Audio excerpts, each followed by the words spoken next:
Hello and welcome to the Shea Hates Everything podcast, where two brothers argue about video games and other shit that matters. My name is Shea, and today I hate getting sick every other week. And my name is Kyle, and today I hate not having enough energy to do all the things I need to do.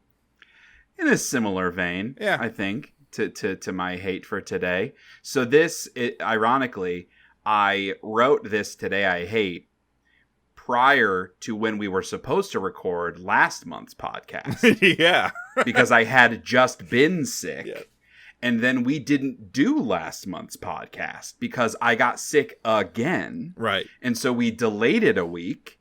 And then I couldn't do that month's podcast the next week because I didn't technically get sick, but I had a flight. It fucked up my ears and it made me all congested, and I was just super miserable. And for a couple of days, everything sounded like I was underwater, and it was just really miserable. And I knew I wasn't going to be able to do a 4.5, 5 hour podcast. Yeah. So I would throw that in the sick sort of theme here. Right. I mean, we did manage to get recorded. We did manage to get our sister podcast recorded, which was good. Somewhere in there, we managed to do that. And get that out. So at least there was a podcast last month. Yes, there was a podcast, absolutely. But yeah, apologies for missing last month. But what is hard is when I see other people that do podcasts and do they not get sick, man? Because I see other podcasts that don't miss episodes. Maybe because the way people record generally is not. A lot of people, it's not so as much like a timeliness base thing. Yeah. Where it's on a topic, and so they can record 3 of them at a time, and then they're just backlogging releases in case one of them's out. I don't know. Yeah, maybe. Because I listen to a bunch of fantasy football podcasts that do daily episodes, but on those podcasts there are 3 or more people. So in the event someone's out, someone's just out. That was going to be my other thing is a lot of other podcasts have multiple people, whereas even if someone's feeling under the weather and they still need to participate, they don't have to talk as much. Yeah, that's true too. Yep. We do a lot of gabbing on this one. We certainly do. And especially on the flagship podcast. Oh. If I could barely talk, that would make it pretty impossible. Yeah, I can't trust you to do it. Well, yeah, it would be an absolute nightmare. But hey, we're here, and we're not queer, but we support being queer. Yeah. So get used to it. Oh, there it is. Boom. Yeah, we're glad to be back. I guess we have not had a podcast since we launched the Games That Suck and Games That Don't Suck. Oh, you're right. Yeah, yeah, no, you're right. The November. So feedback on those have been really positive. Thank you to everybody that's checked them out. If you haven't, check this feed. It's part of your Shea Hates Everything subscription. It's bonus content for the low price of $0. Yeah, you're welcome. But yeah, those are super fun to record and do, and arguing about video games is always fun, especially when we're arguing about bad video games. That's the most fun thing to argue about because it's so frivolous. But before we dive into the agenda for this episode, I do want to sort of lay out the rest of the year. So the last 2 months, we did Games That Suck from 1995 and Games That Don't Suck from 1995. Well, hop in your DeLoreans and let's go back to the future, because in December, we're going to do 2023 Games That Suck. And in January, we're going to do 2023 Games That Don't Suck.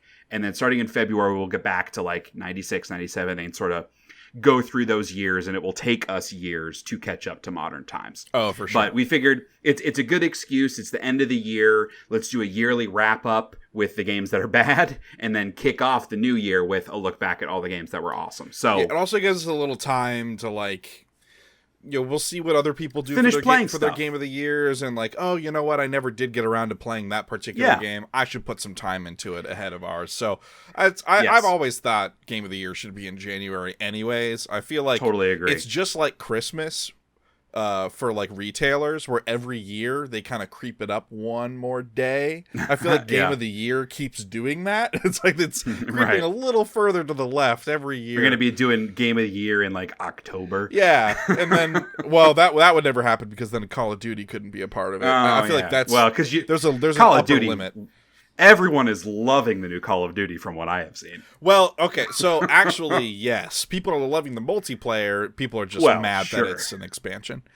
Well, it's a $70 multiplayer update. Yeah. That part's maybe not so great. So as a recap, and everybody pull out your weekly planners and your calendars here. 2023 Games That Suck, December 18th. That will be a very hotly contested episode. Yeah. I'm extremely excited.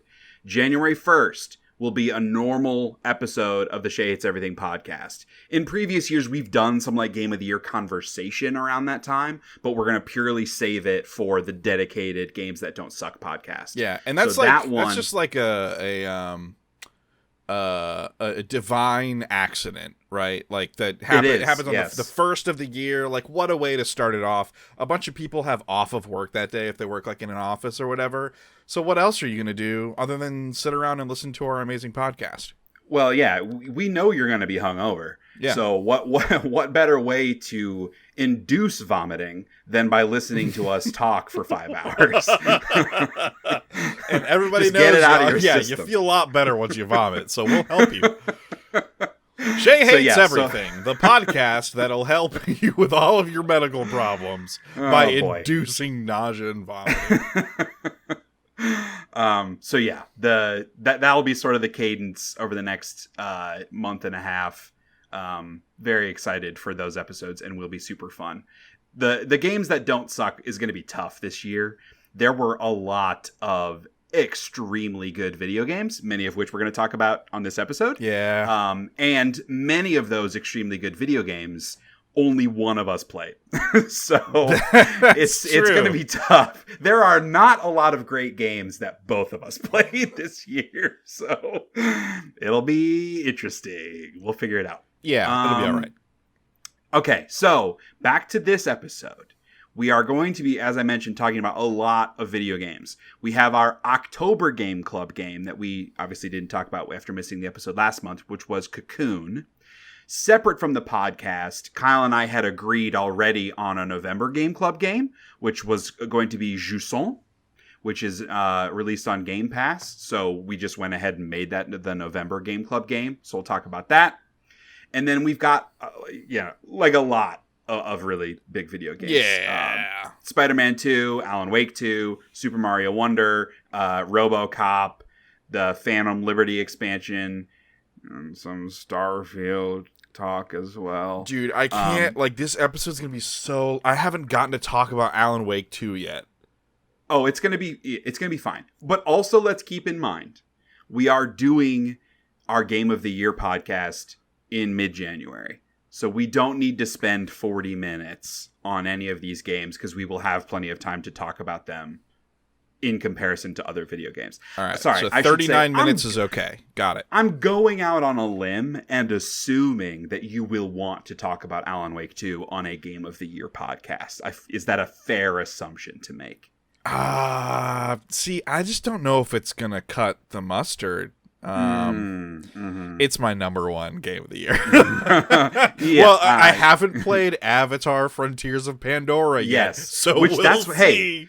That's why we're waiting until January, because we all know that Avatar: Frontiers of Pandora is going to come out and sweep the Game Awards. Doesn't it actually come out the day the Game Awards happen? The Game Awards on the 7th? On the 7th? Yeah, it does. I think it releases on the 7th. Yeah, dude. You know what else releases on the 7th? Fucked up.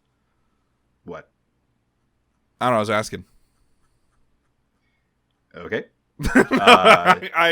So House Flipper comes out the week after. House Flipper 2, which is the other dark horse that might set my Game of the Year list all a tumble. It certainly could. Hey, there's another really big game releasing into early access in early December that we will get to here. That could run away with some awards next season. Is that the day before. Oh, yeah. Okay. Yeah. Let them eat cake. Right. Yeah. Okay. We have spent way too long. It's 10 minutes. We haven't even started talking about video games yet. And here whatever. You are complaining about how long. We also have a metric ton of news. I was going to say a fuck ton, and then I said I should probably dial back on the language. And then you said it anyway. So that's why I didn't say fuck ton. I said metric ton because I don't want to swear as often. And now you said it twice. And then we have some emails. And then we will wrap up with talking through the games as, you know, like the day before and Avatar. Games that are coming out in December that you might want to pay attention to. And reveal our December Game Club game. Yay! So that's the podcast. It's probably a doozy. Y'all know, y'all are in the future. You have taken your DeLorean into the Back to the Future. But I'm guessing this is going to be a long episode. So let's dive right in, man. Let's go back to the past, back to the future. Let's go actually back to the future like the movie does. And go to the past. Back to the past. And talk about Cocoon. It has been a long time since I have played Cocoon. I played the entirety of Cocoon. I beat the whole game. Not just part of it. I beat the whole game in anticipation of our November podcast, which did not happen. So, I will start by saying I am extremely bummed that you also did not finish Cocoon, because games like this are most fun to talk about, like analyzing what the story is and like what you took away from it and how you felt about the quote unquote story. Because there is not really a story in this game other than like what you take away from what is happening. There's no dialogue, things like that. But you did not get that far in Cocoon. No, I made it to the second boss. I read up on it. There are only 3 bosses, right? There are, but when you beat the third boss, you're like halfway through the game. Oh. Okay. Yes. Interesting. Well, yeah, so I made it to the second boss. It was the boss battles that did me in. So I died a couple times in the first one, and the second boss I died like 3 times and uninstalled. Remind me what the second boss was. The second one, it's like the squid tentacle-y thing.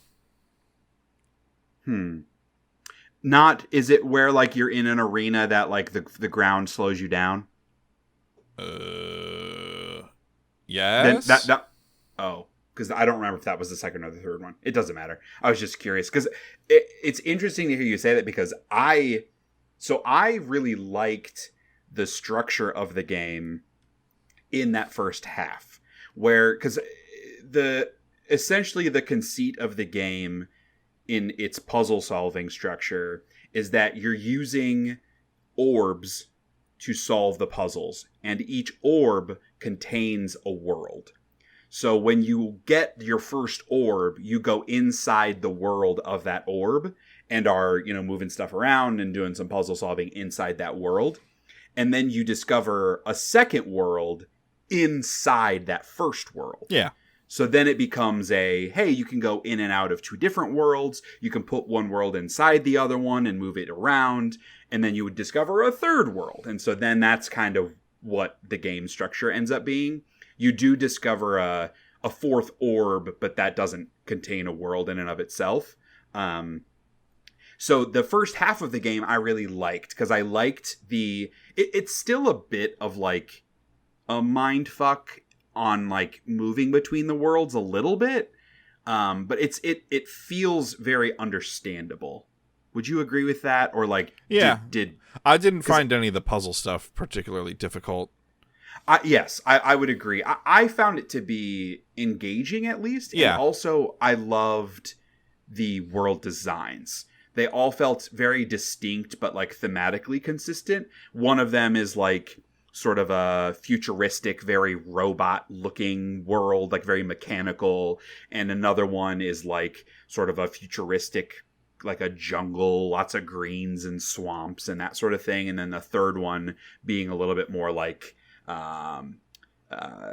biological, sort of like it in a very small way reminded me of something like Scorn, where like everything feels very organic and kind of icky.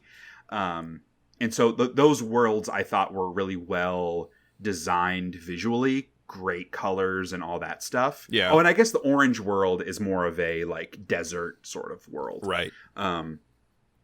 So yeah, that part of it I really liked, and I liked the bosses a lot. I found them to be like challenging in like a good way, and I felt accomplished when I beat them.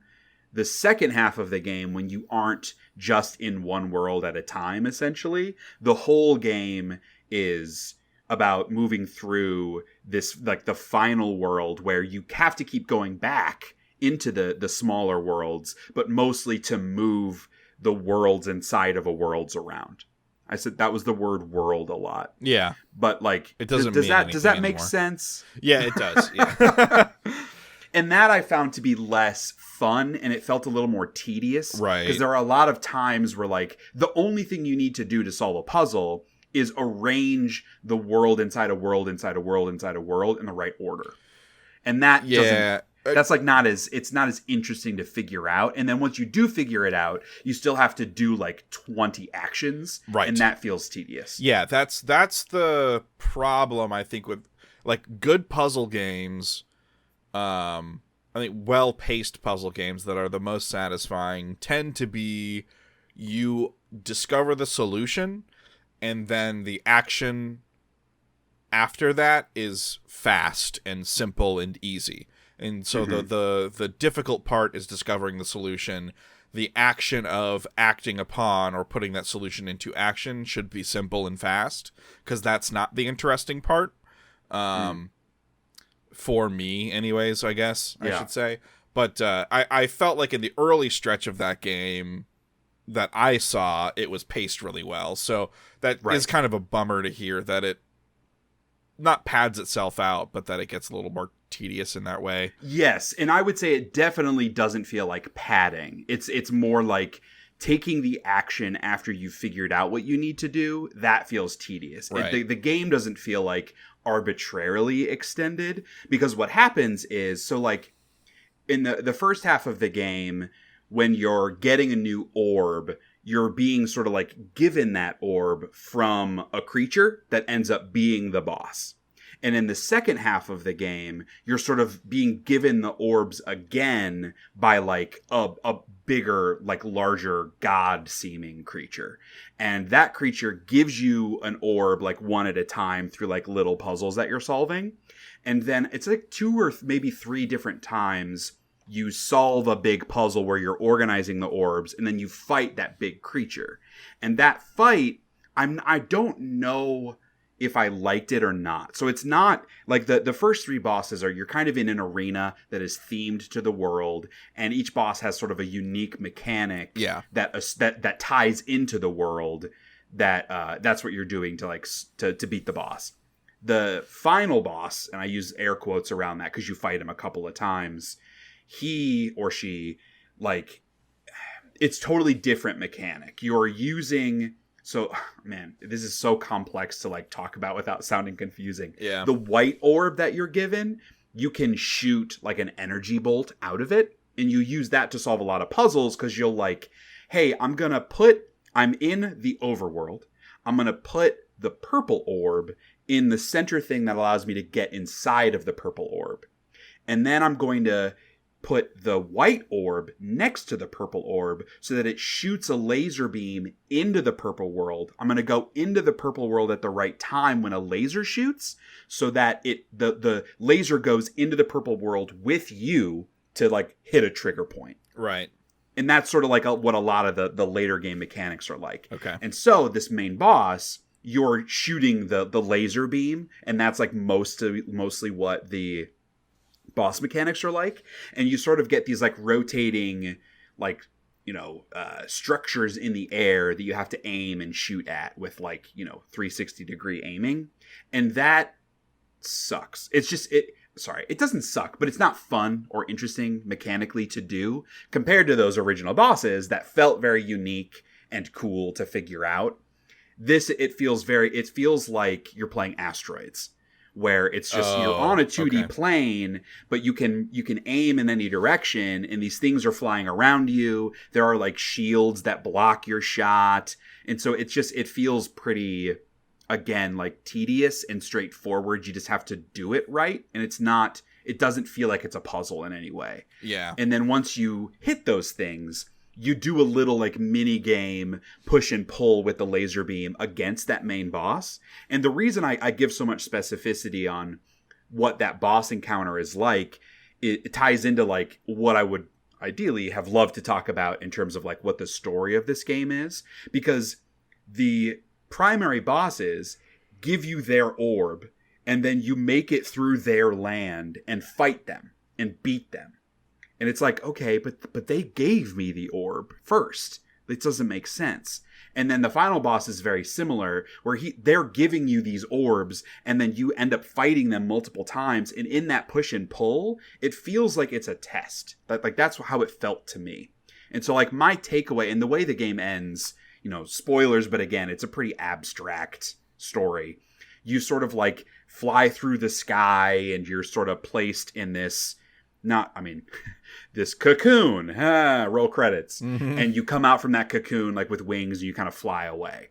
And like my takeaway from the story is that this whole thing is about, in a very obvious way, evolution, thus the cocoon. But it's about like, this is some sort of like trial in this society of these like robotic bug creatures. And so it's like a coming of age sort of trial where at the end you evolve into like your final form. And so all of these bosses are not your enemies. They're like maybe your mentors or your teachers or like, senior people in the society, including like that main boss.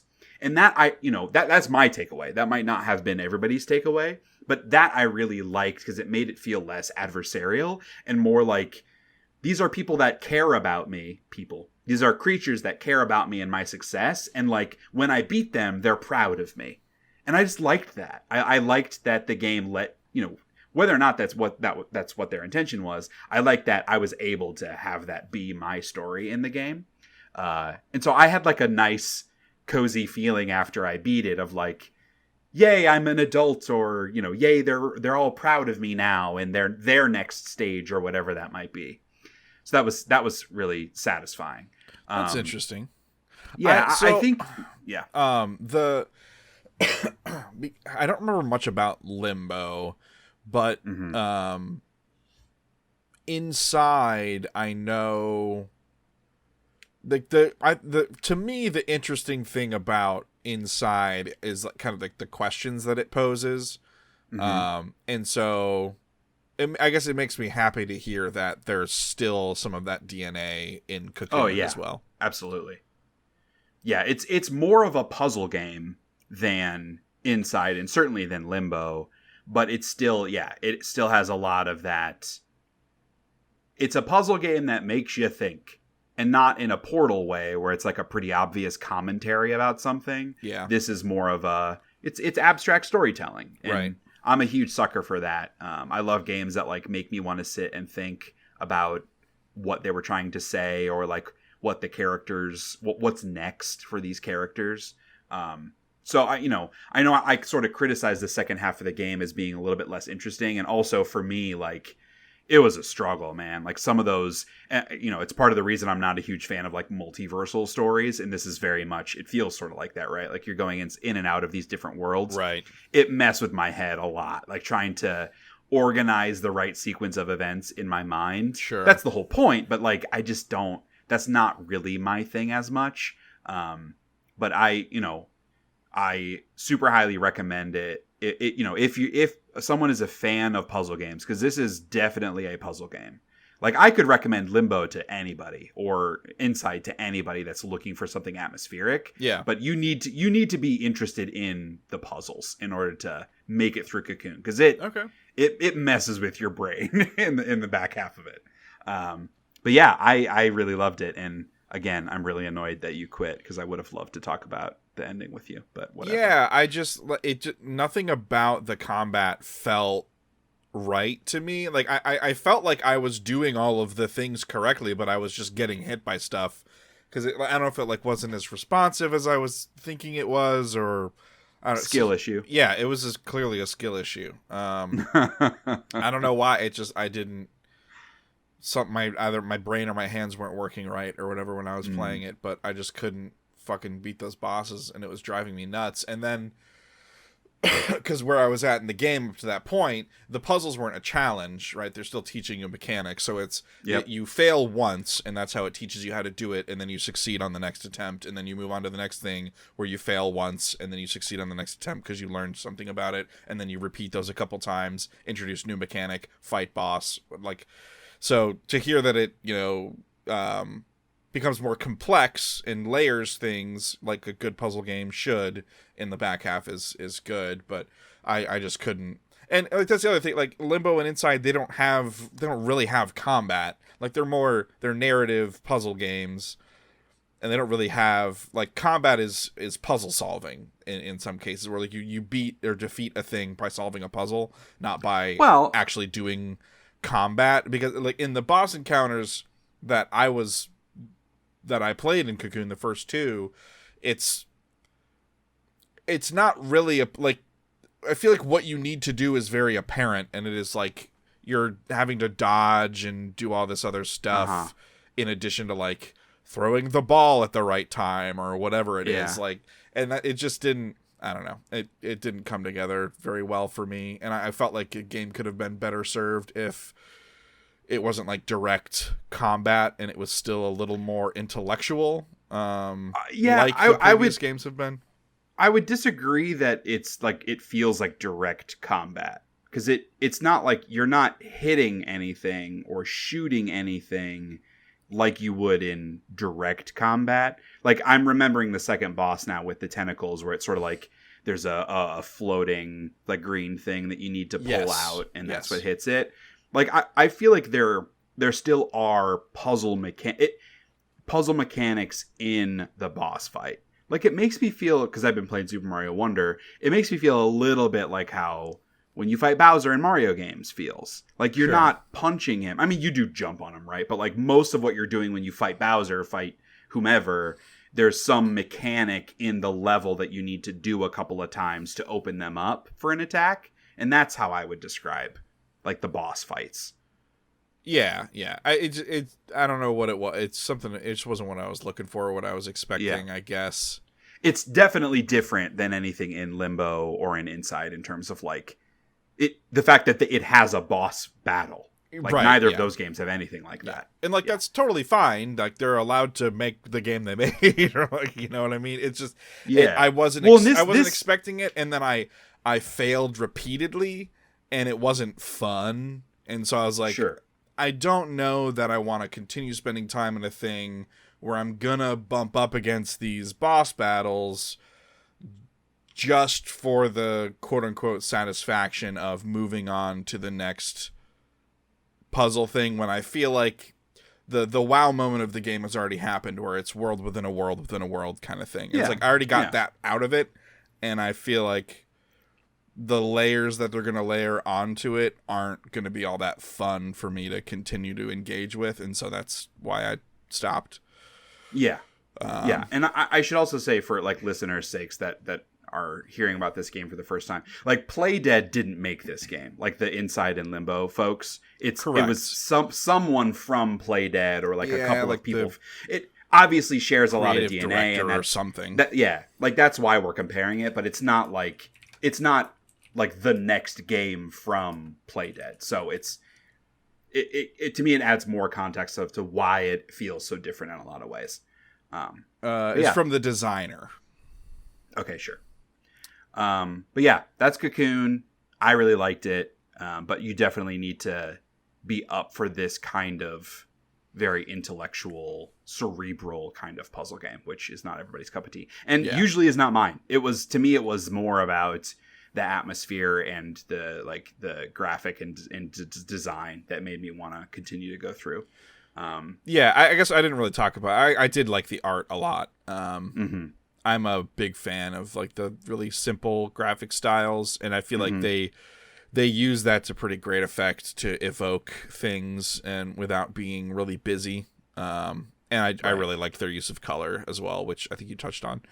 Yeah, always a big fan of that. Okay, how about Jusant?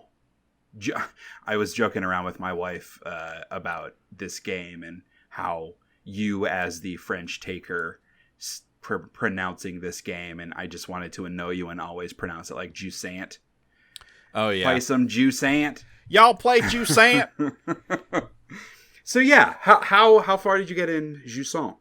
I think more than halfway.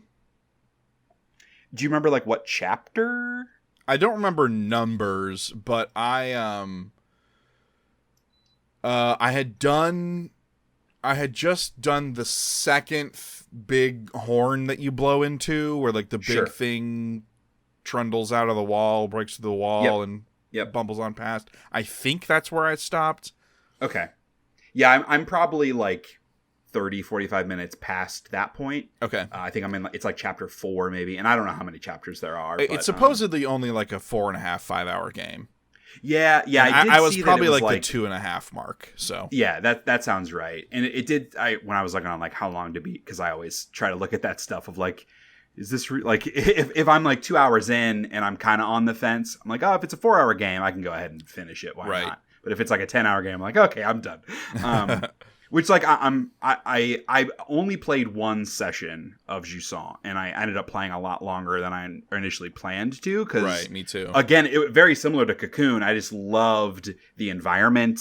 I loved the color. Yeah, like there's a lot to like. I'm a huge fan of all of the like the notes and sort of like the audio, the shells. Yes. Oh man. Yeah. Well, and so again, cool. I mean that's like a don't nod staple at this point. Like that's one of their defining characteristics in a game of like we're gonna play some like chill vibe music and slowly cut from different beautifully like cinematography sort of shots of the environment, and I could just sit there for minutes and just let it go. Yeah. So it's very calming. Yeah. So Jusant is that it's a climbing game, and it's about it's not on Earth, I don't think, but it's about a society that is in decline because the planet is changing, maybe dying, maybe just changing. I would say the society is not in decline. The society is declined. Has declined, yes. You don't see another person, at least, where we are in the game. And so like everything, it was clearly a nautical society. Like there used to be a vast ocean, and people would, they lived on the mountains and on the sea. And so a lot of the terms and stuff you hear thrown around are very nautical in nature. Yeah. And they're like wrecked boats that have been repurposed into homes on the side of these mountains and stuff. But the game opens basically with your character walking across the desert up to the base of the mountain, and then starting your climb. And the whole game is an ascent up the mountain past various obstacles, and you're kind of coming across these abandoned areas and discovering notes and getting some narrative. You have like a fun little creature that seems to have some powers that are tied to this ancient technology and ancient ruins and things that are scattered throughout that seem to be, like from the point I was at, seem to be rejuvenating nature and making grass grow and waterfall and things like that, and it's kind of bringing the world back to life. So you're coming across all these, and there are characters, right, that are referred to in the notes or are authoring these notes, and they're talking about each other and their relationships. And there are a couple characters that are part of a group that are also like you, ascending the mountain before you, and are kind of chronicling their travels. And you get to learn a lot about those characters in the notes and things that they leave behind, and then also about the people that they come into contact with. And you'll be down at the base, and they'll refer to this person who lives much further up on the mountain, and they'll give you a little bit of backstory about them, a little bit of flavor in context with whatever event that they're writing about. And then you actually make it to that person's place that the other note was writing about, and you get to kind of see for yourself a few of the things that were mentioned, like a coffee mug or something like specific that was mentioned in the note. Like you can actually see that there, which is cool. And then of course they breadcrumb more narrative and more stories kind of along the way as you go. But that's there are also a bunch of like collectibles, I guess you could call them collectibles, because they're not like story additives, but like you mentioned the shell, where like you do listen to some, it's evocative audio of like a scene, but there's no like spoken dialogue. It's more like, hey, you put a shell up and you sort of hear like clanking of hammers where they're clearly building something or like putting something together. A cafe and you hear a lot of spoons clinking and dishes exactly. and like there'll be like some murmuring and stuff in the background, but nothing like intelligible that you can understand. So it's all very like you said, evocative of a scene or a setting, and everything. Like all of the human elements are very muted in those, which I think is an interesting design decision. But those are really cool, and they do a neat thing where once you pick it up, it plays the loop, and then you can kind of let it keep looping for as long as you want to stay in that moment, and then when you back out of it, the shell dissolves and goes away and is gone. And there's just something that feels extra lonely and consequential about ending those moments that I really like. Yeah. It, I don't know. It makes you feel some type of way. Like it makes you feel really sad and lonely when you're the one who has to back out and make the decision to keep moving forward. I think that's like, it's a neat thing. Yeah, it's because it's the effect of being able to like put your controller down and just sit there and listen to this, like listen to the world essentially, and just look at all of these different planescapes, and then you need to make the choice and like hold B or whatever it is to put it away and get back on your climb. So like I feel like that's very intentional in like as the character, you could just sit there and listen to it instead of climbing up the wall again. You could just sit there and listen to it for just a little bit longer. You have to make the choice to like continue the climb for whatever end purpose, which you don't totally discover yet on like why you're trying to climb up there.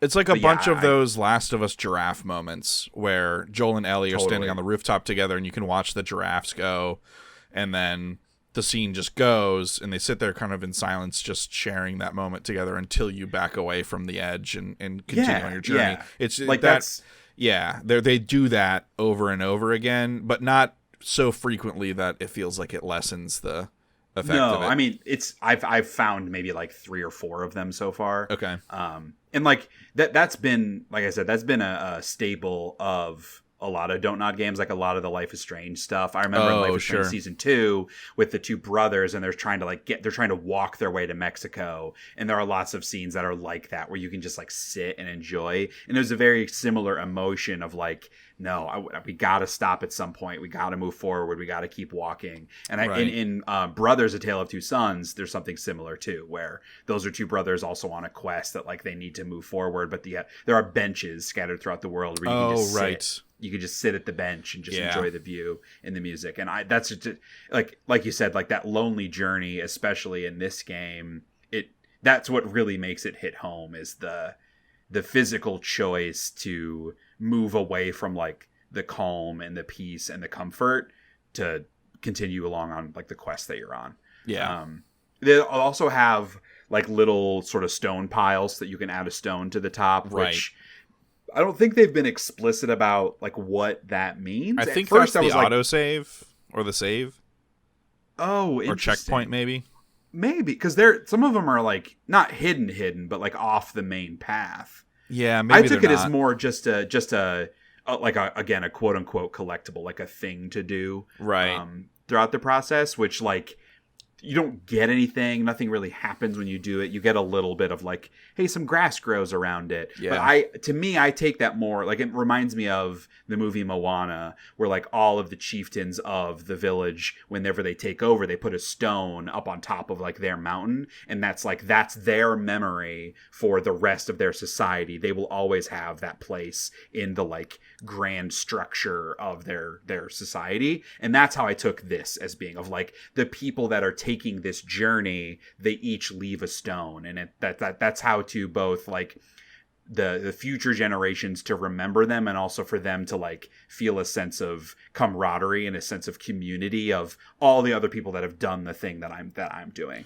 That's like that was my interpretation of it. Yeah, because like, they're basically stone cairns, which are typically meant to mark a grave. That was what I originally thought. Right. But yeah. I but don't, then as I went, I is. don't think it is either. I think it's what you said, where it's supposed to. It's like, you know, a leave your mark, proof that you were here. You know, Shea was here, written on the wall or whatever. But right. It's just, you know, I think it's more along the lines of that. And again, I think it's another, because of how lonely the game can feel, I think it's another touch point for players to be like, you know, I am a part of something and not, you know, on this journey. Like, though the people are gone and they are ahead of me, we are a part of the same journey.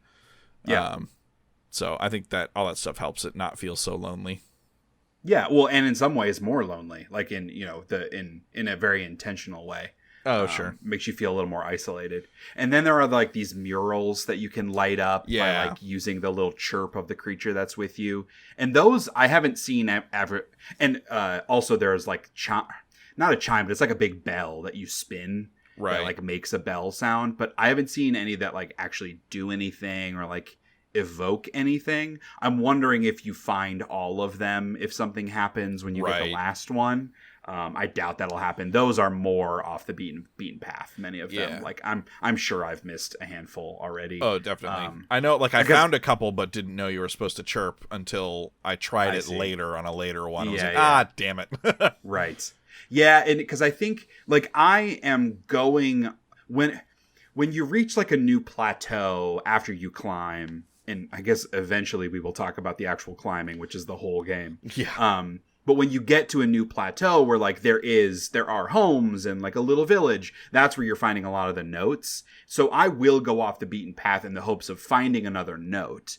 But like when I go off the beaten path and I find like a stone tower or a mural, I'm always like, because like I'm not getting anything out of those things. Yeah. I want more of the text. I want more of that story from the past. Yeah. That is enough right now to continue me driving forward. Like I said, I only played one session. I haven't gone back to it. It's been a couple of days. I haven't had time to play any games over the last couple of days. But to me, the actual climbing mechanics, I do not find mechanically interesting. Like they've thrown a couple of new things at you with like there are rock creatures that move and so you can climb along the moving ones. But because of your added weight, they slow down over time and eventually stop moving, so you got to hop between them and stuff. And then there are, you know, when you have this little creature that sort of like brings back life when it chirps, there's a vine that moves that you crawl along, and then there's also one that like sprouts little pods that if they're in the sunlight they decay after a couple of seconds, and so that adds challenge to the climbing, but I don't find it to be that like it's not that fun to do, and that's and there's most a of lot what you're doing. and again, I don't think it doesn't always behave in the way you expect either. Right. Like the aiming of like which handhold you want to select is a little bit imprecise. Especially when you're hanging on the little moving guys and like there are moving handholds, it becomes really frustrating to get on the right thing. Yes. Like you can set anchor points for yourself that are basically like user placed like checkpoints. Quick saves. Yeah. So if you fall, it'll stop. You'll hang from that latest one, but you only get so many of those until you reach like a more permanent one that you can hang off of and kind of and rewind all your stuff in and get those back. But you also have the stamina that goes down over time, and you can rest. It's the Breath of the Wild stamina. Yeah, you can rest on a hold to refill your stamina, but when you jump, it like permanently deletes some of your stamina. Right. Which you get back everything when you like reach a new plateau, but that again adds some not arbitrary difficulty, but like sort of unfun difficulty. Because I've had a couple of situations where I've sort of gotten myself in a corner climbing wise, and I've put up a couple of the little whatever the word is, the little checkpoint things on a cliff. Yeah. And like my stamina is so small that I know I'm not going to have enough to reach the top. And so I'm just like, well, shit, now I need to just go back down to the bottom of this thing and start over. And that does not feel very fun. No, definitely not, because it takes a while. Yes. It's a bit of a commitment to start the climbs. And I've also found like some of the areas in which you're climbing have a lot of, because you can't zoom out at all, in some places I found it difficult to know which direction it was expecting me to go, because it's not always or even up. Like how far until you get to the top it can be hard to tell sometimes. It's like the ability to zoom out, I think, would make that a lot better, because you could kind of plan out your route more, which is a lot of rock climbing, is planning out your route. And I feel like because of how zoomed in you are all the time and how limited how limited your visibility is, it's a hard thing to plan your route.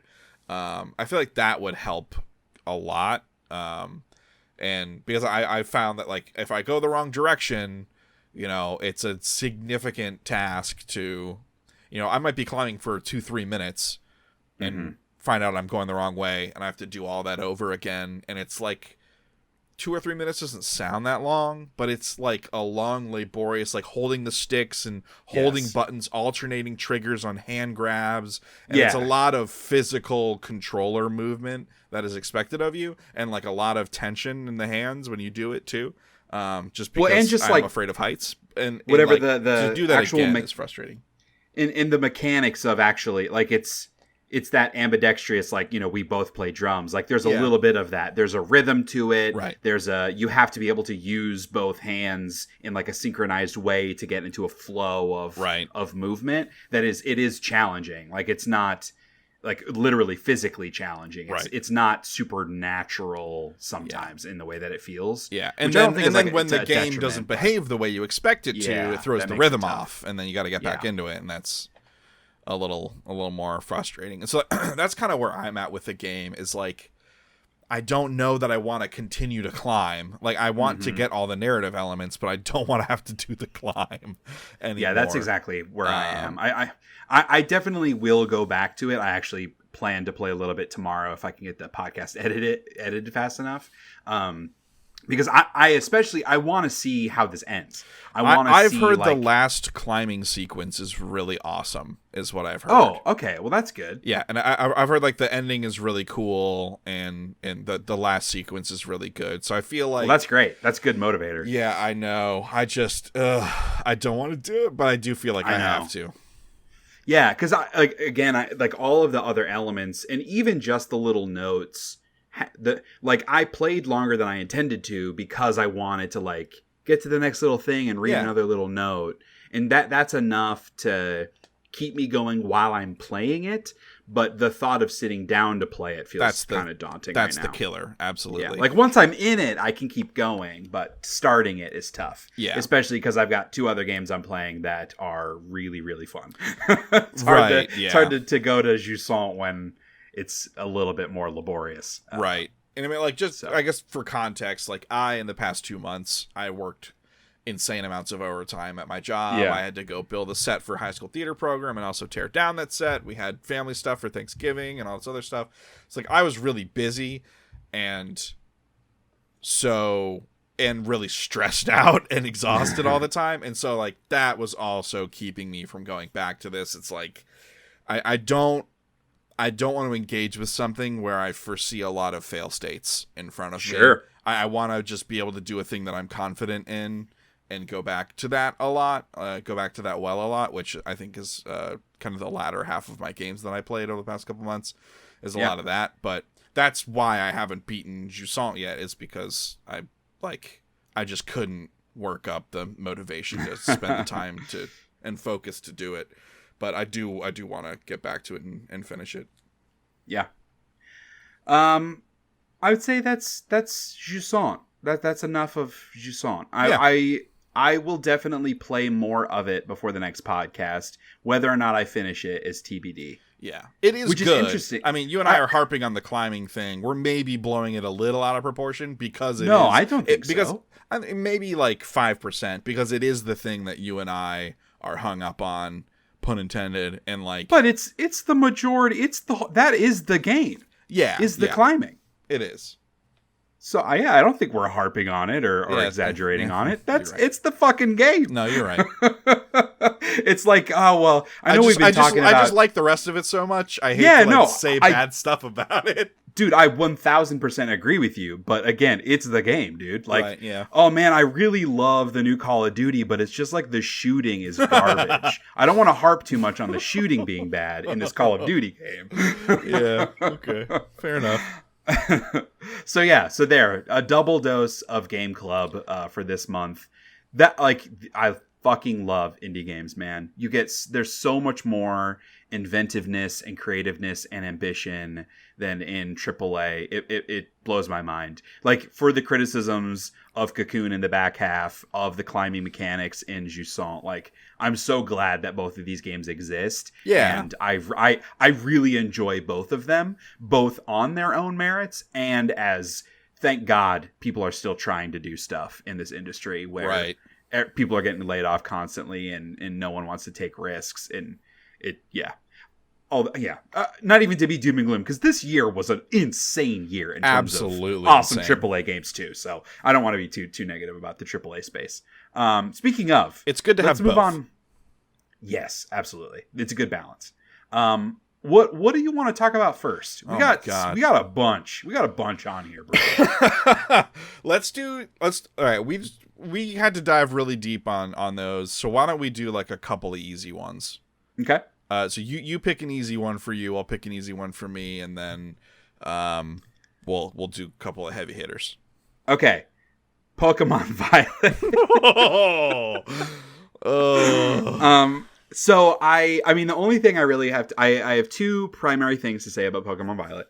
The first is that my Switch started getting stick drift, and it made the game really hard to play.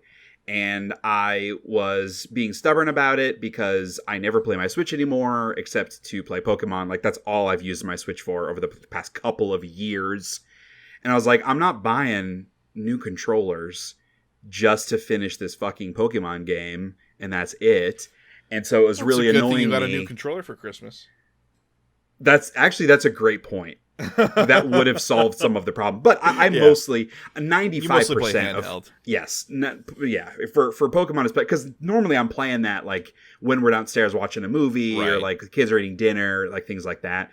So that made it very hard. But in talking to my wife, and I was like, hey, I'm really interested in getting Super Mario Wonder, but I don't want to buy new controller just for that. It just doesn't feel worth it. And she's like, dude, just buy new controllers, you idiot. Like, it will make you happy to play this other video game. Just do it. So I did. So I got new whatever the controllers. What are they called? Joy-Cons. Joy-Cons, thank you. Yeah, they don't bring me a whole lot of joy, I'll tell you that much. But pieces of shit.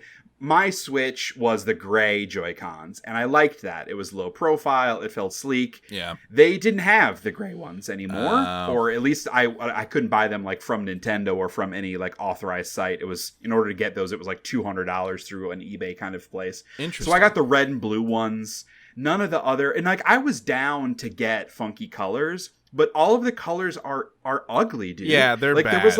It was like a purple and orange, but like a really ugly orange color, like a yellow orange kind of color. And that they have like the Splatoon yellow green. And like it's like pink and green, like very neon-y, which like I don't give a shit about pink, but like I don't like pink in particular. I don't want half of my system to be pink. So I got the red and blue, and they're more neon than I thought as well. And I'm not in love with them because they're so bright, but it is what it is. I'm glad to have the new Joy-Cons. It's fine. So that's thing one to say about. Swap outs or whatever, the different shells for the Joy-Cons. I'm not gonna do that. I'm not gonna spend even more money on this system. You can get like a new set of Joy-Con covers or whatever to swap them out for like $10. I don't care. And pretty much whatever color you want. I'm just telling you. I'm not gonna do that. Okay. Not for long, bro. They're cutting down on third-party controllers and stuff. Well, no, these are just shells, like the plastic shells. Like you just Nintendo. unscrew it and pop it off and pop a new one on. So that was thing one about Pokemon Violet, which isn't even about the game. Part two about Pokemon Violet is I reached the nexus point on all of the major storylines. So in the game, there is the main gym storyline, which I have beaten the final gym and I'm ready for the Elite Four. There is a storyline with these like Titan creatures where you have to beat them all, and beating those creatures gives you plant that a character makes a sandwich out of, and you feed that sandwich to your motorcycle Pokemon and gives them a new power. Fucking what? Yes. The reason these Titan Pokemon exist is because they eat the plant. And it's like this hidden plant in a cave. And that plant makes them super big. And this other character, he has a really sick puppy Pokemon. And so he wants the plants to feed to his puppy Pokemon. It's not actually a puppy, but it's his dog Pokemon. To make him feel all better because his tum-tum hurts. And so you beat the Titan Pokemon, which leads you to the plant, and then he makes a sandwich out of the plant. That's all I know about that because it happens off camera. It happens off camera. Dumber. That's more stupid than even Gunther. Dude, side note. So, hey, folks that, not even OGs, because it was just a couple months ago, but folks that remember our conversation about Pokemon Sword and Shield with Swordward and Shieldbird and the new creation Gunther, the picture Kyle sent to me in Discord. And so every time I open up for our call in Discord, I see that picture and literally I laugh out loud every single time. There. And I never want it to go away. It's incredible. I have completely lost the plot on what I was talking about here. It sounds like so did Pokemon Violet. Yeah, so he makes a Sammy. He makes a little sub Sammy that you feed to your motorcycle Pokemon that gives it a new power. And that power can be jumping or gliding, or like the last one, it allows you to just climb walls. So none of the traversal matters anymore because you just climb up the mountains now. So I beat all of those. And so the last dude, he wants me to meet him somewhere. And I haven't done that yet. And then the third storyline is about a bunch of bullies, which I talked about the last time, that they all quit school because they were being bullied and they fought against the bullies, and then somehow they got in trouble for doing that for reasons. So I beat all of those bosses, which they're like the Team Rocket equivalent. Team Star is what they are called. They do a cool hand gesture. Like, you can't see me doing it, but they like they hold their arms and make like a big star in the air with both hands. And it looks really cool when they do it. Just like Google that. It looks really cool when they do it. Crips and the Bloods. They're flashing gang signs on screen. No, but it's not like they don't like make a star out of their hand. They use both of their arms and make a star shape like they're cutting a huge star out of the sky. Oh. It looks very cool. Okay, like those like a human-sized star. Yeah, those sped up videos of people with the lights where they draw in the air. Yes. Got it. But with their hands. It is extremely dumb, and I love it. Okay. And they always do it when you beat them. They're like, Team Star out, and they like do a big star, and it's very cool. And then they eat a sandwich and get really big. Well, the sandwich thing, look, it's dumb, right? We can all agree that it's dumb. Yeah. It's not dumb out of nowhere. The picnics are a system in this game where you can like have a picnic with your Pokemon and feed them different meals that give you not even like more defense or anything. I don't think it's more like you can feed your Pokemon this sandwich, which makes this type of sandwich, which makes you more likely to be able to catch bug Pokemon in this area. Like it's that kind of stuff. I haven't done any of it because it's stupid. Insane. But the point is, it's not just totally random that this guy is obsessed with sandwiches. It ties into the picnic mechanic in the game. Sure. Which if you want to argue that that's more stupid, I will not disagree. I do. So yes. Anyway, I have gotten to the Elite Four. I have gotten to the quote unquote end of the Hidden Plant Sandwich quest, and I have beaten all of the main like Team Star bosses, and now I have to go meet the like secret head boss, which I already kind of feel like I know who it might be because they're making it a little obvious in the game. And the reason I bring that up is because when I got to that point is when I got Super Mario Wonder, and I have not played Pokemon Violet since I got Super Mario Wonder, and it's been like about a month, and I just can't force myself to go because I know it's just going to be a bunch of boss battles, which was my big criticism on the end of Pokemon Sword. It was just like boss battle after boss battle, and it was not interesting. And I know that that's what's going to happen here. So eventually I will beat this game. But I don't want to. I don't want to play more of it. But I have to. This game is terrible. This game is terrible. Yeah, but I've put so many hours into it. I might as well finish it. I was going to say, like, gone through to your head, do you think you're going to finish? Oh, I really want to make that the episode title, but it's like not relevant actually to what we're talking about here. I'm going to add it as an option. Okay, thank you.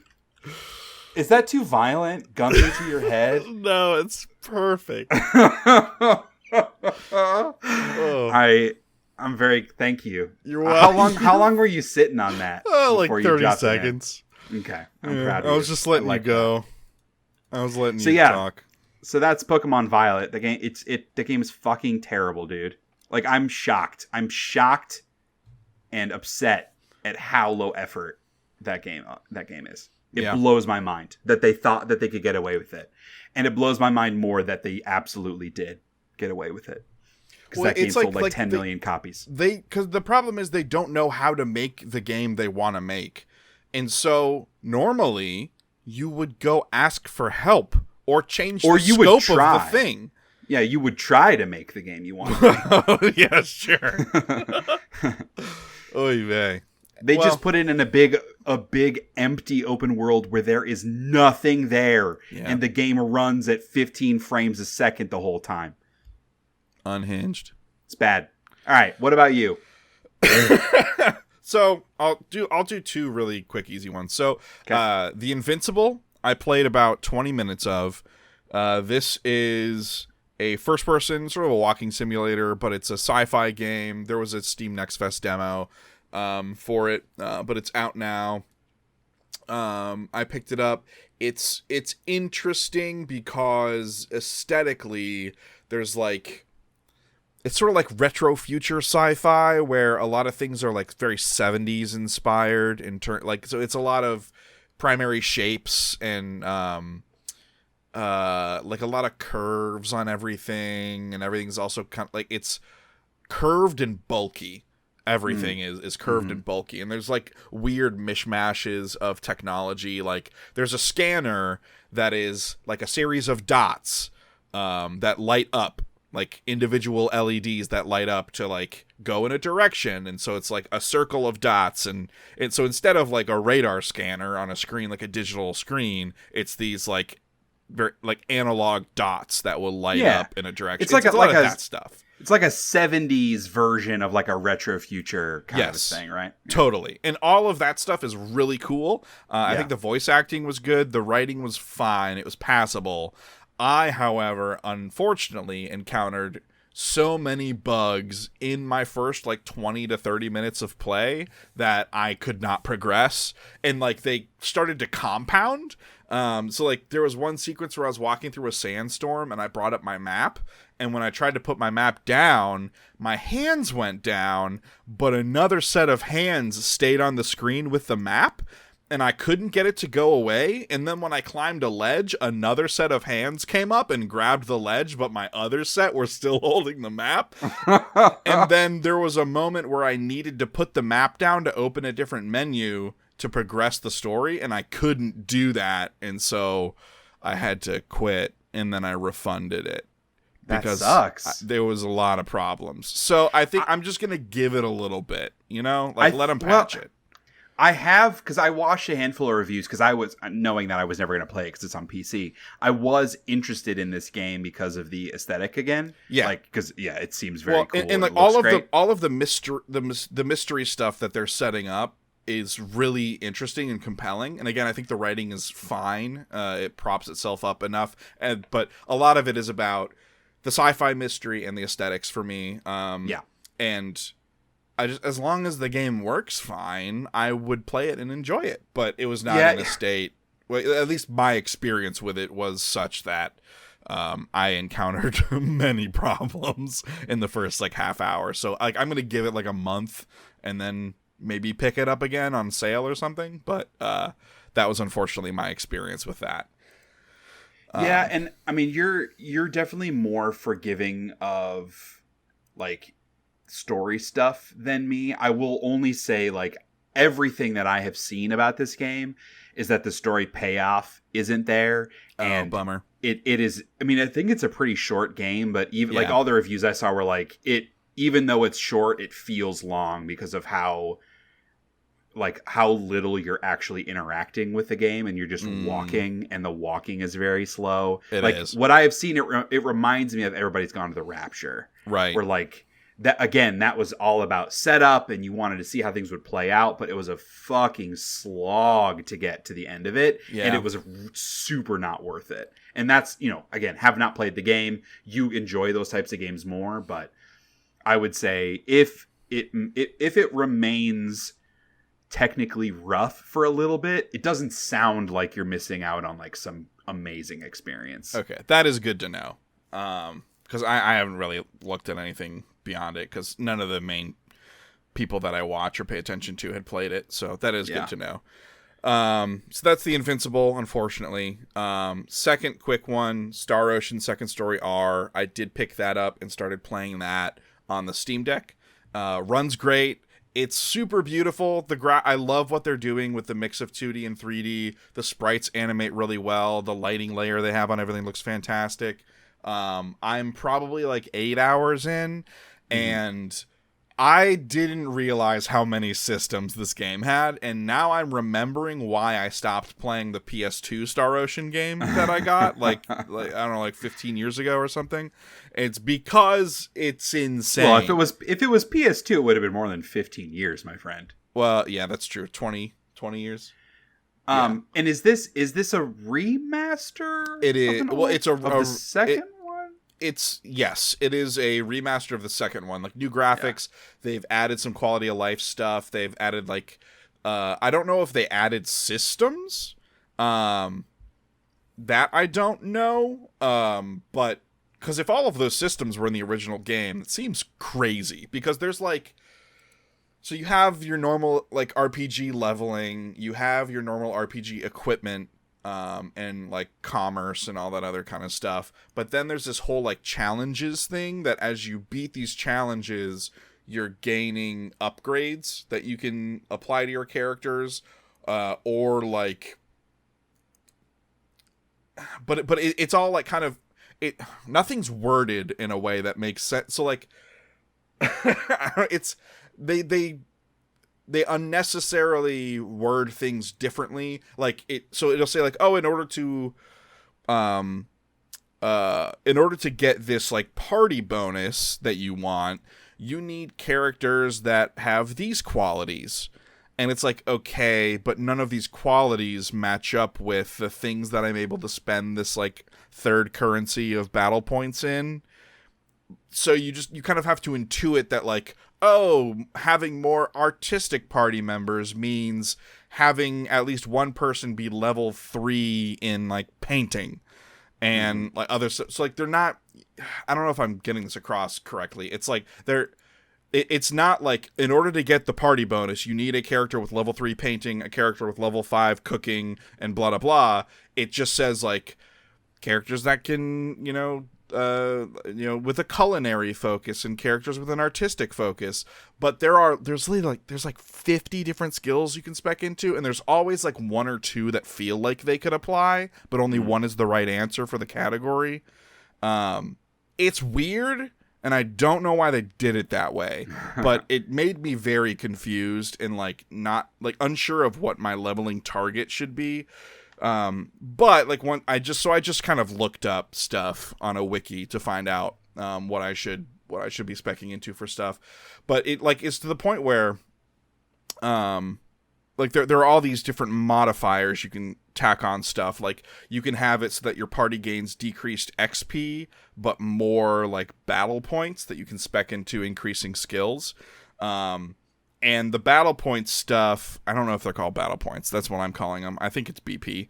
You can spend those just like increasing stats, or you can spend those increasing your spells and skills, or you can spend those on increasing, or maybe it's a third currency, on increasing these like artistry, whatever, cooking, other weird skills that unlock party talents or whatever it is. It's too much. It's like two things too much. Some people might be all over that shit, and that's fine. But for me, who was like looking for something like a straightforward JRPG, which I figured one of this era would be, I figured. But is there such a thing as a straightforward JRPG? I mean, Final Fantasy, Golden Sun. Those are all pretty straightforward. I mean, I guess maybe in terms of systems, some of the early Final Fantasies are. A lot of the more recent ones are not that straightforward in terms of systems. Yeah, I mean, maybe less complex than what this sounds like. But that's what I was thinking was this came out so long ago, the original, that I figured it wouldn't be this huge mess of systems. Yeah, I guess. It's just like straightforward and JRPG are not two words I would normally put together. That's just like that's a totally fair thing to say.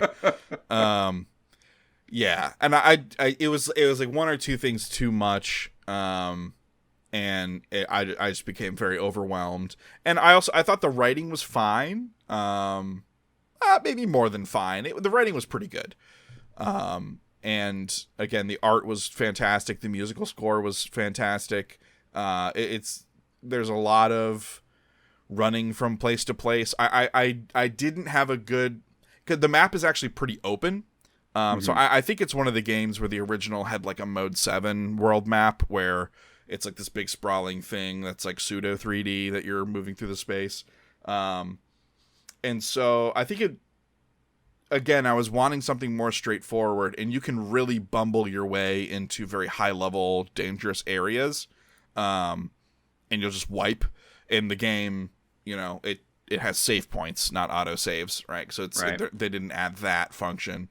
And so you might lose some progress because you bumbled into the wrong area, kind of a thing. And it's just not... I don't know. All of these things added up to like a layer of frustration that, again, over the past couple of months, I have not been equipped to deal with. So I think I would still recommend it for, especially if like someone has played the original and have fond memories of it. I think this is a phenomenal repackaging of that. And just from like, visual, audio standpoint, all that stuff's terrific. I just as someone not knowing what I was getting into, I really fell in the fucking deep end. Sure. And yeah, but that was Star Ocean Second Story R. I doubt I will go back to it. If I were to go back to a game like that, it would probably be Octopath Traveler 2 at this point, or Sea of Stars. Speaking of games that like need to happen for me before mid-January when we do our Game of the Year stuff, Octopath Traveler 2 and or Sea of Stars, for me, needs to be on that list. Yeah. Okay. Here, I'm gonna break the fourth wall a little bit. Structurally, Kyle, like these games that you've got here on your list, are some of these like smaller Steam Next Fest things, or I'm trying to make sure I got rid of those because they were all wildly out of date at this point. Okay, I'm trying to be even with the breakdown because you've got more games than I do per usual. Right, that's why I did 2 for that one. Yeah, let me tackle some Super Mario Wonder, and then maybe we can knock out one of your big boys as well. Honestly, like I feel like I shouldn't say. I feel like I don't have a ton to say because I'll end up talking for 15 minutes per usual. But this game is what I expected it to be, and that is a very good thing in this situation. Like what I wanted out of this game was to have some legit nostalgia side-scrolling in a Mario game. I didn't want too many tricksy things like a lot of the like new Super Mario Brothers games have had, like a lot of gimmicky shit. And I wanted the gimmicks in this game, which were all over the trailers, right? Like the wonder flowers that you hit and like it makes things crazy. I wanted those to be like totally off the wall, fucking bonkers acid trip kind of thing. Like, super inventive, completely changes how you interact with the game. Like, I didn't want there to be a middle ground. I wanted it to be straightforward, and then I wanted it to be fucking cuckoo pants. Sure. And that's exactly what this game is. And I'm in love with this game. I have seen a lot of people, especially when it comes to like talking about the games from this year, and a lot of people that like are fighting back on 2023 being like one of the best gaming years in recent memory, which like objectively it is. Fucking shut up if you're saying it's not. But a lot of the pushback, but exactly, a lot of the pushback has been, it's just a bunch of sequels, bro. Spider-Man 2, Alan Wake 2, Baldur's Gate 3, Super Mario Wonder. Like, it's all just a bunch of fucking sequels. They're all fucking good. Sit down and shut the fuck up.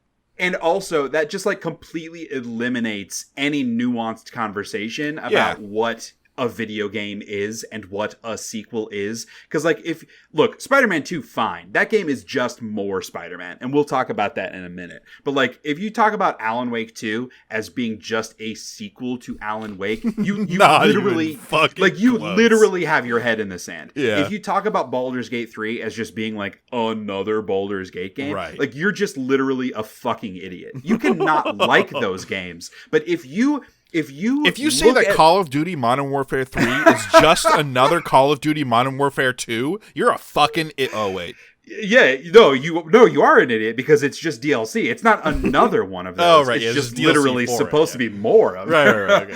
No, but like straight up, dude. Like if you look at Alan Wake and Alan Wake 2 and you play both of those games and you come away and you say they're the same game, I literally think that you need to go see a doctor because I literally think there's something wrong with your brain if that's actually truly factually what you believe.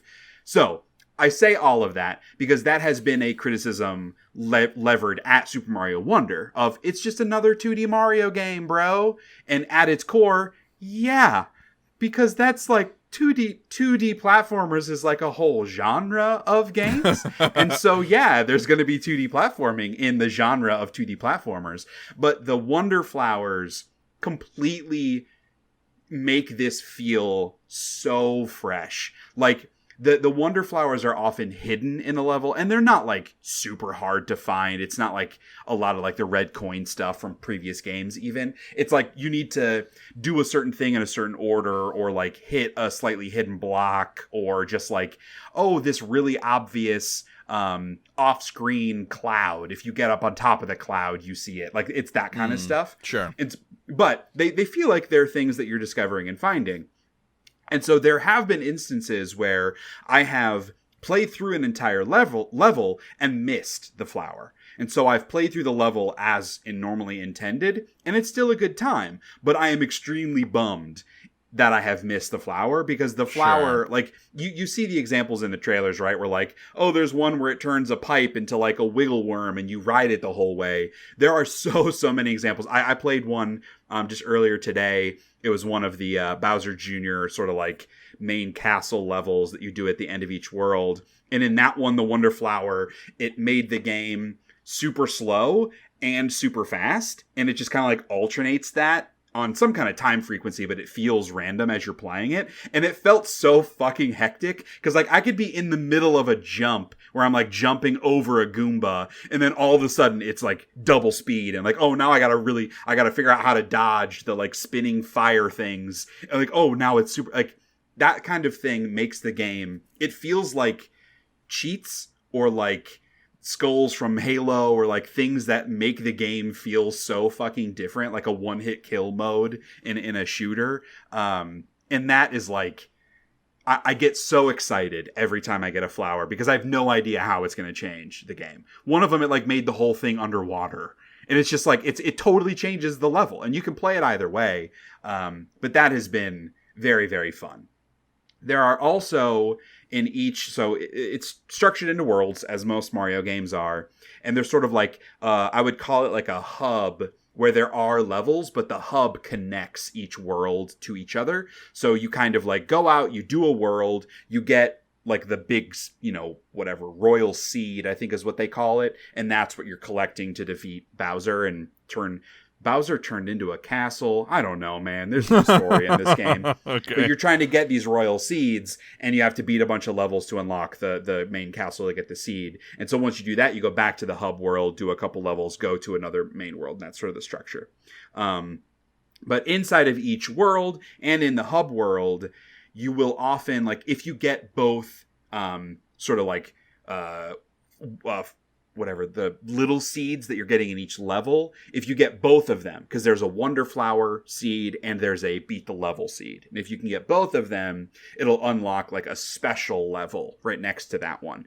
And those, some of them are like, it takes 15 seconds to beat the level, because it's like a jump to the rhythm across this little map, and then you get an extra seed. And then other ones, it's like a really hard, you have to ride on the back of these like buffalo creatures and jump and dodge a bunch of things, and it's really fast paced, and it took me like 20 tries to beat through those. Okay. And those are also really fun because they're all around like a single mechanic. Sure. Or the game also leverages, I don't remember what they call them, badges maybe, which you can have one badge equipped at a time, and a badge will like, hey, you can float by holding onto your hat, or hey, it gives you a crouch jump, or hey, if you do 3 jumps timed in sequence, the 3rd jump you get some extra distance. And so you can pick whichever one you want.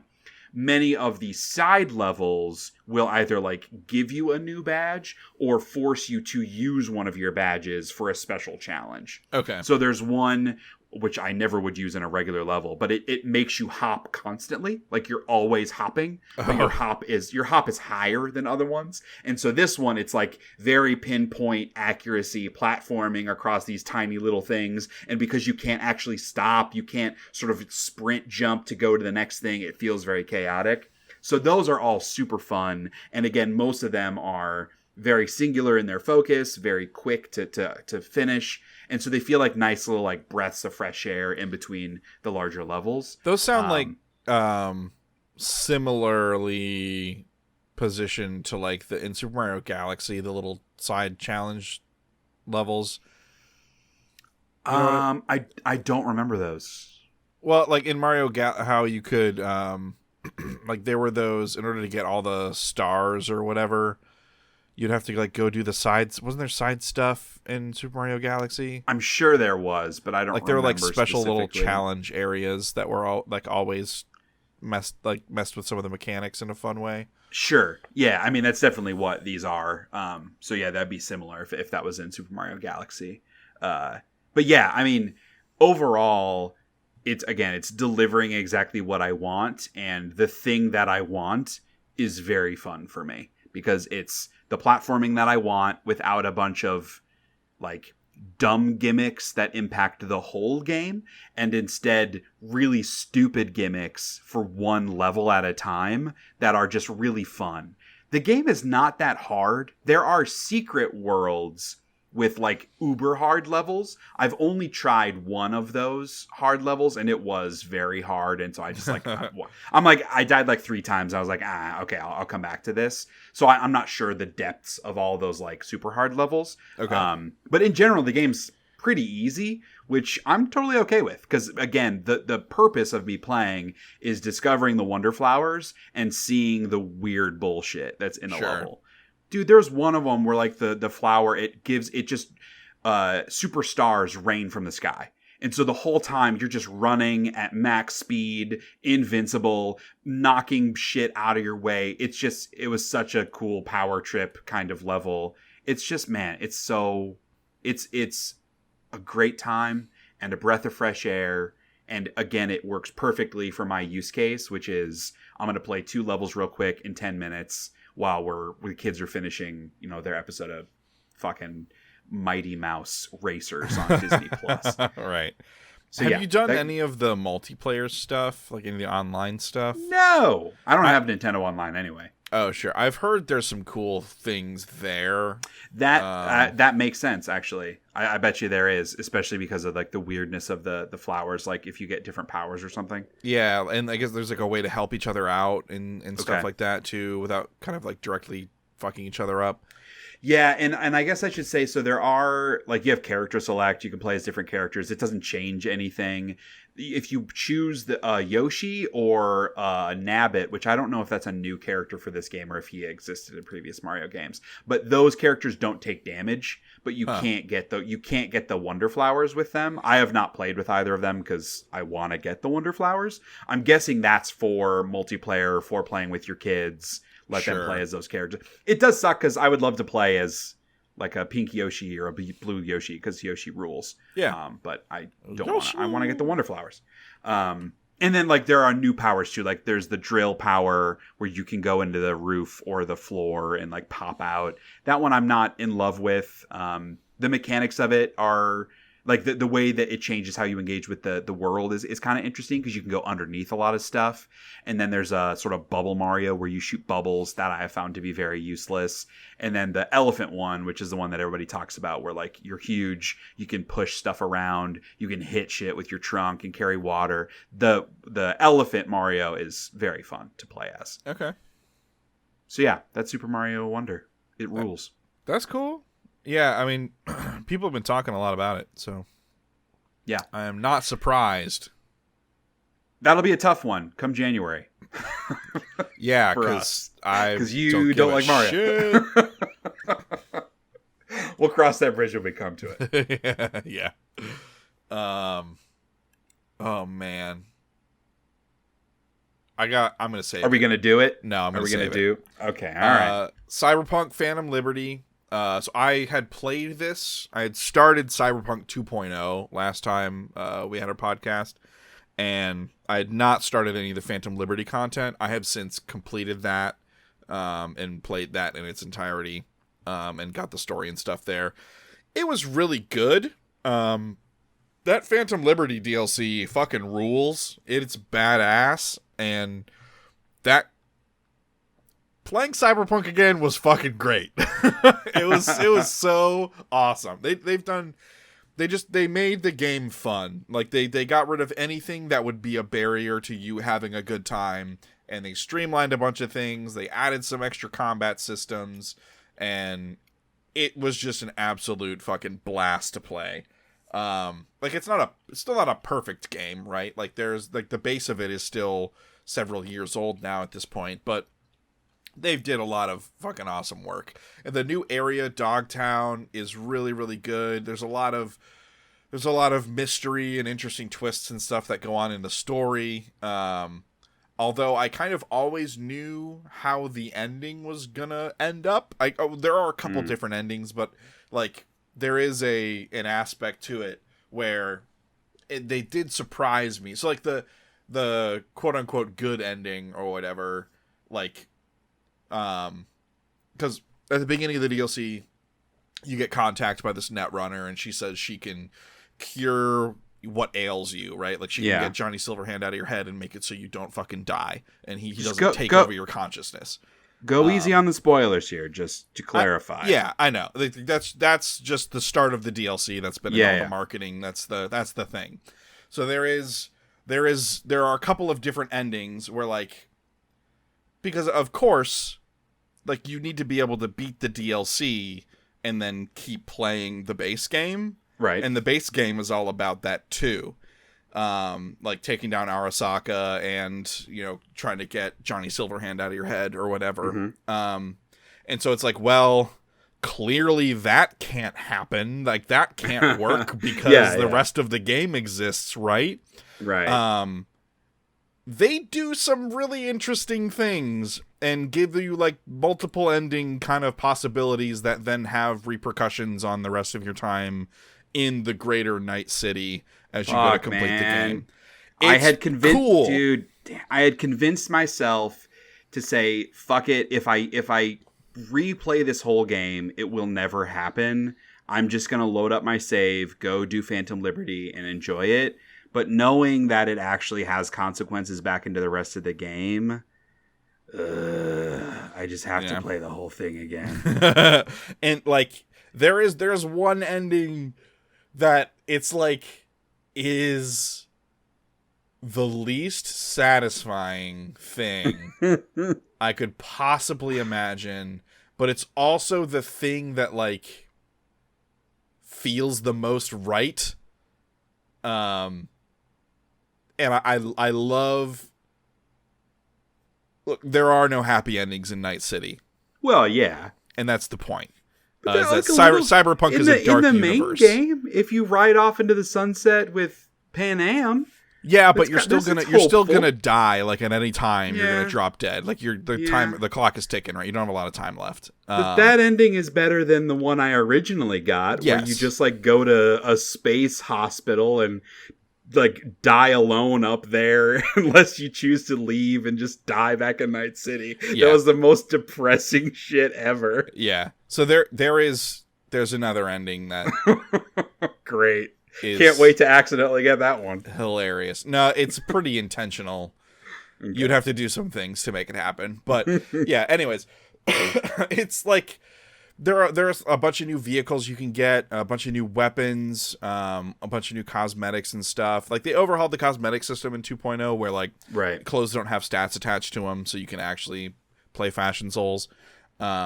And I greatly enjoyed that because like sometimes I wanted to run around in my fucking corpo suit looking like a boss bad bitch, and other times I wanted to look like, you know, a secret assassin who's gonna, you know, go invisible and then knife you or like wire blade you in the back or whatever it is.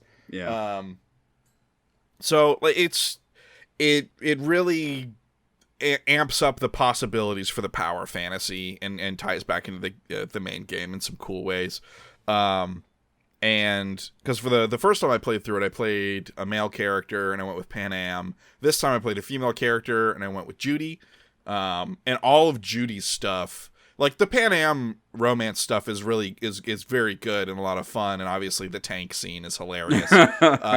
The Judy stuff is like tank sex. There's another podcast title. Yeah. The Judy stuff is more self-serious and a little less playful. But also I think written really well. And yeah, I just like I found because like you can go through that whole thing with Judy and have access to her apartment. You can visit her at any time and like talk to her about stuff that's going on. And I found myself like a couple times during the Phantom Liberty DLC, I was like, there's a lot of shit going down. I'm going to go spend some time with Judy for a little bit. And like, I was able to like go there and there were a couple lines of dialogue about stuff that's going on or whatever. And like, that was really cool. And so like it really does feel like it's been fully integrated into the story and the world. I guess like I was expecting it to feel, because it's like my benchmark for open world DLC is like Bethesda games, where all of that stuff is completely siloed off. Like you get to bring the new weapons and gear back afterwards, but like nobody's talking to you about what you did over there. And like that stuff happens in this, and it feels more integrated. Which that's cool. Yeah, it's very, very fucking cool. I'm not gonna talk about anything else, but I guess I can say Idris Elba, he's fine. Like he's pretty good in it. Oh, okay, yeah. Because I had what I had seen was he is amazing. Like he crushes it. Fine is underselling it. He is good. Yeah. I think there are other more compelling characters in the Cyberpunk world, but I think he did he did a good job. I like when you, I don't know, I guess I've been like conditioned, especially by like Far Cry 6, to when a big name is attached to a thing, be like, this is gonna suck, with the exception of Keanu Reeves, because Keanu always does the same thing, and I love the thing that he does. So I kind of knew what I was getting with Keanu, but everyone else, it's kind of like, I don't know if it's really going to translate well. Idris Elba, fair. I feel like did a good job. Yeah. Okay. So like it didn't detract from it or anything. It didn't add anything to it for me having it be Idris Elba. In fact, there was a weird moment like when you first see him and like you sit in the car and it pulls you out. Yeah. Like I sat in his car and looked over at him and it's like, this is weird, man. This is fucking Idris Elba. Idris Elba sitting in this Tesla Cybertruck. Like, what the fuck? And also because he looks pretty normal. Like, not that Keanu Reeves doesn't look like Keanu Reeves, but he's got the shades and the tank top and the metal arm. Like, he looks a little bit more like a video game character. Yeah, Idris Elba's less kitted out. He looks like the actor. Yeah, he's less cyber. He's just wearing a jacket. Yeah, like he has some cyber stuff going on his head but it's stuff. Subtle, but it is more subtle. I think probably because they wanted to play up the likeness a little more. But definitely. Yeah, man. And damn, that game looks good. Oh, it looks so good. The music is fucking awesome. There are a lot of really, really good combat. Oh, so many good combat sequences in that DLC, man. Holy shit. Me, dude. It was very good. I was already planning, like, after I beat Spider-Man 2, going and playing Phantom Liberty. And I was like, I can do that before our, like, Games That Don't Suck podcast. And that can be part of the conversation. And now, I mean, there's no way. There's no way I'm going to even have started Phantom Liberty. If I go back and start Cyberpunk over, like, in 2 weeks, I won't get there yet. Yeah. But that's what I'm going to do, because I want to play it. I want to play the whole thing again. I haven't done this in a long time. I did every single side mission, every single what are they called? Every, like, the jobs you get from the fixers in all the districts. I did every single one of those in every district for every fixer. Yeah. I have not done that in a game in a long time, but I was just loving the moment to moments because it just feels really good, and my build was a lot of fun. Yeah. And I looked awesome. It is an extremely good video game. Yeah, it fucking is. Not even disappointing in the technical part of it, but it is an extremely disappointing video game in many ways. Like, it doesn't go far enough in a lot of ways in, like, its world and its characters and, like, the depth that you can get into there. Yeah. But holy shit, that game is very, very good. Yep. I'm excited to play it, but also I don't want to, you know? Because it's such a big time commitment. Yeah. For sure. All right. I'll do Starfield really quickly here. Okay. I don't have what? No, it's just like it's hard not to compare Cyberpunk and Starfield. Oh, dude, no doubt. Ironically, over the past couple of weeks, I've been watching a bunch of Starfield videos. 'Cause, I mean, no one's talking about this game anymore, but, like, I'm catching up. Like, I get, and it's because the YouTube algorithm, it knows me so well. It recommends a bunch of videos from, like, a couple months ago about Starfield. Not, like, just completely dragging the game, but talking about its flaws in a very measured, fair way, but also poking fun where it deserves to be poked fun. And so Starfield has been very top of my mind lately.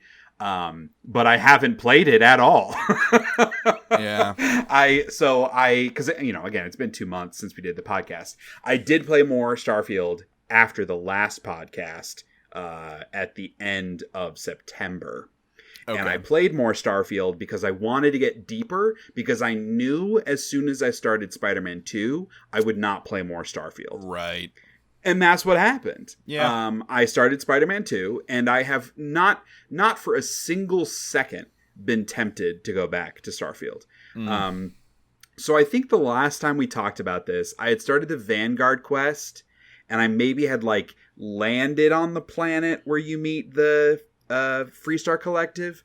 So I got farther along in both of those storylines and did a couple other side quests. And I also progressed the main story a couple missions to the point where I actually finally unlocked your Skyrim powers essentially. Because that's all it is. It's just the same fucking powers from Skyrim again. Yeah. Like, this game has no ambition, dude. Look, I'm not going to belabor Starfield here, I promise.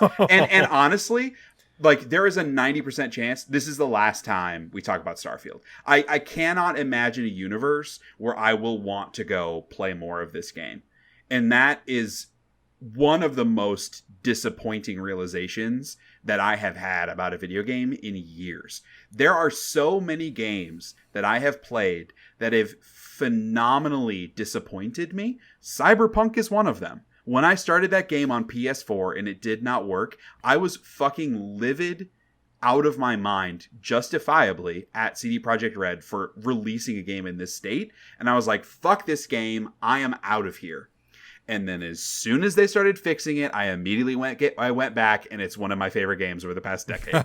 That is not going to happen with Starfield, because there's nothing wrong with Starfield that can be fixed. There are plenty of things wrong with Starfield that modders can fix. Yeah. Like the menus being horrible and it taking forever and getting rid of some loading screens and like, you know, making the graphics better on the facial animations. All of those things around the edges can be smoothened out by modders, which at a certain point, fuck you, Bethesda, for like just letting modders make your game good. But the core things about Starfield, the way they structured the universe, the way they have written the story and the characters, those things cannot be fixed by modders. Those things are unbelievably outdated. Like, it feels like I'm playing a game from when Skyrim... Like, their game design has not evolved from Skyrim. That game came out 22 years ago, and their game design has not evolved a single iota in terms of how they structure their quests, how they build their open world, the interactivity of that open world, or lack thereof, is more accurate. Like, when I got the first power, that was the straw. The proverbial straw that broke the camel's back, the jumping of the shark, whatever more metaphor you want. Like, unlocking the new mechanic in this game is the thing that made me put up the double birds and turn it off, because of how unambitious and non-creative that is in this type of game. Like, it's like I'm laughing in their faces that they thought this was a worthwhile thing to put into their game, when it's the same thing they put into their game from 22 years ago. It blows... No, it's not 22 years ago. Why do I keep saying that? 12 years ago. That's still a very long time. It is, yeah. So look, I'm not going to play any more Starfield. I will continue to watch videos about Starfield. And I've watched plenty of videos of people defending the game in a non-toxic way. A lot of the defense of this game has been very defensive, like very like attacking the people that don't like it, which is always that's a discourse that I just love to have when people are just like stubbornly in their camp about it and don't care. I've watched plenty of videos of people talking about the things that they love about this game and why it's fun. And I'm like, man, I wish that was me. Man, I wish that was me. I would love to love Starfield, but I don't. I think it's a bad video game. We will be talking about it again. And it won't be on the podcast in January. So yeah, that's Starfield. Are you going to go back to it with more mods? Like in a year? I don't know. I'm not going to know until I see a mod that really excites me or whatever. Like, and because I'm not going to want to like scroll through all the mods and assemble a pack that is good for me. I would want to probably wait and see if someone's like, here are all of the mods that I brought together and they work well, and like this is kind of my ideal experience. If you want that kind of experience, here are all the mods to go get. That's probably what I'll wait for, is for something in that vein to pop up that excites me. But I would not go back and play vanilla Starfield again, because I beat most of the quests, and the quests are where that game shines. I think the writing is generally pretty good, and the quests are interesting. I think there are interesting quests. Yeah, and they don't feel super repetitive. Like the Radiant quest. No, not the authored quests. Not the stories of the authored quests, but the actual quests themselves and what you are doing and where you are doing it. Those feel the fucking same, dude. It's always in a lab that looks the same. It's always shooting dudes wearing the same space outfits, whether or not it says pirate or marauder or lab technician over the top of their name. all of those quests feel the same. Yeah, for as much good art is in that game, there's just totally. somehow still isn't enough of it because they had to populate way too much with with that art. And that reminds me, I did do the Mantis quest. Oh yeah. And that was super fun. Yeah. The little character that you meet that like tries to trick you and like getting the audio logs of the sun that was trying to go through there. That was great. There are great quests in the game. And even like, you know, you're just shooting dudes, but even that felt different because the story was ongoing during the combat because you're getting the audio log stuff. That's all great. It's like speaking over the speakers at you. Yeah. But like that's one out of like 50 quests, man.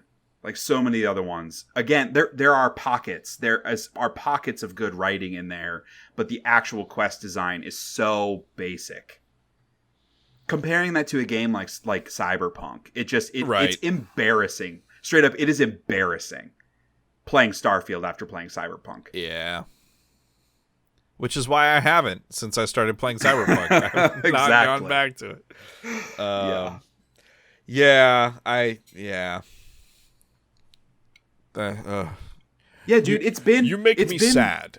No, I'm making myself sad. Again, I had not thought about Starfield in like a month until like 2 weeks ago when I started watching some random videos, and it makes me sad all over again. I was so happier not thinking about the game because again, like I haven't played it. It's been a month and a half since I played that game.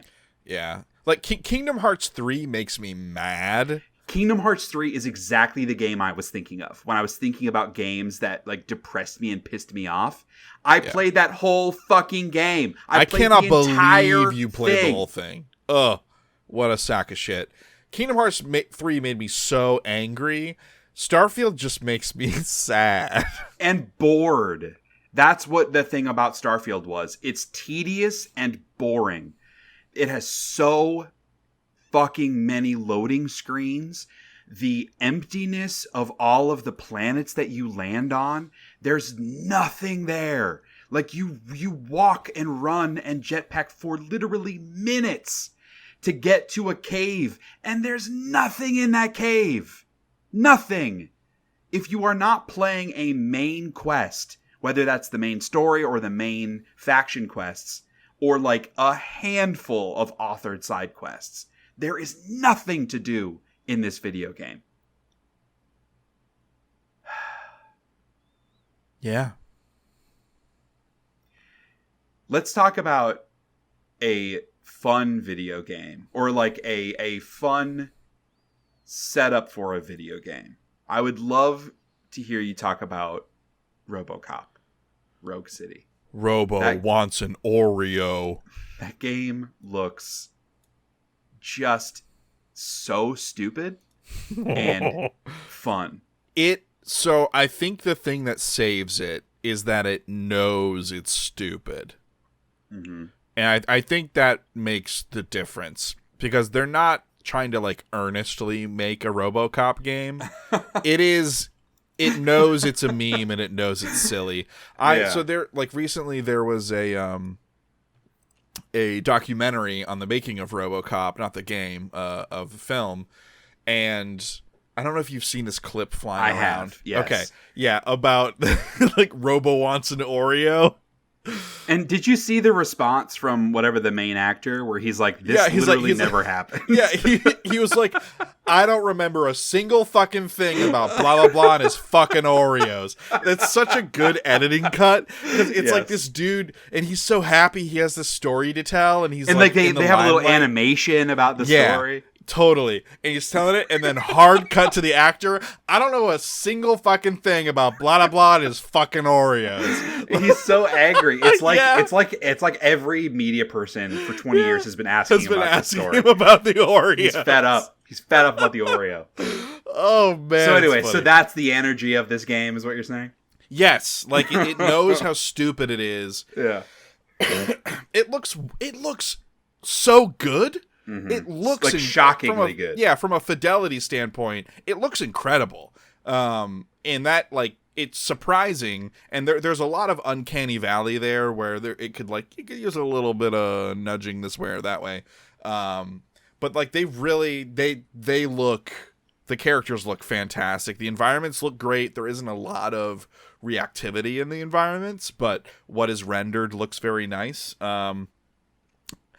Playing it is maybe the part where it all falls apart. It's just a very straightforward shooter, and I mean, you're Robocop, so you don't move very fast. Right. So it's like a very slow, lumbering. I mean, you're playing a tank in human form, in robo form. Ooh. And like stomping through areas, blowing stuff up. You could pick up dudes and throw them. You can pick up objects and throw them at dudes. You can, like, in one mission early on, you're up in like a high-rise building. You can pick up a dude and throw him out the window. Like, all of that stuff is a lot of fun. There are light RPG elements where you're gaining experience and spending skill points. Which is weird and fascinating. Yeah, it is so surprisingly competent. I hesitate to say that it's fun, but it is competent. I think that's like the biggest surprise of all, and the kind of a magical thing is that, yeah, this game works, and you shoot dudes and they die, and there are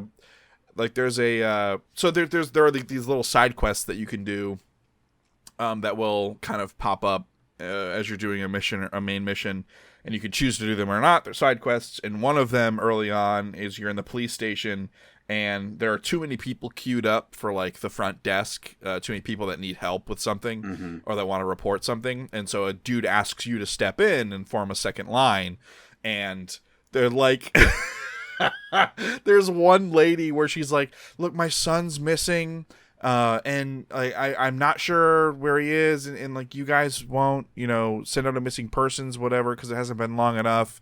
And then you have these dialogue options, and you can be like, the standard whatever blah blah blah time frame is X amount of hours before we can declare a male adult missing or blah blah. So you can do like the standard police response, or there's another response where it's like you can actually check on him for her, and and you do that, and RoboCop's like blah blah blah blah blah, deceased. It appears your son's body was brought in a few hours ago. I am sorry for your loss. And she's crying. She's like, my son. And she's the last one in the line. And then it cuts immediately after that.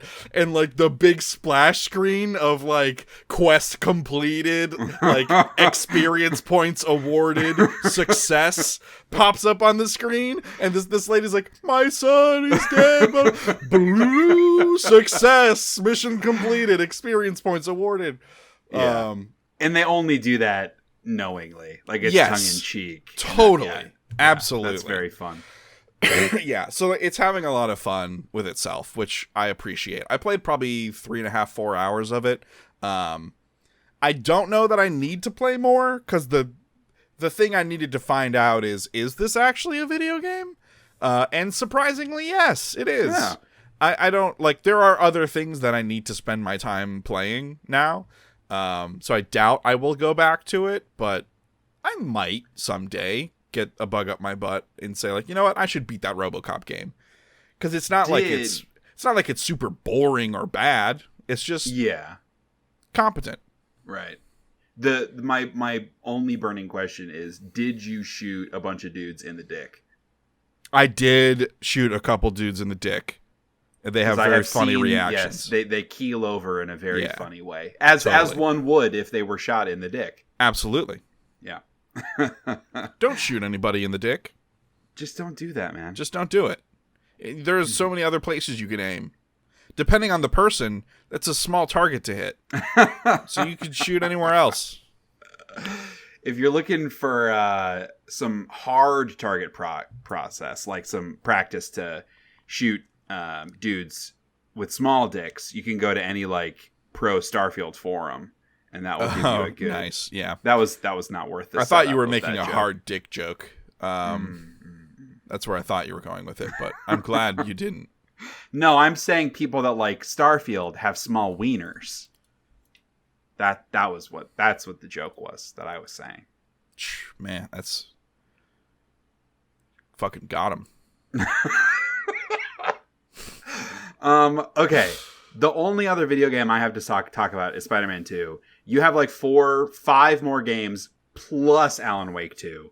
So we need to rapid fire some of your other games here. Okay, that's fair. Mob Factory I played. This is a tower defense game. It's a like cute little pixel art tower defense game where when you kill mobs, they have drops. And you can it's also a factory game, so yeah, you could like conveyor belt the drops off of the path that you create, and it's got the tower defense thing where like there's a spawner and they will always take the shortest route, but you can put stuff in the way and extend the route and add extra towers to like damage them over time or slow them down or whatever. And then it has the added layer of I'm going to conveyor belt or magnet some items off of these paths and pipe them or conveyor them into crafters and furnaces and craft other items and upgrade materials to then unlock new towers or purchase more copies of existing towers, unlock new islands, so you can have multiple things going on at the same time.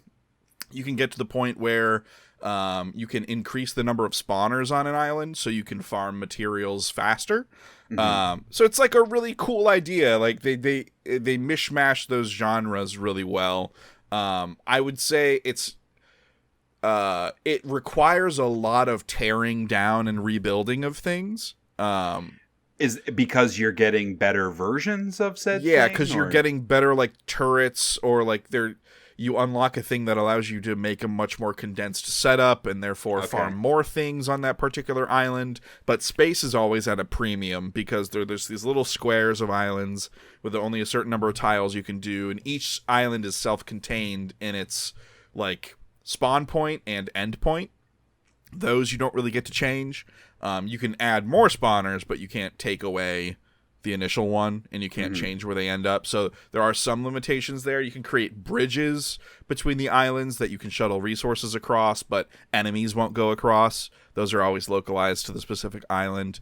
There are bosses in the game that you can farm for higher tier materials, and then you have to kind of conveyor them elsewhere and shuttle them across other islands to get to like wherever your crafting setup is. It's very Factorio in its factory stuff, in that in order to progress in Factorio, you take materials and you combine all these disparate materials into research, different tiers of research, and use those different tiers of research to unlock new things. Instead of like, oh, you need like 50 copper, 50 rubber, whatever to unlock this thing. It's like 50 copper, 50 rubber makes the green science, and it takes X number of green sciences to unlock a thing. This is like that, where you're crafting different tiers and colors of potions out of different kinds of ingredients, and it takes certain numbers of those colored potions to unlock new things. But it's the same, like, scaled out 2D, like top down. Yeah. Yes. Yeah. So it's interesting and cool. I didn't beat it, but I got pretty far along. I was at the point where... what is the end goal? Like, what are you trying to... I think you beat the last boss. I think like you buy enough islands and are fighting enough versions of enemies and have enough towers and stuff going that you get enough materials to unlock the final boss and then beat it, I believe, is how that would work. I got to the point where it was taking a really long time because they all, like, you can buy crossbow towers, ice towers, poison towers, and every time you buy one, the price increases. And so I got to the point where my prices were all so high, it was taking a long time of just waiting for things to run and generate the materials I needed to buy more of them, to then, like, unlock the new island and utilize them on the new enemies or whatever. And so I stopped playing because it was like, there are probably a lot of efficiencies I can make kind of down the entire line to increase drops and increase processing speed and outputs and stuff. But that would require building everything from the ground up, and I just don't want to do it. So that's when I stopped playing. But it was very cool up until that point. It requires a lot of tearing down and finding new approaches and efficiencies, which, like, I feel like I got what I wanted out of it, which was, like, to see what it is and explore it and find out about it. And yeah, I thought it was really cool. It's a cheap little Steam game, independent Steam game. So that's Mob Factory. Another little indie level 2D Steam game is Backpack Hero, which came out recently. This is a dungeon running, kind of a roguelike, where you go in, dive into a dungeon, and it's like a top-down map screen with nodes where your character's running around here and there, and you play as like a little mouse. It has the Resident Evil 4 inventory system, because the whole thing is like you go down there with your huge backpack and you're like trying to get loot and weapons and stuff and organize it in your backpack as efficiently as possible to like get like good loot to bring back to the village and like beef up and upgrade the village, but also like you need better gear as you get through it to beat the enemies. So things are ramping up, and so you kind of have to make the call of, do I really need more armor or more attack, or can I afford to take this, crystal back with me or whatever it is? The hearing that it was a roguelike made me curious as to like what drew you to this game, but hearing Resident Evil 4 inventory, that answered that question very quickly. Totally. And so there are a lot of mechanics around the inventory. Like, there will be a helmet that has 0 armor, but for every space below it, it is +1 armor. So you want it in the top slot of the backpack. Oh, and I forgot to mention, like, as you're going through the dungeon, you're killing enemies, you're gaining experience, and then you get to pick which direction in which to expand the specific slots in the backpack so it can get bigger as you go through it. So, like, let's say you have a cuirass that gives you 2 armor, but then for every armor piece next to it or weapon adjacent to it, it adds 1 attack or 1 defense respectively. So you would want to put your cuirass, which takes like a 2x2, and then have like, you can have like 2 or 3 helmets in the top row. Like, you're not limited to, you can only have 1 helmet, 1 chest piece, 1 set of boots, arms, whatever. You can have as many, whatever combination of those as you want, as long as it fits in the backpack. But they all have little rules about where in the backpack they're most efficient and where they give bonuses to. Like, for example, a bow will be, it'll fire the first arrow in every row to the right of the bow. And then arrows do more damage the more empty spaces to the right the arrows have. Or if you rotate the arrow, it's like, it's wherever the arrow's pointing, you need empty spaces in front of it, and it adds to the damage. So, like, you could do a little bit of manipulation there. So, like, the way you're leveling up and building out your backpack is very dependent on the kinds of weapons that you're using. And there are anything from, like, daggers and shivs to cleavers, clubs, large swords, bows. I don't know if I saw a crossbow or not, but there are a bunch of different types of weapons. And then in the actual combat, each weapon has a number of actions associated with it. So each combat, let's say you get like 2 actions. Maybe you have a ring that gives you a 3rd action. So you can use your sword that takes 1 action. You can use that 3 times.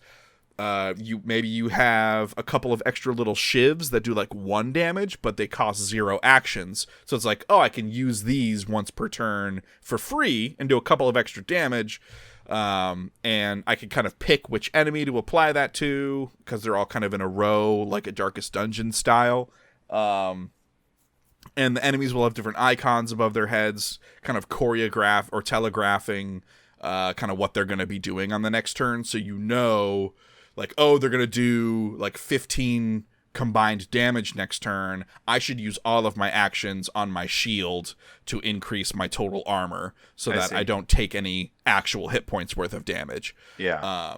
So like that's kind of the flow of it. It's really cool.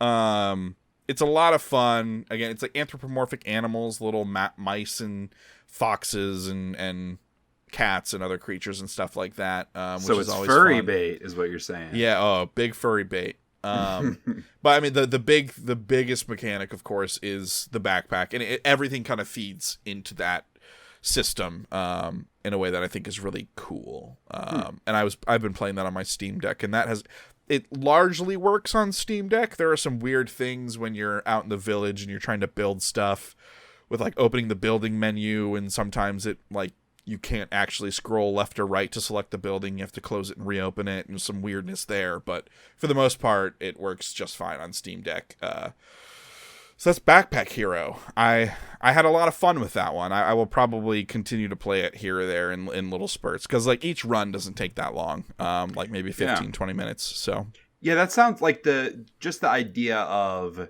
the backpack organization having a direct impact on how you can do combat is really interesting. Like I can't think of another game that's done something like that. Right. Yeah, me neither. So I thought that was super cool. Another kind of smaller scoped game is Outpath. This had a like free demo version, Outpath First Journey, I think is what it was called, that came out maybe like a year ago on Steam. It was basically like a downloadable demo that had some of the features, but not all of them. It is a 3D, but it has very like PlayStation 1 pixelated 3D graphics. It's a little prettier than that, but very like kind of low poly 3D. Really nice music. It's just like a chill vibes. There's no combat, but it looks like a Minecraft like I'm looking at screens of it in terms of the like visually. It's very blocky. And yes, it is very blocky, procedurally generated. Open spaces. There are these little islands like spires that generate, and it has this fun like parkour movement where you can like wall run and jump and get extra jumps off of stuff, which is cool, and like clamber on things. So like the movement is a lot of fun, and but it's like a mining resources, materials kind of ramp up thing where like at first you're starting by breaking and it's a clicker as well. So it's like each blade of grass takes like 5 clicks to break, and you get a little bit of fiber, which you can use to craft some other things. And then eventually you're getting things that like will automatically break things in their vicinity, but you have to go around and tap the spire or the little tower that does it to like give it energy. And then eventually you can get a thing that like runs on coal that will charge all of the automatic breaker towers in its vicinity. You'll get things that will vacuum up the resources that drop when they're self-breaking. So it's like this has this whole automation ramp up, and then every set of islands, like every biome of islands, has a spire that every time you click, you get a click currency. There's only kind of like really one currency in the game, and it's like in the top left or right or whatever. But it's a number that goes up every time you click, or sorry, every time you break something, you get a certain amount of it. And eventually you will be getting things that will like farm that currency, and you can use that currency to buy upgrades like an extra double jump or triple jump. You move faster, certain types of resources drop more, or certain types of nodes of things drop more resources, rare versions of things spawn more often. You can like buy extra spires in that biome, so you have more things to pull from and more chance for things to spawn, and it gets to be bigger. And then eventually, once you buy all the upgrades for a biome, you unlock the next biome, and then it has its own set of resources and tier of things that you're going back in and crafting and all that kind of stuff. So it's one of those constant flow games where there's always another thing to be crafting, another tier to be running into, and that kind of stuff. I think I got to the point where I had unlocked the final biome, which is like up in the sky. And it was just taking so long to get everything. I had progressed up the crafting tier most of the way. And you can build your own bases, like you can lay down platforms and pillars and build and stuff. And there are so many crafting tables, and the crafting tables have synergies with each other that will unlock different recipes based on their proximity to each other. All of that stuff is laid out really well in like a really simple UI, so it's not like it's hard to find that information out, but it's just a lot of stuff. And there's nothing else quite like it. And I liked it a lot. I played the demo to completion, and then I've played the main game almost to completion.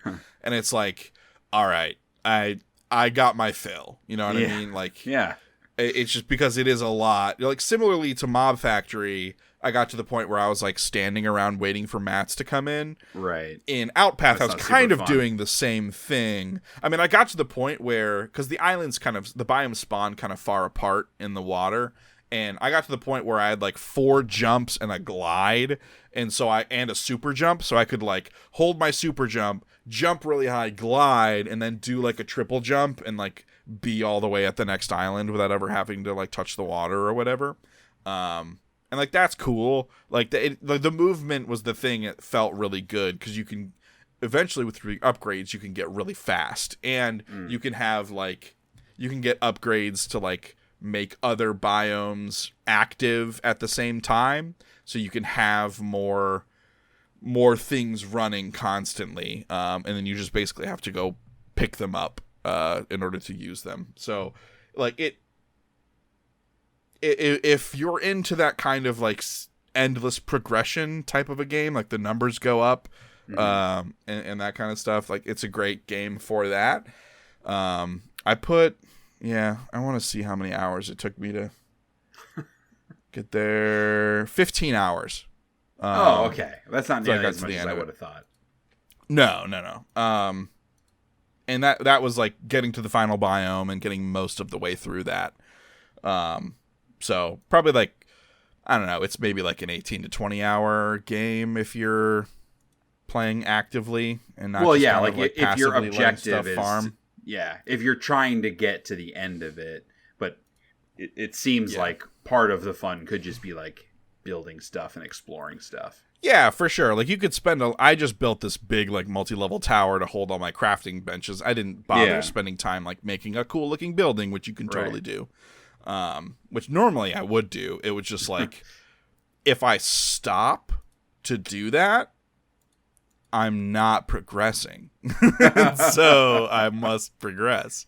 And that's kind of how I spent my time with it. But yeah, it was, again, it's another cheap, fun little game on Steam that I would highly recommend people play. You play a lot of games, man. And you play a lot of games for a lot of time. Like, most of these games you've been talking about, like, it feels like you're describing your experience having played, like, 4 hours. And then you say, like, yeah, and I pretty much got to the end. I'm like, wait, what? Yeah, well, like, so Mob Factory I put 7 hours in, Backpack Hero 2.5.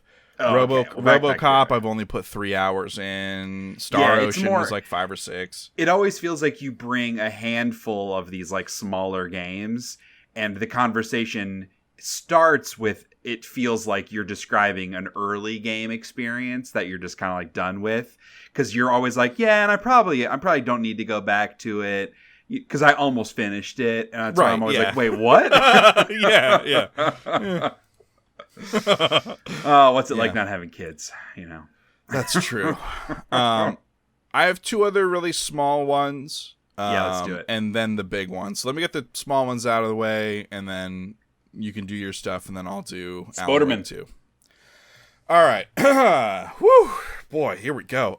Vintage Story. Speaking of another, like, Minecraft-like, Vintage Story is made by, well, no, I don't want to say this authoritatively. So there's a Minecraft mod that came out a long time ago called Terra Firma Craft, where it's a Minecraft overhaul mod where it's like the YouTube channel Primitive Technology, where people will, like, go out into the woods and, like, try to make iron tools by mining and panning for iron and making their own clay kiln and building a cabin in the woods and, like, irrigating their own crops with bamboo paths and shit like that. It's like that in a Minecraft setting where, like, you have to, like, go prospect for ore and find out, like, what ore is in the area, go digging for it, and you have to break it down and smelt it, and different types of wood burn at different temperatures, and different ores need different temperatures to melt, and stuff. It's all of that stuff, and, like, you have your fats and your carbs and your dairy requirements and all these other types of food you should be eating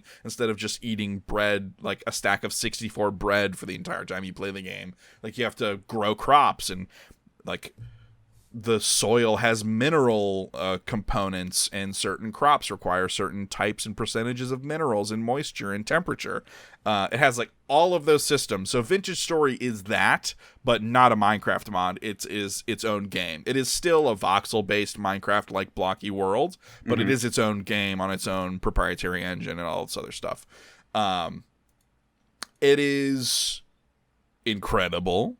It is time consuming, as you can imagine. Yeah. And it does have like some light fantasy elements. Like at night, these creatures, it has like some Cthulhian enemy things going on where every now and then a temporal storm will happen and these portals will open up and these kind of like eldritch horrors will come out. And, like, as time goes on in the game, obviously that ramps up and those become much larger threats. But at the beginning, they're just, like, these really wimpy little dudes that throw stones at you. And you can kill them pretty easily and get some string and other, important stuff from them. But so I dove back into that because it's been a very long time since... It's been years since I played it. And I kind of dove back into that on a whim just in the past few days and have been sinking significant time into it. And I'm at the point now where, I'm probably like, I don't know, maybe 12, 14 hours into this save. And I got copper. I made a copper anvil and I started working some ingots, which is a big deal. I was able to get a saw blade and make planks and stuff out of some nice walnut tree, and I'm finally building a house. I'm no longer living out of a dirt cave. Nice. So I have like a house with a door, which is a big deal, and that's all you need. That's all you need to make it a house is a door. And like now that I have a saw, Shay, I can make planks, and now that I have an anvil, I can use copper to make like some nails and fixings and stuff. And so I was able to make actual chests with hinges that can store more things than my my baked storage vessels made out of clay that I made in some fire pits that I fired in a pit kiln. Lord. Yeah, dude. It has so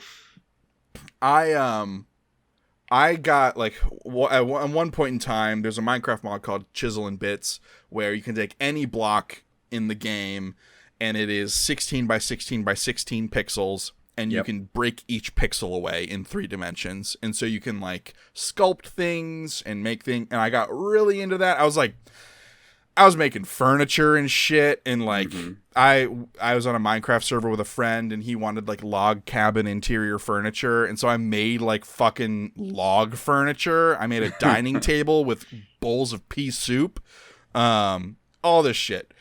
I like that micro level of detail in building things, and in Terraformacraft and in Vintage Story, when you make tools out of like stone and flint and stuff, you nap them, and so it like lays out a piece of stone on the ground, and you nap little squares away to make the shape of the tool head that you want, like a spear head or a axe head or whatever it is, and then attach it to a stick and you got your tool. With the clay, you dig up clay with one of your stone tools, and then you throw like a block of clay down, and then you add little bits of clay to it in those little pixels, and you build it up layer by layer. And so, like, all these storage vessels that I made and fired in my pit kiln, I made them little bit by bit out of clay. And I made a crock pot that I can cook on meals on my fire, so I don't just have to eat raw berries. I found some grains out in the wild, so I was able to stew some grains and some fruit to make, like, a fruit porridge, which gives me both grain and fruit on my like eat meters. So you gotta have that big deal. That pyramid. You need the food pyramid, grains precisely and fruit. Yes, because the more of each thing that you eat, the higher your health pool is. So like that's the motivation, just there like real life. Yeah, eat a balanced diet and you have more health. In the clay kiln, did you make like a dreidel? No, Shay. Like the song. I know the song. Dreidel, I made you out of clay. Look, I'm not here to fuck around. I'm here to make tools and get the right now. Well, the game isn't launched, but I am firing some clay shingles so I could make a roof. Just be careful on how you do that. You don't want them like filing a suit against you for like wrongful termination if you're going to fire all of them at once. Yeah, more on that later. And then I because I've been so stressed with work and have only had like little bits of time to do stuff, I've been playing more the Minecraft mod pack Vault Hunters. Just because it's like 25-minute vault runs, going in, getting loot and getting out. And I can do that. I can basically log on, do a vault, store all my stuff away, and spend some skill points and stuff within like 45 minutes and then be done. So I've been doing that in between everything else as well. Nice. And that's everything besides Alan Wake. So it's nothing. So it pales in comparison. Well, hey, I'm going to talk about Spider-Man 2. I'm going to try to do it in a structured way so that I don't ramble for a half hour. And then you can do the same thing for Alan Wake 2 so that we don't spend like an hour just talking about these two video games. Because I have a lot to say about Spider-Man 2, and we'll get to it all eventually. I have so much to say about Alan Wake. So, Spider-Man 2 is a video game. It is a sequel to 2018's Marvel Spider-Man / the kind of sequel Miles Morales Spider-Man. Right. You play as both Spider-Men. They're both very fun, and they have... I was very curious going into this game, obviously knowing that it was about Venom. I was very curious originally when they announced the game of like, in Miles Morales, they added these like Venom powers that Miles Morales fights with. And it like totally up-leveled the combat systems. It gives you so many more options and like special moves to do. And it just made things feel far more engaging than just the like Batman style acrobatic combat of the original game. I was like, how are they going to make that adaptable to Peter? Well, they just, in the beginning of the game, they just give him the like actual like spider suit with the mechanical spider arm things on him. So when you start the game, you have all of those powers. Okay. And then when all of the Venom shit, hey, spoiler alert, Peter gets venomized as well, which I believe they talk about in trailers too. Well, like, yeah, there was that whole gameplay trailer of him talking in the Venom voice that is terrible. No, okay. In context, it's much better. It is kind of cringy, but that feels intentional because Peter Parker's such like a happy-go-lucky dude that he doesn't know how to be an asshole. But it's like the hardcore. It is so anti his spirit as a human that's what makes it feel a little forced. All that to say, like I think the voice actor does a really good job with that kind of stuff. But I'll get to that. Right. Mechanically, like in the combat, the extra spider powers I think are mostly okay. I'm finding it I should say, comparing Miles Morales to the Spider-Man in the beginning of the game, it is much more fun to play as Miles Morales. His Venom powers are just more dynamic and colorful, and they just are more fun to engage with than like using the spider claw shit everywhere. When Peter gets the Venom powers, that's like bonkers stuff. Like it is so fun to play as Venom Spider-Man because he is so violent and like all of his powers are huge and feel very forceful, and it's like a good power fantasy even beyond what playing a game as Spider-Man feels like. So do those Venom powers, are those different than the ones in Miles Morales? Yes. So okay. Miles, the character of Miles, does not get the black and white Venom powers. It is very confusing. In Miles Morales video game, he has special electric powers as part of his like spider powers. They're called Venom powers. Oh. It was real dumb to do it that way. Yeah. So what I should clarify, when I talk about Miles Morales' Venom powers, they are not the symbiote powers. They are his spider powers, which are called Venom powers. Maybe when I'm Spider Venom.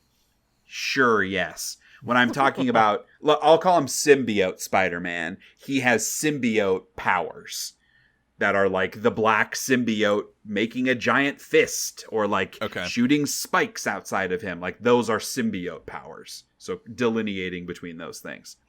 So as you're playing the game, Peter Parker goes beyond the mechanical spider powers to get these symbiote powers, and you can pick and choose. So like you have you have powers for each face button. So you have 4 special powers, and you have an option between the mechanical power and the symbiote power. They do something similar with Miles, and they justify it through a story reason with Martin Lee, who's Mr. Negative. He's like, because he's the dude that kills Miles' dad in the original game. And so that's a big part of Miles's story, is trying to like track down Mr. Negative for various reasons. And so as he's sort of reliving this trauma from his past, and he's unlocking sort of like new hardcore powers in himself too. Narratively, they're trying to mirror a little bit between Peter Parker being taken over by the symbiote and that turning him like violent and selfish and kind of cruel, with Miles' like internal struggle over the dude that killed his dad, like him getting a little bit more angry and violent in how he interacts with the world. I'm not totally sold on if that's working for me or not, but point being, for the combat, that's how they're justifying power options for Miles as well. So he has a yellow Venom power and a blue Venom power that you can choose between. And they're all super different, which is great. Like the Peter's square power as mechanical Spider-Man is sort of like a multi-hit. He just like scratches and claws with the spider legs. The symbiote version is just like a big fist that punches someone into like a wall or a car, and it like webs them up to it. So it's totally up to you to choose and pick and choose like the kind of combinations you want. And that to me allowed a lot of freedom that I wasn't expecting, to like play around with different combinations and find the ones that I like between the two characters. So that part of it's been really cool. The other biggest change from the original game is the addition of parrying. So in both the original games, like you were dodging everything. That was the whole point. Dodging melee attacks, guns. And if you did a perfect dodge, you like shoot an automatic web at someone to slow them down or stun them or what have you.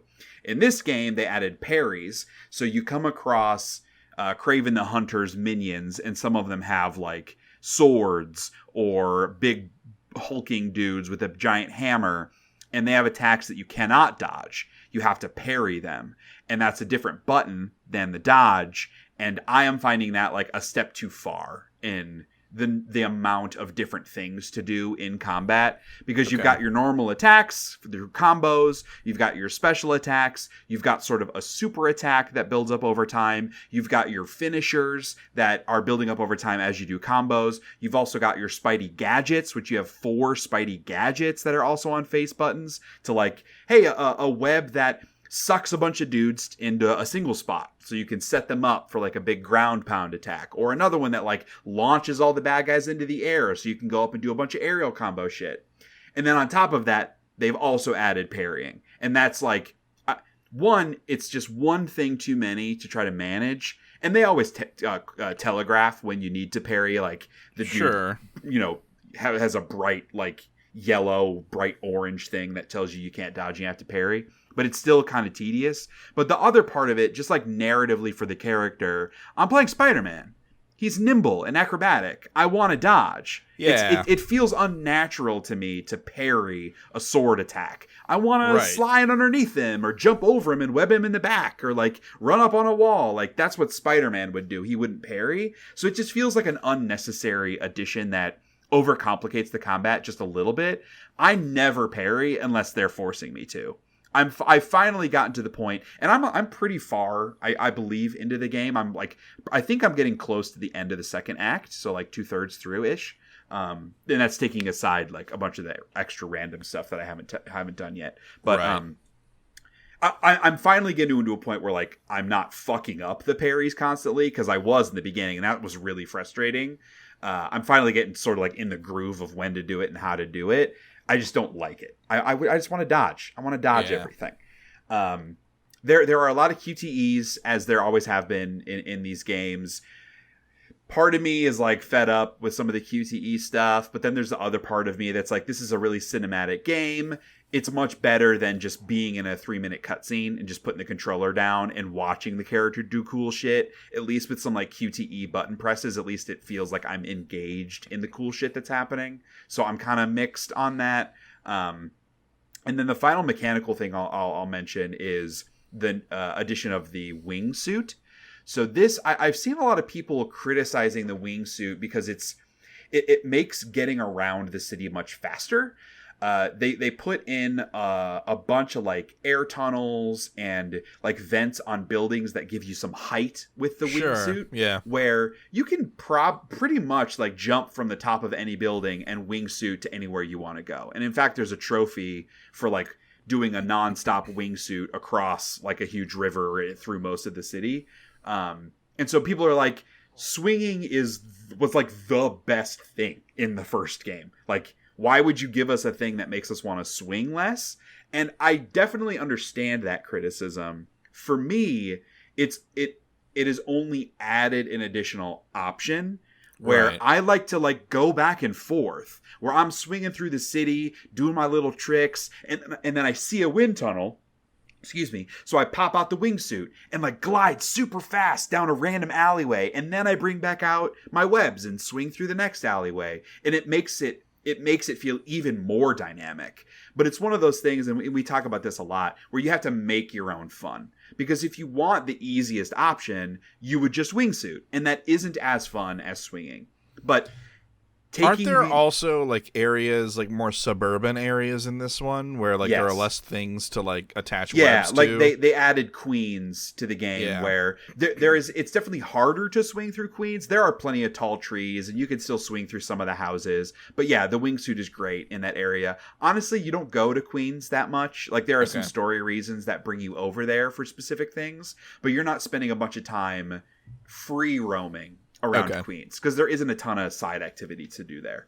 But yeah, like again, I think it's a valid criticism, but as an adult human who is playing a video game for fun, I'm going to do things that make it more fun, which I think is a reasonable expectation for game developers to put the onus on players. And to me, doing both of them together is more fun than just swinging, and certainly more fun than just wingsuiting. So it's what you make out of it.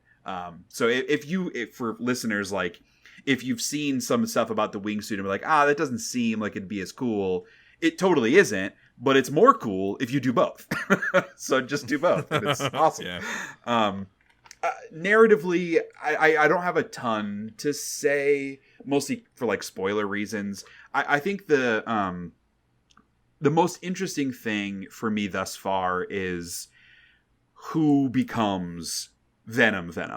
So like I've played through the section of the game where you're symbiote Spider-Man, and I got to the point in the game where you're able to extricate yourself from that. Okay. And they show in the posters that you fight fucking Venom, so someone's gonna become Venom, and I don't know who that is. And it could be a couple of different characters. And that's exciting. Because they've said that, like, they didn't want... It's not Eddie Brock. They're not doing, like, a comic book version of this. It's a different character. And that's... I'm very invested in the story to see how that plays out. I'll also say I'm very invested in a lot of the interpersonal relationships.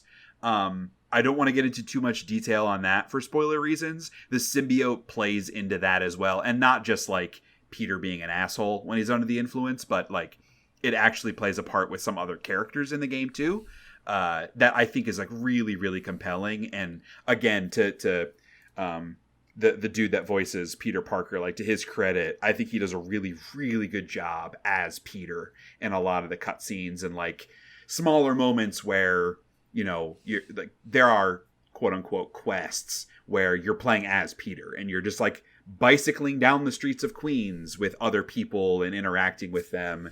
And I think all that stuff is really, really well done. Miles takes a little bit of a back seat, which is disappointing because I think his character rules, but his stuff is also really good when he gets a chance to shine. This game is the best example for people complaining that it's just a bunch of sequels. Because this is a sequel-ass sequel. Like, this is just more Spider-Man. And some of the stuff they've added, like the parrying, I think is to the game's detriment. But most of the stuff that they've added, like all of the extra powers that you get, the wingsuit, a lot of the new types of side missions and quests, there are better, more lengthy side quests than in the previous game. Like, there was a lot of one-off shit in the earlier games. And this, like, there are a couple of quests that are, like, multi-stage and feel more like legit side quest stories. And those have all been really, really good so far, too. So, I think the last thing I'll say is I saw someone talking about Spider-Man 2 in comparison to, like, other Sony sequels. Because I think, like, that's kind of Sony's bread and butter these days, right? Is, like, the third-person action games, whether they're RPG lights, like a Horizon open world game, or they're more like narrative focused, like a God of War. And, like, where does Spider-Man 2 stack up in terms of the other, like, big series games that Sony puts out? And comparing this game to, like, God of War Ragnarok is a really hard thing to do, because the God of War games are, like, two of the greatest games to release in the past several years. Spider-Man 2 is amazing and will be very high on my list. Like, right now, it's number 1. There are also a lot of games that I haven't played yet, but right now it's at the top of my Game of the Year list.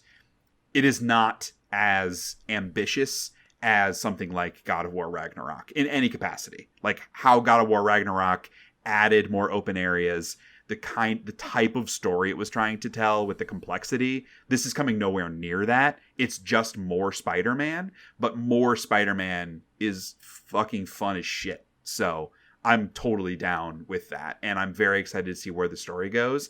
And I'm already very excited for the next game, because they've pitched this as a trilogy. So to, like, see where they can take this again, I think is really exciting from, like, a story and character perspective too. I'm hoping we get some. Hoping we get some, like, cameos. Do you think the next one is Spider-Man 3, or do you think they do another Miles Morales scoped thing in between? I believe, and again, I've been trying to avoid spoilers where I can. I did see them say, someone at Insomniac commented that, like, going forward, Miles is the main Spider-Man. So I doubt we'll get another standalone offshoot. We may get some DLC for this game, like we did for the first one. In fact, I would imagine we probably will. But I don't think we're going to get a standalone game. I think there will be a Spider-Man 3 where you will play as both characters again. Unless something crazy happens. Jane as Carnage standalone game. Look, I didn't mention this, but, like, there are the Mary Jane stealth segments again. Oh, they're not fun. I don't know. Like, I get they want to give her character more agency so that she isn't just Peter's girlfriend. I 100% get that. Like, it's not fun to play those stealth sections. It's also ridiculous because they justify it, but so she, like, trained off camera with Silver Sable, who is, like, a semi-villain from the first game, where, like, you kind of end up partnering with her at the end. And so, like, the justification is MJ did a bunch of, like, combat training with her. So she's, like, a badass herself. And she has, like, a taser gun that she uses on the hunters and on bad guys. It just feels ridiculous. Because, like, Spider-Man will come in and rescue her sometimes when she's stealthing. And I'm like, bro, I got this. I just, like, knocked out, like, 12 of these dudes. Like, I don't need your help. And it makes it feel, it minimizes the badassness of Spider-Man a little bit, that MJ also can kick the shit out of these guys by herself, too. Yeah. But yeah, those sections are not super fun, and it bums me. They added them to the first game to give you a break from doing the Spider-Man shit, because that would feel monotonous if you played 30 hours of just swinging and punching and kicking guys. So I get why they added it in the first game. It wasn't good, but I get why they did it. I don't get why they did it in this game, because there's way more story in this game and way more time spent out of the suit in this game. Okay. So they didn't need to break stuff up in this way. So I don't get why they did it, and it sucks. But it's relatively unobtrusive. I think there's been, like, 2 stealth sequences that they're pretty throwaway. They're not, like, particularly difficult, but they don't need to be there. Yeah, they maybe just wanted to have a female playable character for an amount of time at least. Yeah, and like I get all of that, but just like make it better, make it more interesting. Yeah. Yeah. And one thing I did forget before we tossed it to Alan Wake 2 is a lot of the trophies are really good in this game. Like I've gotten multiple trophies for doing a thing that I was like, this is something I want to do. Like a random thing that has nothing to do with anything, and a trophy pops. Like I went to Coney Island as Miles for like a little story thing. And I was swinging around. I saw a baseball field. And I'm like, I'm going to run those fucking bases. I got down and I ran around the bases and I got a trophy for running the bases at Coney Island. Sure. And there are a couple instances like that where this is like Insomniac is one of the most underrated studios, I think, in AAA gaming. Like they have not missed since like fucking Ratchet and Clank All for One. Like it's been like a decade of them just putting out amazing games. And that kind of thing gives me so much more appreciation for how well they know their players, that like you're going to guide the player to Coney Island, and like I as a developer, I know you're going to see this thing and you're going to want to do that, so I'm going to reward you for that. And that is great fucking game design. So kudos to whoever came up with that trophy in particular. Nice. All right, let's do it. I'm going to take a quick nap. Okay. No, I'm just kidding. We've texted a little bit about Alan Wake, but I know there is a lot to say about Alan Wake 2. It is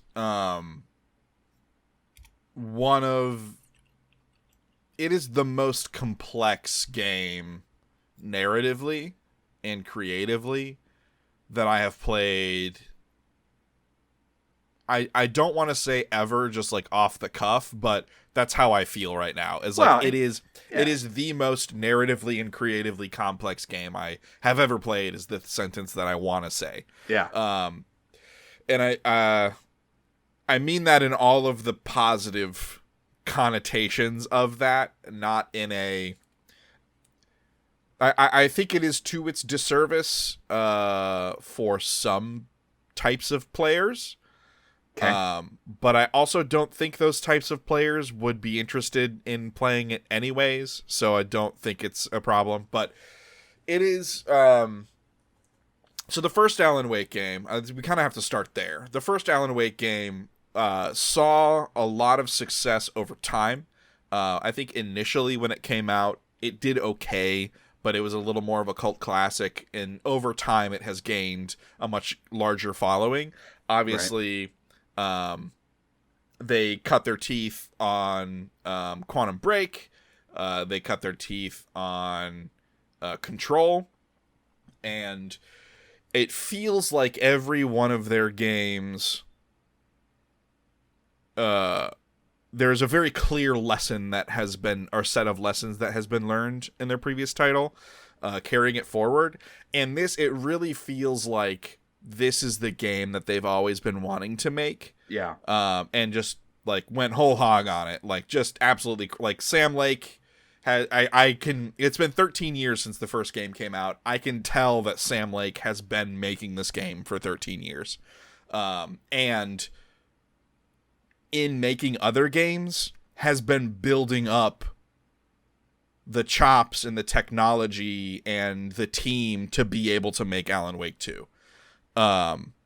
That's how it feels like all of the things that have been done since the first one to this one have been done not just in service of making other fun, interesting, or provocative, or genre-bending, or media-bending experiences, but also for the purpose of utilizing them on Alan Wake 2, is what it feels like. Because every single thing has been refined to... an incredible degree. I really cannot say enough good things about Alan Wake 2. So like that's very high level, very broad. More specifically, their use. I mean, like one of the most obvious things to talk about is their use of multiple forms of media and how they bring those together in a way that it should clash and it should feel weird and bad, but it is seamless, and it elevates it elevates the game in really exciting ways. And so like, there's a ton of live action. There's a lot of FMV in Alan Wake 2. And there are a lot of complications around that, because the guy who is the face of Alan Wake is not the guy who is the voice of Alan Wake. Similarly, Sam Lake is the face of Max Payne, right? But he's not the voice of Max Payne. Mm-hmm. And also they don't have the rights to Max Payne because that's a Rockstar thing. So Alex Casey in this game, and as he was referred to in the original Alan Wake, Alex Casey is played by Sam Lake, the person, but the voice is the original voice actor for Max Payne. And then same with Alan Wake. So in all the live action stuff, it's the face of Alan Wake, and they dub over the voice. It's like a Darth Maul thing. They dub over the voice of the person who's been the voice in the original game. And you don't know, you can't tell. like we've all heard Sam Lake talk with his accent and stuff. But then when he's Alex Casey and he's talking, even in the live action stuff, it's just the sync is really good. The sync is really good. And it also helps that there's it's so complex. The way they integrate the live action, it's not like they're cutting to a cutscene that's playing. Things like the live action stuff is almost always happening overlaid on the gameplay in like interesting and fascinating ways, or like it'll be on a screen in the room, and like very rarely will they like or like it'll start there, right? Like you'll be looking at a TV and a thing will start and you'll interact with it and the camera will zoom in and then it'll zoom in to be the full screen live action video, and then we'll transition in a different way back into the gameplay kind of a thing. It's they have so many different ways they do it, and like they don't rest on their laurels with everything. They're not afraid to take new approaches to solve unique problems throughout the entire experience. It's really hard to encompass all of it. And I know we don't have unlimited time, but like that is a thing that has stood out to me the most, is because there's there is Alan Wake, who is a writer. And so there are manuscript pages, like in the first game, that you're finding that are kind of leading you through the narrative and foreshadowing things that are about to happen, or potentially providing additional context for things that have already happened. And so that is the same as the first game. So there's a book in the game, and then there is the Dark Place, where it's kind of this other dimension, this other reality, which is an alter world event in AWE, which was established in Control as being what it is. The Federal Bureau of Control plays an element in the story, so there's like very clear ties into Control and tying the universes together. Because I mean, the AWE DLC for Control, which I didn't play, and I can't believe I didn't play it, but it is centered around a lot of Alan Wake stuff. Like a lot of those elements have great sway in the story and kind of bear themselves out. And you get a lot of answers because the first game sets up a lot of questions. It's like the final line of the first game is, it's not a lake, it's an ocean. And so Cauldron Lake is the main setting of the first game, where like that's where you dive in after your wife, who was taken by the Dark Presence, and you're basically the assumption is, or kind of the thing they're trying to lead you towards throughout that game, is that this dark presence that resides at the bottom of Cauldron Lake is leaking out into reality and affecting reality around it, and twisting it and warping it according to this manuscript as like sort of a source of power for it. Like something about art in the written word gives the dark presence power and form in those artistic mediums. And so the last line of the first game, it's not a lake, it's an ocean. You know, like there are a lot of things that could mean, but on a simple level, it's like, oh, the space is bigger than what you think it is. Like, it's bigger than it appears to be. It's deeper. It is darker. It is more complex. It has more life in it. It is deeper depths than you initially thought, right? And so, answering a lot of those questions and kind of playing on some of the assumptions that players might have, from having played the first game. There's a lot of that happening. And then also like establishing new questions along the way as you go. And I think the way that the game ends is so perfect. Because I obviously I'm not going to spoil it, but the last bit, it is better. I don't want to say it's better, but it is as good as the last line in The Last of Us, the first Last of Us. Wow. It is that packed full of meaning and questions and resolution, but also like setup and hope and also a little bit of dread. It's so packed full of emotion and consequence, like a simple phrase. Like I swear at the end of Last of Us, it's that charged, and that packed full. And it's a result of everything preceding it being so impactful and, just like edge of your seat. Like the writing is so fucking incredible. The voice acting is so fucking incredible. The visuals look fantastic. I would say the weakest part of the game is the combat for me. I like, it's serviceable. It's a little tighter than Control was. Control was a little loose. This is a much more tighter, more grounded combat experience. It's not a perfect thing. I think for me, as a fan of survival horror games, like, it's just not quite. It's not quite there in terms of balance, because the structure of the game changes throughout. So the balance always feels a little off in terms of combat and the resources that you're getting. Like, so from a survival video game standpoint, I think it falls a little short, but that is so far from the most important thing. Like it is constantly feeding you and overfeeding you fascinating characters and interactions and lore and mysteries, and sprinkling in just enough answers to keep you going along. What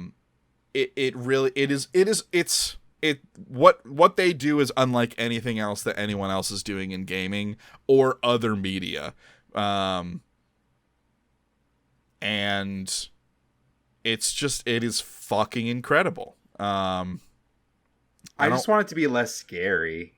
It's not that scary. Play it. Dude, it's not fucking that scary. I don't buy that. Everything I've seen of it, both Saga's stuff, like in the woods with like dudes with scary masks coming at you with axes, and then Alan's stuff in whatever the city place with like the random place, yeah. The shadowy spirits that's only some of them attack you. Like, none of that is stuff that I'm okay with.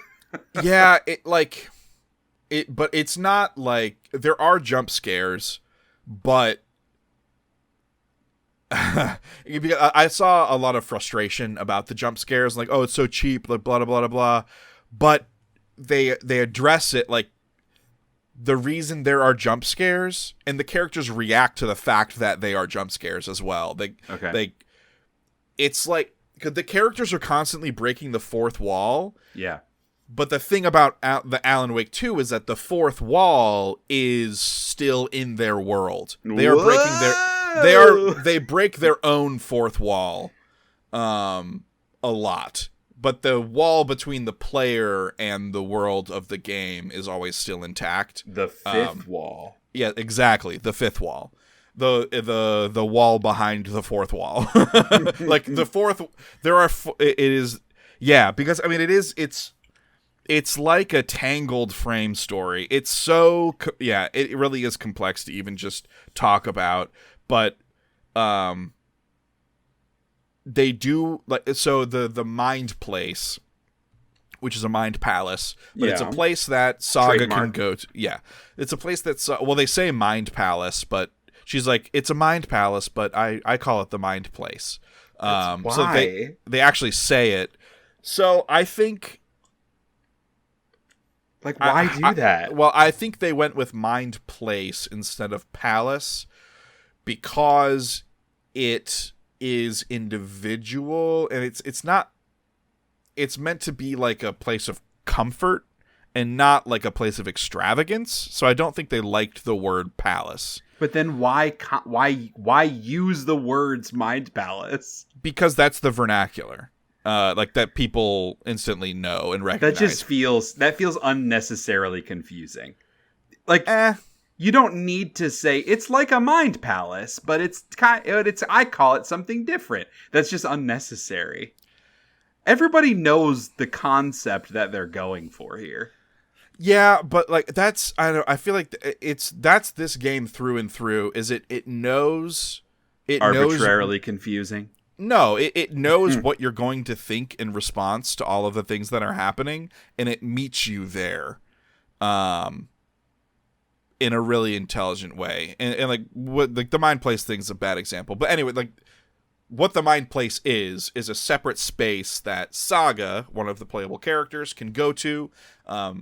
Alan has his own mind place, which is called the Writer's Room, which is from the first game and is kind of like used throughout. But Saga's mind place is the kind of detective office that they have set up in the local town. And she has her basically idea board up on the wall where as you encounter things in the game, you get these little cards in your mind place, and you're doing the detective thing of putting a picture up on the wall and having a post-it note and attaching the strings to different thoughts and how thoughts evolve and all that stuff. And it's really satisfying to like play a chunk of the game, go into the mind place, and like have a review of everything that you've gone over so far. Mm-hmm.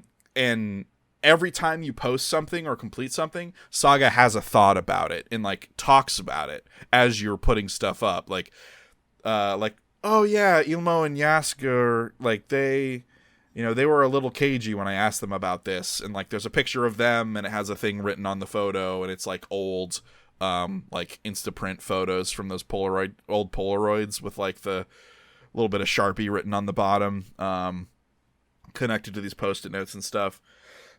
And you have different case files that you can flip through that like reset the board, kind of a thing. And then she has this profiling power that she can do where she can like commune with the mind of another person. Yeah, she's a detective. It was a joke, like cops profiling. Yeah, like I know. Racism. Yes, yeah. And that's like, but setting up a suspect profile and, sorry, I just got to move past because there's so much to talk about. I love this game so much, Shay. There are no jokes here. Only incredible game.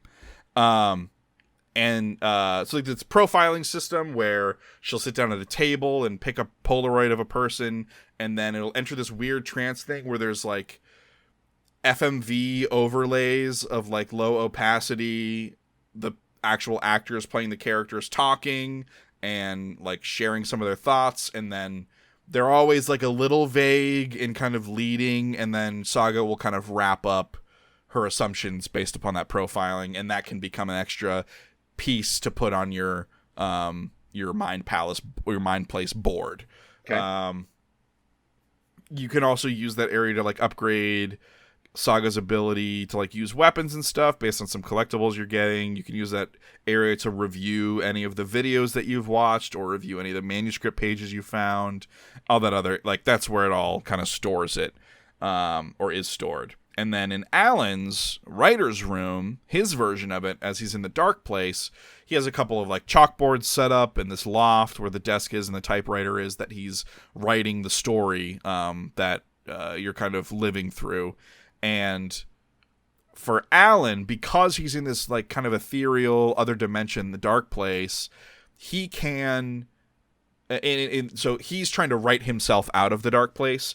So he will write, like he'll come up with ideas based upon kind of this weird fiction that he doesn't remember writing kind of evolving around him, and so he'll come up with like twists on it or different themes on specific things, and when you get to spots in the world you can swap out those themes in the spot, like so like you get to this tunnel and it's like a dark tunnel, and you can walk through it and proceed, or you can open up the writer's room and say, what if this tunnel was part of the cultist story? Mm-hmm. And the tunnel will like flash back and it will be completely decorated differently, and there will be little narrative bits and sounds and different enemies and stuff, and Alan will have words about what it is, and there are all these different combinations that you can throw on these different select points in the environment, and a lot of the main story progression is tied to like picking the right one to progress the story, and it's kind of leading you towards certain ones, but you can explore all of them and see what they do, and there are some puzzles that revolve around that, like certain depending on the narrative that you're kind of living through at a given time, you know, maybe you need to learn more about the cultists or about like a serial killer or something. If you pick that one, then maybe a door is open to the next area and you can then progress through. Or if you choose a different one, the door is not open, so you know you don't have the right one or whatever. But every time you swap, it gives you like some flavor and different pieces of the narrative of those different themes and stuff. It's just really, really fucking cool. And it's fast too. It's lightning fast. How it all swaps out. I heard that some loading stuff on PC was a little slower. I played on PS5, so all of the loading was instant. I didn't encounter any issues like that. But I did hear. Why did you not play on PC? I wanted like a really solid, consistent experience, and I wasn't sure if I was going to get that on my PC or not. And I had heard that the PS5 version ran really well, so I played it on that. Yeah, like there are some other mechanics and stuff, but it's really, it encourages exploration because you're looking for new supplies, but more, like the thing that is most important is finding out as much as possible about the world so you can populate that mind place board with as much information as possible, and like talking to people, doing little side things, finding all the hidden stuff. It really does. It rounds out all the corners, and fills in all the pieces. And I have rarely felt as rewarded for exploring as much of a game as possible as I have playing Alan Wake 2, because you never know when you're going to stumble on some little piece that is helping to answer a question that I have about the world. And it's not like stuff that's necessary for me to know. Yeah, that was the my main question. narrative. Like, is the game kind of, not in a negative way, but is it kind of forcing you to explore because you need those additional nuggets? Or it's purely like, giving you everything you need on the main path, but it's all like, you know, this Tim Breaker guy is played by the guy from Quantum Break. Tim Breaker, Time Breaker. Oh my goodness. And like blew my mind. Yeah, and like he's the sheriff in this town. He's supposedly like I think he's like the cousin of the previous sheriff from the first game. But he has like he's entering the dark place, so he must be a para-utilitarian. And he's like trying to confront this other character that's in the dark place. And maybe that character has some like weird offshoot ties to Quantum Break as well. And I feel like, so that's what a lot of the side stuff is. It's filling out the like connected universe stuff. Yeah. Like little questions and like leading you towards potential answers.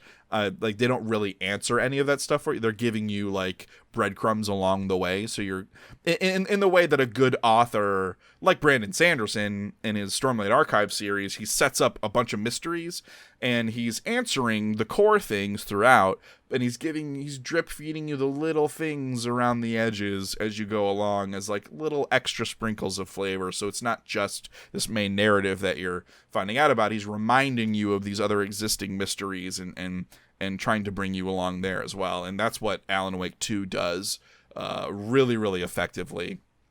And again, it's all side stuff, like fleshing out the universe a little more. And so it's not like you have to have played Control. You don't even have to have played the first Alan Wake, I don't think. I think you would be a little more confused, but because Saga is new and coming into the story, all of her first, like, few hours of play and, like, populating the Mind Place board, it's answering all of those questions and providing context for new player. Yeah, she's a great foil for the player in that way. And yeah, I think you would be hard pressed to, like, not understand at all what is going on because you're experiencing it and then also reviewing it in the Mind Place. I think you would be hard pressed to be just, like, completely lost. Like, everyone should at least get roughly what the main narrative is focused around, because they'll say, like, the characters will explicitly say things sometimes where it's like, yeah, idiot, it's this thing. like we know there are a lot of threads going on, but remember, this is the thread we're focused on right now. Like, they're good about doing that and dragging you along. Yeah, I think, like, my biggest fear about this game, beyond just the spooky stuff, is I tend to struggle with narrative-heavy games that are extremely obtuse, like, as part of their storytelling approach. Like, I loved Control. The flavor text and the world building of Control were my favorite parts of a game that I loved most of. But I did not like the main story and how they doled that out over time, because it feels like random in some way. Like, it absolutely is not haphazardly put together. I know that they're being very smart about it, but I guess, like, I don't know, like, if I'm not patient enough, or I don't know what it is, but that kind of storytelling just does not vibe with me, which is a similar reason why I just never want to give, like, Souls games more of a try, beyond just the mechanics, but, like, how they tell their stories. It just makes me roll my eyes just a little bit, that I'm like, just have a fucking structure to your story. Like, invest more in the actual narrative of what is happening. Like, you don't need 50 secrets at once. And that's how Control felt a little bit. And that's my biggest fear point of, like, if I was going to play Alan Wake 2, will I love it? I feel like primarily hinges on the story, because that's what the game is about. And I just don't know that I like that kind of storytelling. So that's why I think you would still like Alan Wake 2, is because, yes, it is still that style of storytelling, but they give you mechanics within it, and the mechanics are also part of the story, like key critical parts of the story that are establishing, like, their own mysteries and answers and stuff. But those are helping facilitate a more straightforward feeding you what is going on, because the story is not complex, but they give you a lot of, like I said, they will explicitly sometimes just state things. Yeah. And then also you get the review in the Mind Place. And, like, I think those things together, they feel more foolproof than, like you said, Control, where some of the things feel like they're coming out of nowhere. Mm-hmm. Everything in this it's very structured, and a lot of things are telegraphed. And then, of course, they, like, play on some of your assumptions and bait and switch a little bit here and there, of course, because that's what you do in storytelling. But yeah, I think that's what makes the difference here. It makes it a little bit more universal for players, is they have mitigations in place for people who might not gel with that kind of storytelling as well. Yeah, that makes sense. And again, like, I'm by no means advocating for, like, purely straightforward storytelling. Like I love a sense of mystery, and like again, we talk about Cocoon. Like I love games that I have to sit and think about what it all meant and put the pieces together myself after the fact. Yeah. But you want things to still logically follow. Yeah. Like play by rules. I want to be able to track it while it's happening too. And in a game like Cocoon or like Inside, it's much easier because it's a much shorter experience, and there isn't a narrative at all. Right. And so it's all about what you make of it. This feels like in, Remedy games in particular, but plenty of other games that take this kind of approach feel like they kind of are trying to do both those things. And that I just tend to not enjoy. That's not me saying that it's like a objectively bad thing to do in storytelling. It just isn't it's not my cup of tea. And that's my biggest fear point about Alan Wake. But I mean, I would equate Alan Wake to... I would equate it a little more to like the first season of Stranger Things, where there is a logical sequence of events, and they do kind of telegraph like what's going to happen. Like, oh, we're going to fight the Demogorgon here and whatever. Like they will telegraph some of those things. There will be some surprises along the way, but there are a lot of mysteries, a lot of questions that need answering, and a lot of tension. Is there more urgency? Like, it just kind of goes most of the time, and then so there will be long stretches where it just goes, and then they'll have like an open area where if you want to, you can explore and take your time and kind of decompress a little bit. There will be a little combat here and there, some puzzles and stuff, and a lot of side narrative things kind of getting buttoned up and fleshed out. Or you can continue to do the main story stuff. Yeah, because that's part forward. Like I'm thinking back on Control, and that was part of it there too. Because like in Control, you show up to find your brother, and you're looking for your brother. But then it becomes more about like the story is like, I'm trying to figure out what's going on here, and like that's such an abstract goal that's part of what made it feel a little bit like that makes sense. Yeah, there are very clear objectives and goals the entire time in Alan Wake 2. And it also helps that not only is there a very rigid structure in how the narrative takes place, the narrative is about the fact that there is a structure, right? It's because there like the system that is like what is happening is what is written. And because of that, there are only certain things that you can do to mitigate or change it. And so, like, you do get a lot of things telegraphed ahead of time. But again, like, there are some measures that characters can take, like Alan rewriting things or whatever that can affect the outcome or affect the journey there or whatever, right? Like, so I really don't believe you would have the same problems with Alan Wake 2 as you do with Control in that way. Okay. And not just to like defend it to my last breath, but I do believe that I understand why you wouldn't like those things in Control, but again, I don't see them present in Alan Wake. Well, and I mean, at the end of the day, Control was my game of the year when it came out. So despite my misgivings about that particular aspect, that game is fucking incredible.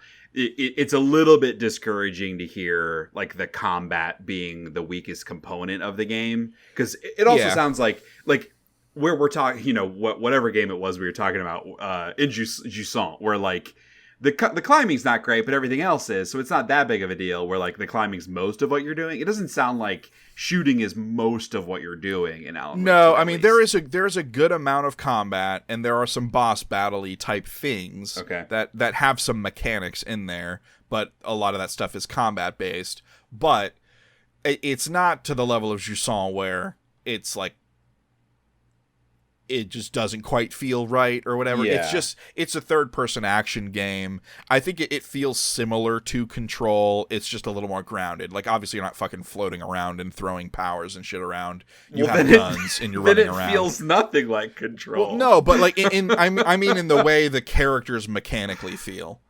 Like the way the aiming feels, the way the enemies move and animate, and the relationship between how the weapons fire and work and the way the enemies are, like that stuff, like it feels like a Remedy game in that way, You're just not slinging powers and stuff. Like, your power is your flashlight. Like, you're stunning enemies with the flashlight and making them more vulnerable. So you're not mobile the way that Jessie was in that game. Even before she could float, she was still mobile. Right. And so it's not mobile, but it's not. Because I know you can dodge, but like, you're just a person. Correct. Yes. So is it more like The Last of Us, where like once you're in combat in The Last of Us, is that kind of how it feels? Yeah. Not as. I mean, Last of Us is pretty tight. I think this is tighter. Yeah, you and I disagree on that part of it. But. Sure. I think this is tighter than Control. Because I do think Control was very loose. Yeah. And you could just kind of like fire powers off and they would home in and whatever. You didn't really have to aim a whole lot. There was I mean, with the mobility, you kind of have to exactly to add that stuff. Yeah. Yeah. And so they button that stuff down and tighten it up a bit in this. There's but again, they're also like a good bit of the combat takes place in those like open exploration areas. Yeah. So it depends on like how much of that you want to do as to like how much combat you'll encounter. Like, obviously towards the end of the game, it's ramping up a lot more in the main story sections, but a lot of like, you'll have like just kind of random encounters with enemies and stuff. Is there a lot of like ammo scarcity and like the flashlight too? Like, are you constantly managing that? So with Saga, you're constantly coming across. So they obviously have separate inventories, Alan and Saga. With Saga, you're constantly coming across like containers that you'll open and get like a little bit of ammo or whatever. They have like the Resident Evil style safe rooms where you'll enter them and you're safe, and there's a box you can store extra stuff if you don't have room for it or whatever. Okay.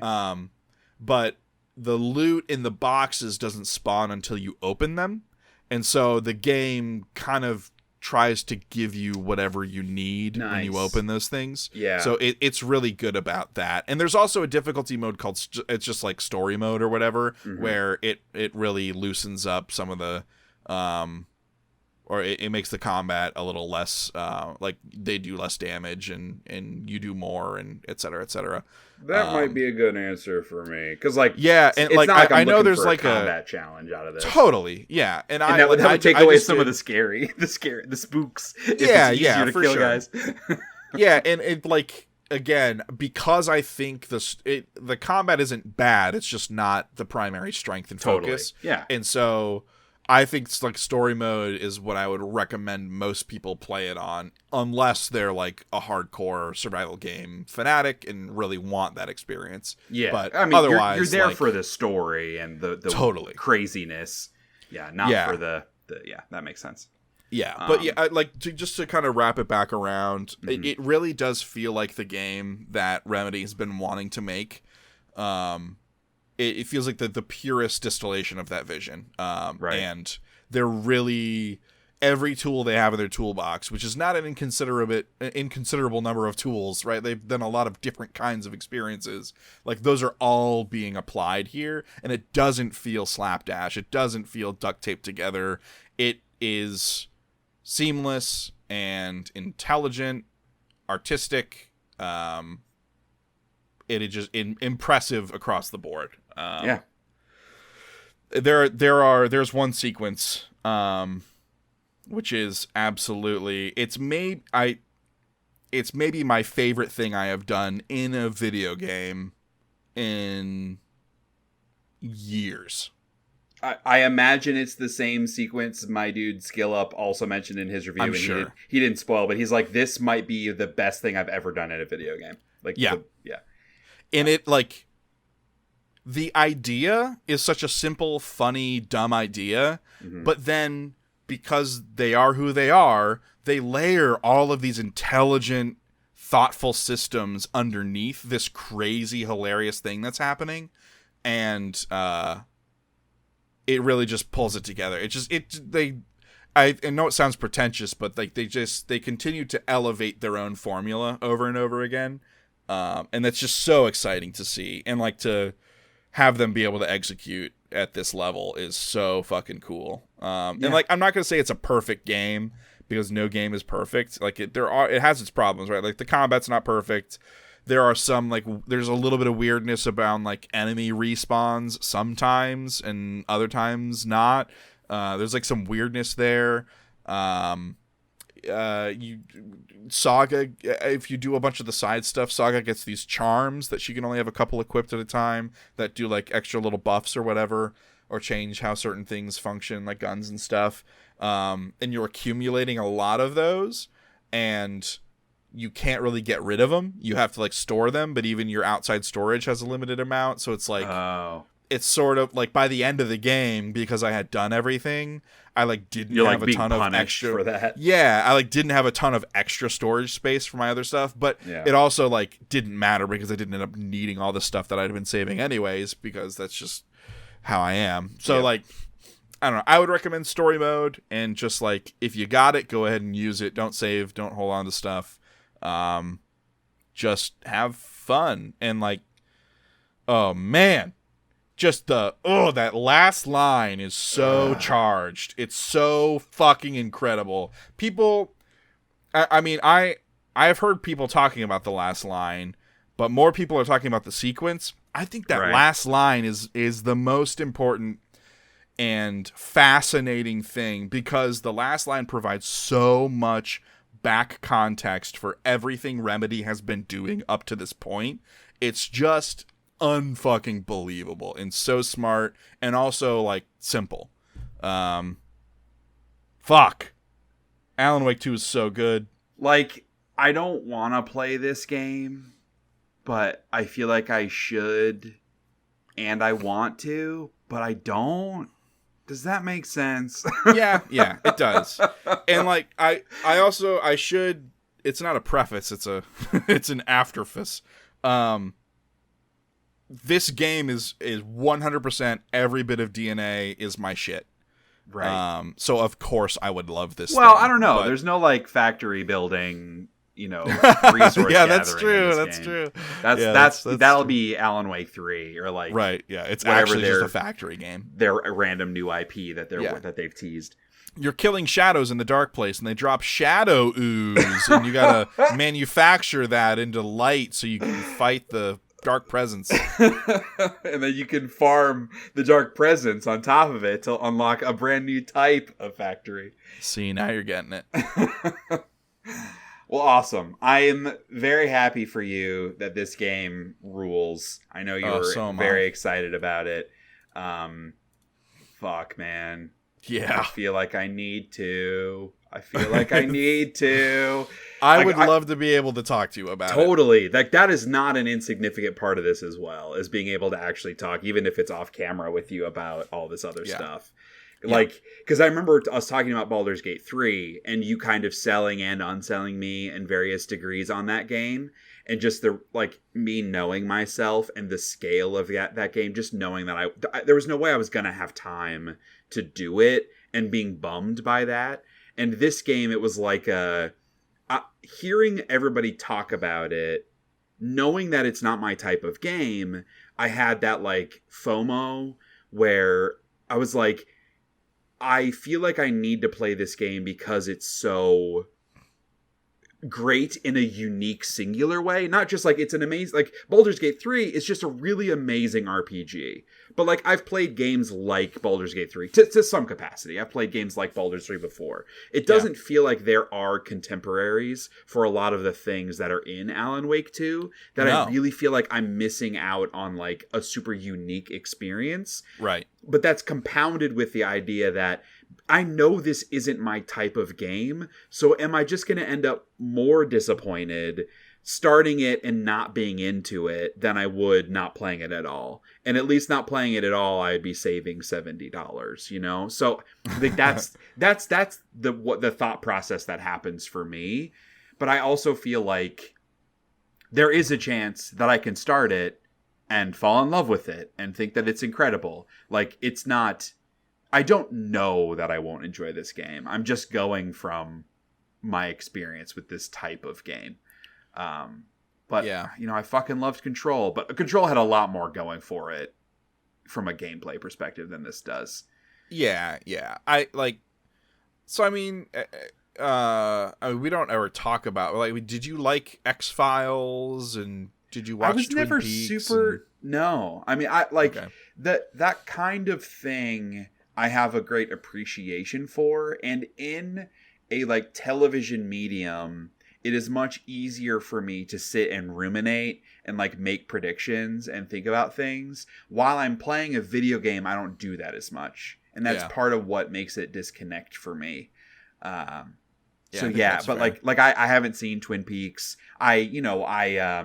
We watched some X-Files. Like I remember watching X-Files with mom and dad and being terrified by it. But like like the kind of like thought-provoking sci-fi I have enjoyed, but I also feel like a lot of it goes up its own ass. Like a lot of the big thought-provoking like I'm thinking of movies like Arrival, and what was the one with Natalie Portman in it, and Jason Isaacs. Oscar Isaac.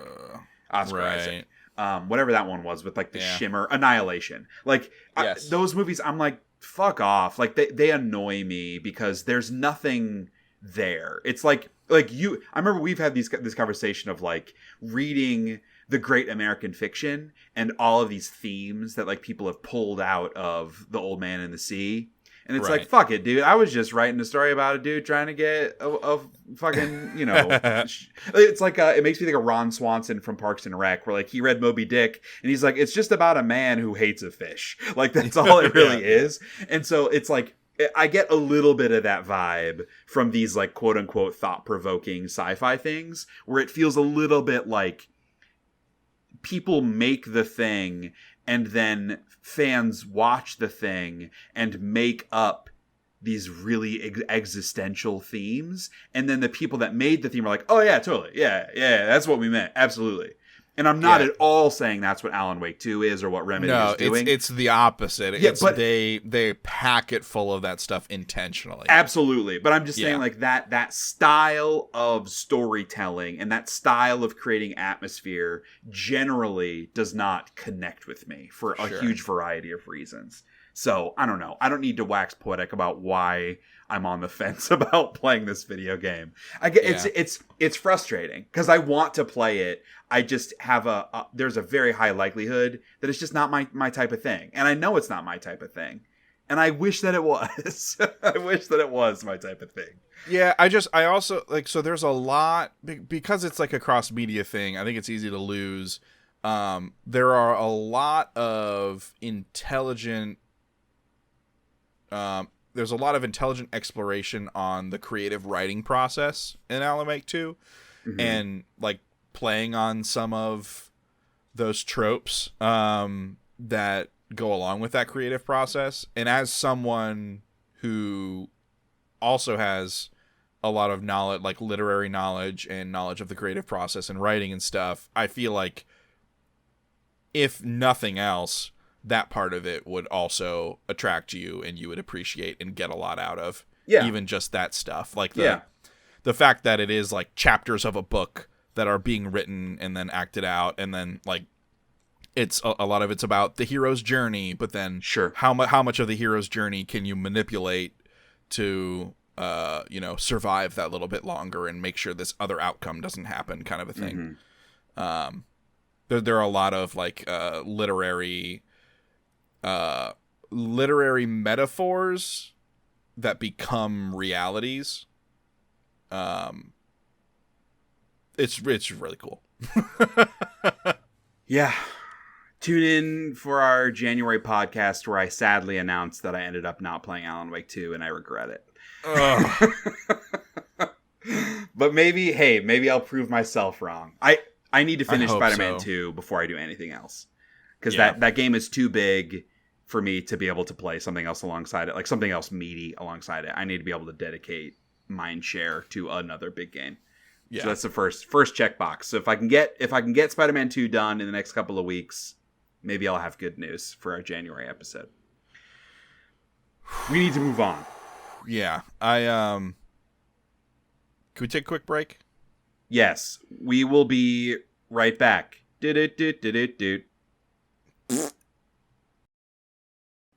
All right. Let's talk about some news. Let's do it. there's a lot of news. So let's talk about it.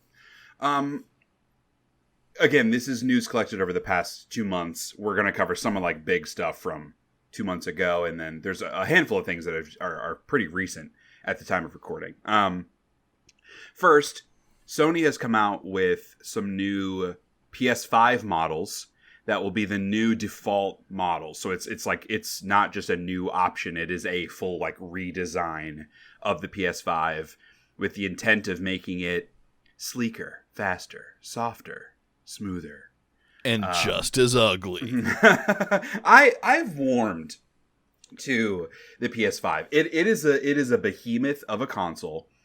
It does not match most of people's shit like in their living room spaces, like because every other game console is black, and most like hardware and speakers and if you got like a Blu-ray player, like everything is black, and here's this giant white futuristic tower looking thing.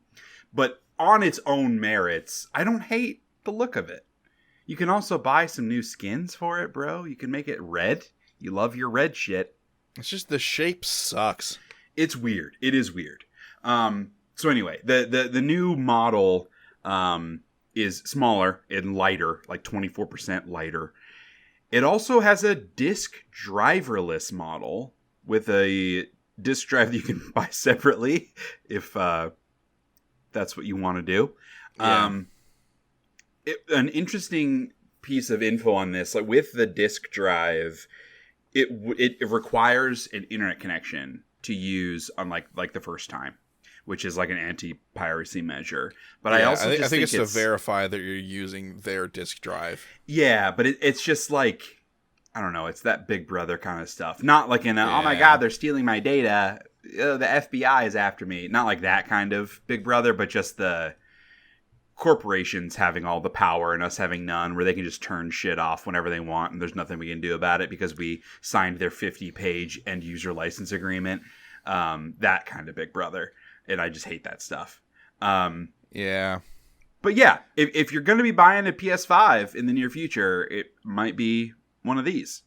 If you need to buy one because yours breaks in a year and a half, which it inevitably will, it'll be the new one. So congrats.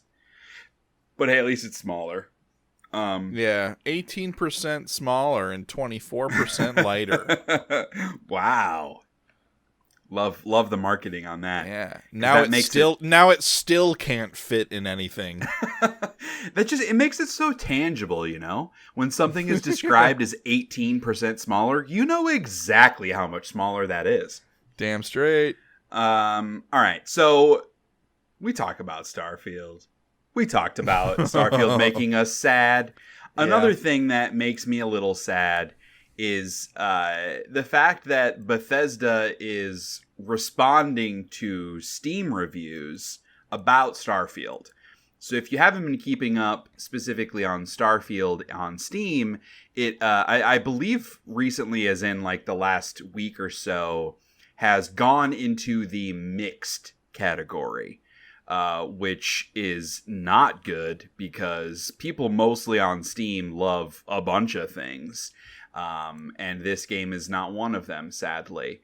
So I think that's like under 60% recommend, I think is how they delineate mixed. So, and Bethesda has taken that in some kind of stride. Maybe not the right kind of stride, but they've been essentially, literally been replying to reviews on Steam.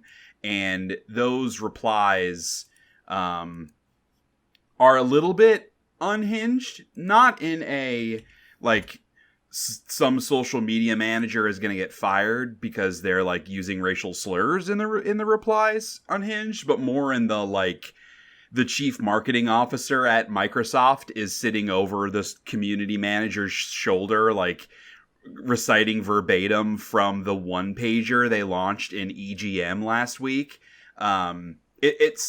Sorry, I was trying to pull up one of the examples, and of course my internet is like, or Google Chrome is crashing, so I can't even pull up the article. Kyle, cool. can you have the The link is in the doc. I just wanted to read a couple of the examples because, again, they're wild. All right, so, for example, this is a reply.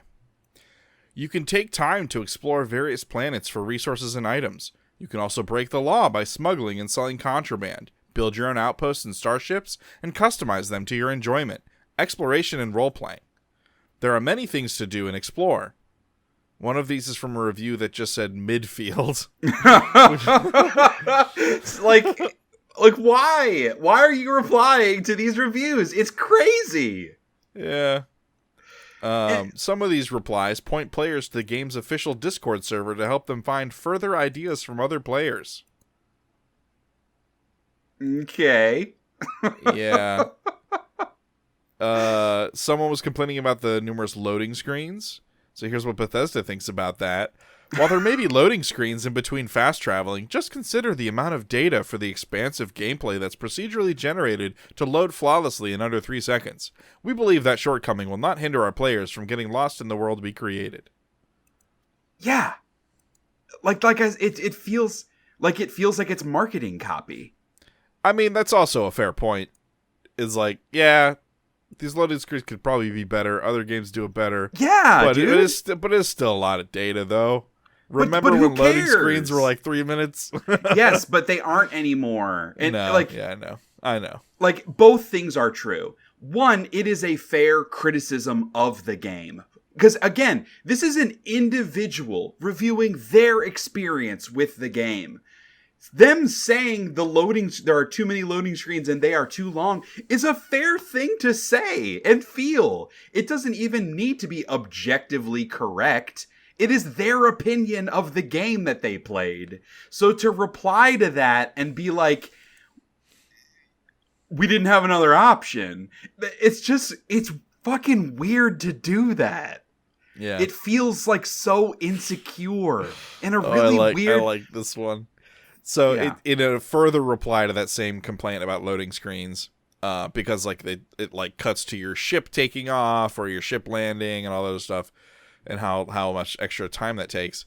A separate reply from the developer also puts forward the idea that fast travel has its perks, since you will always be given a visual of your ship launching and landing, thus being able to appreciate all the little details that make your customized ship look unique. You can customize your own loading screen. What the fuck? What are we doing here?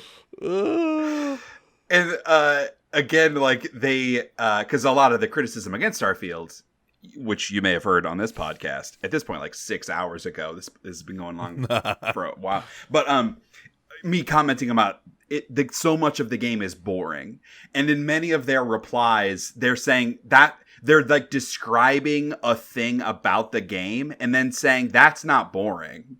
Like they're saying like the open world structure allows you to run around in a way you could never do in another game. That's not boring. And that like literally saying that's not boring. It feels so immature and defensive. It's just crazy, man.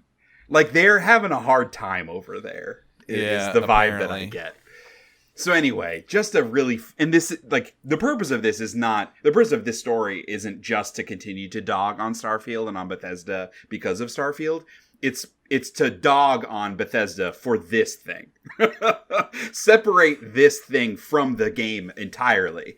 Doing this thing that they are doing is lame as hell, no matter what the situation is. Yeah. I don't care. Like, imagine CD Projekt Red replying to criticisms of Cyberpunk like this and being like, it'd be a very different tone. Yeah, dude, if they were like, the game, of course the game runs poorly on PlayStation 4. Have you seen how high res our textures are? Like, the immersion that a player can get goes beyond the polygons. We've created a universe for players to immerse themselves into. And we think that if you upgrade to the PlayStation 5, you'll see our ambition. Like, imagine if they were writing that shit. That would even be on the fucking PlayStation crazy. 4 version, you can walk around and count how many dildos there are. It would be crazy, man. That's not boring. Oh. And like, so this is, I got this from I linked a PC Gamer article, and for those that were worried, I got my Google Chrome to work. My entire screen just went black for a couple seconds, so that was very nerve-wracking. Thankfully, I could tell that the recording was still going on my second monitor, but I was like, what's happening? But I got everything loaded back up. The closeout of this PC Gamer article says, as it stands, though, even if you adore Starfield, these replies are downright embarrassing. Which, like, yes, agreed. This is embarrassing to do this. Oh, boy. Yeah. I couldn't avoid talking about that because it's very funny. All right. Grand Theft Auto 6. It exists. Since the last podcast, I have changed this news article 3 different times. Because first it was like, hey, they're gonna announce Grand Theft Auto 6. And then they did. And then it was, hey, they announced Grand Theft Auto 6 and they say a trailer's coming. Where do you think the trailer's gonna happen and when? And then they announced that the trailer is releasing on December 5th. Because originally I was going to speculate, hey, is this something they tag onto the Game Awards on December 7th? No, it's on December 5th, so it's not happening at the Game Awards. But I wanted to use that as a springboard for a brief conversation about what we kind of want to see at the Game Awards. Like, are there games that have been announced that you'd love update trailers on, or like long rumored games or series of games that need a new entry that you would like to see there? I mean, Jeff Keighley has been talking about the Game Awards as if we should expect some bangers there. Because like he very much hedged at Summer Games Fest that like, don't expect a ton of stuff here. It's in smaller games, updates on some stuff, yay. But this, he's been loud and proud on Twitter, like, just saw the final trailer for this brand new IP. Can't wait for y'all to see it. Like that kind of stuff. Yeah. So PC Gamer had like a little stream the other day where they had some stuff. Like they had some Stalker 2 stuff. Still Wakes the Deep was there. Pacific Drive. Ooh, yeah, Pacific Drive. That looks dope.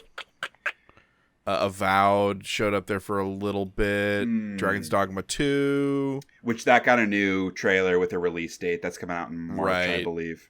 Yeah, there was like a little Star Wars Outlaws blurb kind of thing. Yep. So, I mean, any of those could be there, I would imagine, because it seems like they're getting ready to do the media thing, given that they showed up at the PC Gamer. Yeah. Yeah, I would say any of those. I'd be interested to see if we see anything about that Dune Awakening game, that survival Dune game. Yeah, didn't that get announced like over a year ago? Yeah, it was a while ago. Because isn't that? I thought that was like an MMO. It's like an online survival game. Yeah, well, I guess so I'm interested to see what's going on there. That makes me not care about it just in and of itself. So yeah. I did see a bunch of people like Wolverine. Are they going to show Wolverine? That would be cool. I would be very, very, very surprised. Spider-Man 2 just came out 2 months ago. Right. I feel like if they show something, it will be like another teaser trailer. And at that point, like, do we want that? I'm pretty sick of that. Yeah. Like, continually drip feeding teaser trailers. I also saw like Dragon Age Dreadwolf as being a thing like that. Oh yeah, that's anticipated as coming out next year. I don't know who reported on it. I don't believe it was Jason Schreier, but it was one of the like 6 people who actually break news in the gaming industry. Right. I believe talking about the new Mass Effect game as being. Oh, actually, it was Jeff Grubb. It was the Mass Effect game being like years and years out. He was he's like, I'd be surprised if we saw it before 2029 because apparently it's been going through, like, it hasn't been going great and they had to reboot some aspects of it. And I wonder if that's been the case on Dreadwolf, which I guess I know it's been the case on Dreadwolf because not that long ago, or maybe like in the last year at least, I remember a news story going around about like some troubled development on that game, which is why they haven't been talking about it that much. So maybe it's possible at Game Awards they have a big unveiling with like November 2024. I kind of wonder if that game won't even hit next year, given like what's kind of going on at BioWare and the challenges there. Yeah, I don't know. So yeah, I mean, I there are a shit ton of games that have been announced that have gone dark for a very long time, and a lot of them are like Xbox exclusive type games, or at least like Game Pass. Yeah, like the Perfect Dark game. Perfect Dark. That one is I think rumored like on hiatus or something. Oh, I think there was, or maybe that was debunked. Yes, I think it was debunked, or at least like it was confirmed that they're still working on it. Yeah. Let's see what else. The Contraband was another one. Yeah. That was it. Like we got like a teaser trailer where it seemed like it was like a multiplayer Uncharted game. Yeah. It might be nice to see something more concrete for Fable. Ooh, yeah, that's a good one. Because that was a fun trailer, but it doesn't really show you much about the game. Yeah. Senua's Saga, Hellblade 2. Yeah, Hellblade 2. The Wonder Woman game, which again, I have to believe that's nowhere near ready to show. Right. Because that's Crystal Dynamics, right? Well, I don't know. I haven't really been tracking that one. Well, again, they only announced it with like a title card teaser.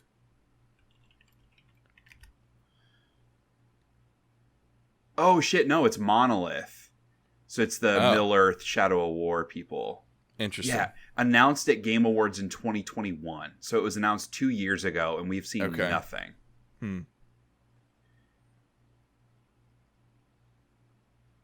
Sorry, I'm looking through some of the old stuff about that game. Yeah, because there's like, I'm looking through.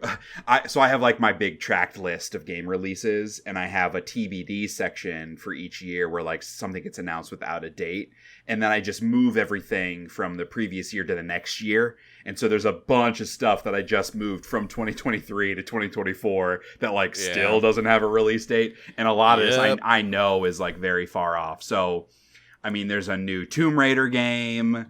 The Outer Worlds 2, which we definitely won't see. I could see some Avowed there, but I feel like they've shown a lot of Avowed in the last couple of months. That was big at Gamescom, I think. Yeah, they have. We haven't seen anything new about The Altars. Do you remember this trailer? It was like all those clones of that one dude hanging out in that weird like space station or space base thing on a weird planet. And they were like working together, and then they were sort of like fighting each other. But yeah, it's called The Altars. Okay. Routine was that like sci-fi space horror game that they showed a trailer like a while ago.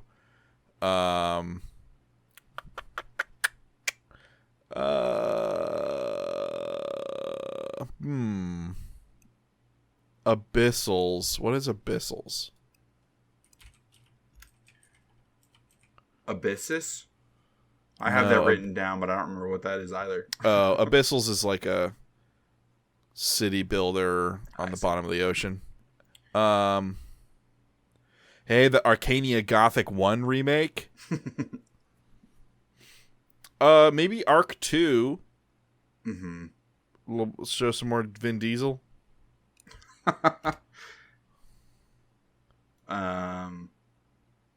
Yeah, what else? I'm scrolling through my big list here. Crisis 4. The Iron Man game. Sure. More on Hades 2. Oh, yeah. That'd be a crowd pleaser. Yeah. Whatever Kojima's working on, actually saying that out loud, that's definitely going to happen. That would be nice to know. That's definitely going to happen. That would be really nice to find out. That would, like... People will be come on, man. The next day. Clockwork Revolution? That was that's that like steampunk game. Yeah. Ooh, well, I doubt they'll need to show more of this, but 33 Immortals. Right, yeah. That game looks sick. Yeah, I mean, there's as we've seen here, like there's a shit ton of stuff that's been announced. Yeah, that it's been a while floating around. Yeah. Star Wars Eclipse, did I mention that? No, but I think that's Quantic Dream's next game. But that one definitely is like in trouble. That one's like on ice. Yeah, does not surprise me, given the studio working on it. Wolf Among Us 2, is that still happening? Even? Oh yeah. Warhammer 40k Space Marine 2 just got delayed to 2024. Yeah. There was one other one I saw here that would be cool to see. Oh, Last Ronin, the Teenage Mutant Ninja Turtles. Last Ronin. Yeah. That would be very cool. So something else from that. Get, even if it's a cinematic trailer, because like literally we just got a title card teaser for that game. Yeah. So in that case, I would accept a CG trailer for that game. But then don't show me anything else until you have gameplay. That's what you're allowed to do. Get rid of the title card teasers entirely. Those should never exist. You're allowed to do a CG trailer if the game is like 2 years out. That's fine. I get it. You have shareholders. But then that's it. You're not allowed to show anything else until you have gameplay. Those are the rules. Abide by them or die. We could get something on Final Fantasy VII Rebirth. That comes out in February. Yeah. But like they could have a trailer there to build hype. Fucking Suicide Squad killed the Justice League. They just put out a ton of gameplay for that, which I have not watched because I've had a bunch of travel in the last couple of weeks, but that was received extremely poorly, which does not surprise me. Alone in the Dark. That remake. That's coming out in January? I thought that came out. Or I think they delayed it to get away from all the games. That sounds right. So yeah, there you go. All of those. We'll see all of those at the Game Awards. Yeah, every single one of them. Yeah. Well, I mean, it's not even a teaser for our next podcast. We will be talking about stuff from the Game Awards on the next podcast. So when the Game Awards happens, write us in an email about the cool shit you saw and what you're excited about. info@shayhateseverything.com, and we'll include your feedback in our discussion. That's info@shayhateseverything.com. Thank you. Let's move on. Nintendo is making a live-action Zelda movie. I thought this was funny because they're partnering with Sony Pictures. Just ironic that they would. Yeah. That is funny. Shigeru Miyamoto producing it, of course. I imagine that is mostly an honorific title. Yeah, I'm sure. The dude that directed the Maze Runner movies is directing it. Wes Ball. You added a comment for us to speculate on who we'd like to see play those characters. Fucking no one, dude. I don't want this. Yeah, I don't want this to exist either. Mostly because I don't want to hear people talk about it. That's exactly. Well, no. I thought you were going to say I'm not going to watch it, and so I don't even want to hear people talk about it. I thought you were going to say I don't want to hear people talk in the movie. Well, because that's kind of the thing. Yeah. It should just be a bunch of like Link needs to be a silent protagonist, which obviously he won't. Every time he swings his sword, how? I don't know. Here's what's going to happen. It's going to be some like C-tier heartthrob television actor that neither of us have ever heard of playing Link. It's going to be some C-tier television actor, heartthrob Gen Z chick who's like a hottie who probably isn't a natural blonde. Not that there's anything wrong with that, but I feel like that happens a lot where like they cast someone and then just give them a wig for like why there are so many people out there. Cast someone that actually looks like the character, and that's who'll play Zelda. And then it'll be stunt casting for Ganondorf. Like it'll be not like stunt casting. Like it's not they're gonna cast like fucking Danny Jim DeVito. Carrey. Yeah, Jim like not like Ganondorf. Not like a joke, but like my point is like Ganondorf will be the named actor. That will be like the person that everybody will know and recognize. Danny DeVito is Ganondorf. I just made that joke. Did you not hear me just make that joke? I did. I love it so much. Like, it's going to be, like, I don't know, fucking... See, now I feel like I got to come up with some names for Ganondorf, because this is what's going to happen. It's going to be well, I was going to say, like, John C. McGinley, but he's not famous enough. fucking Liev Schreiber as Ganondorf. Russell Crowe. You would recognize Liev Schreiber. I'm sure I would. He's been in a bunch of stuff. Russell Crowe would be a hilarious Russell Crowe. Ganondorf. Like one of those type of dudes. Like a well-known, mature actor will be playing Ganondorf, and it'll be lame. Look, I love the Mario movie, but not because it's a good movie. Because it's not that good of a movie. It's fun. It's a fun adventure nostalgia trip. But this, like, they're making it in live action. It needs to be taken seriously, and I don't have a ton of faith in that. Also, because they're working with Sony Pictures, and Sony does not make good movies. It's like a rule. Except for that first Spider-Man movie. I'm talking about recently. Like, in the past decade. Yeah, that's fair. In a similar vein, Fallout TV show. The first episode comes out on my birthday, April 12th. It is. Happy birthday. Yeah, Walton Goggins is in this fucking show, which means 100% watch from me. I'm a huge Walton Goggins fan. I love Walton Goggins. Also, Walton Goggins already looks like a ghoul. He already looks like one. They barely had to put any makeup on him. Yeah, just cut off his nose. They just spray painted him orange. Yeah. I forgot this was being made because I generally like I feel so disengaged from movies and TV these days. Yeah. Like I talked about I guess I think it was like on the last podcast. Like I'm done with Marvel. Like I've officially cut the ties. I have no interest in anything Marvel anymore, and I can't imagine myself caring about Marvel anymore and how freeing that feels. That's kind of how I have felt about a lot of like event television and like tie-in shit to the things I like. Yeah. However, at least the stills that they released for this show look really good. Yeah. That says nothing about the writing. No. Like, this show could absolutely be terrible, and it's probably safe to assume that it will be, because most things are terrible, especially when they're tying into existing IP. Most of this shit is bad. But it looks really good, physically. Like, literally looks really, really cool. The thing I'm most excited about is the prop store auction that will happen after the show has closed. Yeah, after they cancel it. So I can buy all the cool fucking Fallout props. What? I don't even know what channel this is going to be on. Is this on Amazon? It'll be on Amazon. Yeah. That's usually a safe assumption.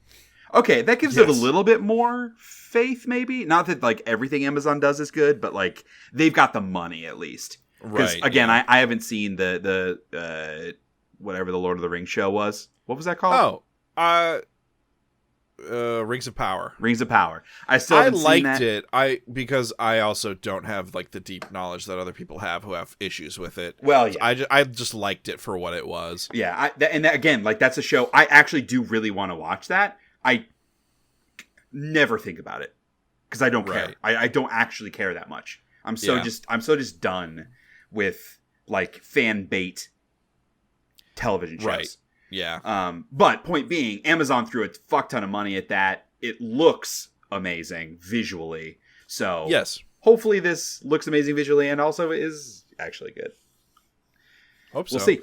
I hope it's at least as good as Mandalorian. Like if that's the bar, because like Mandalorian is like hit and miss, but is largely pretty fun. Yeah, I feel if it's at least as good as that, I'm fine.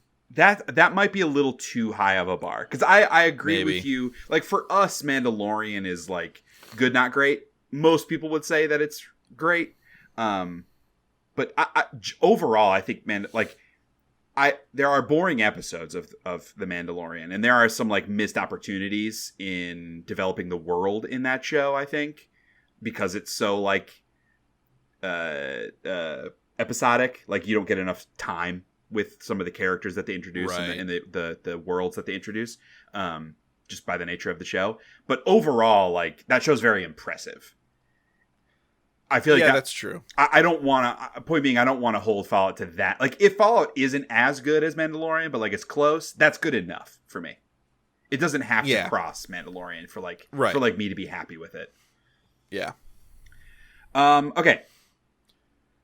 How about David Hayter? Yeah, you do some of the news. You're supposed to be doing the news. Why don't you speak up? Why do you let me talk over you so much? Assert yourself. I have some stomach stuff going on right now. I'm not gonna lie. So David Hayter is back in the Metal Gear recording studio. He did like a little promo video, talking about the master collections that are coming out.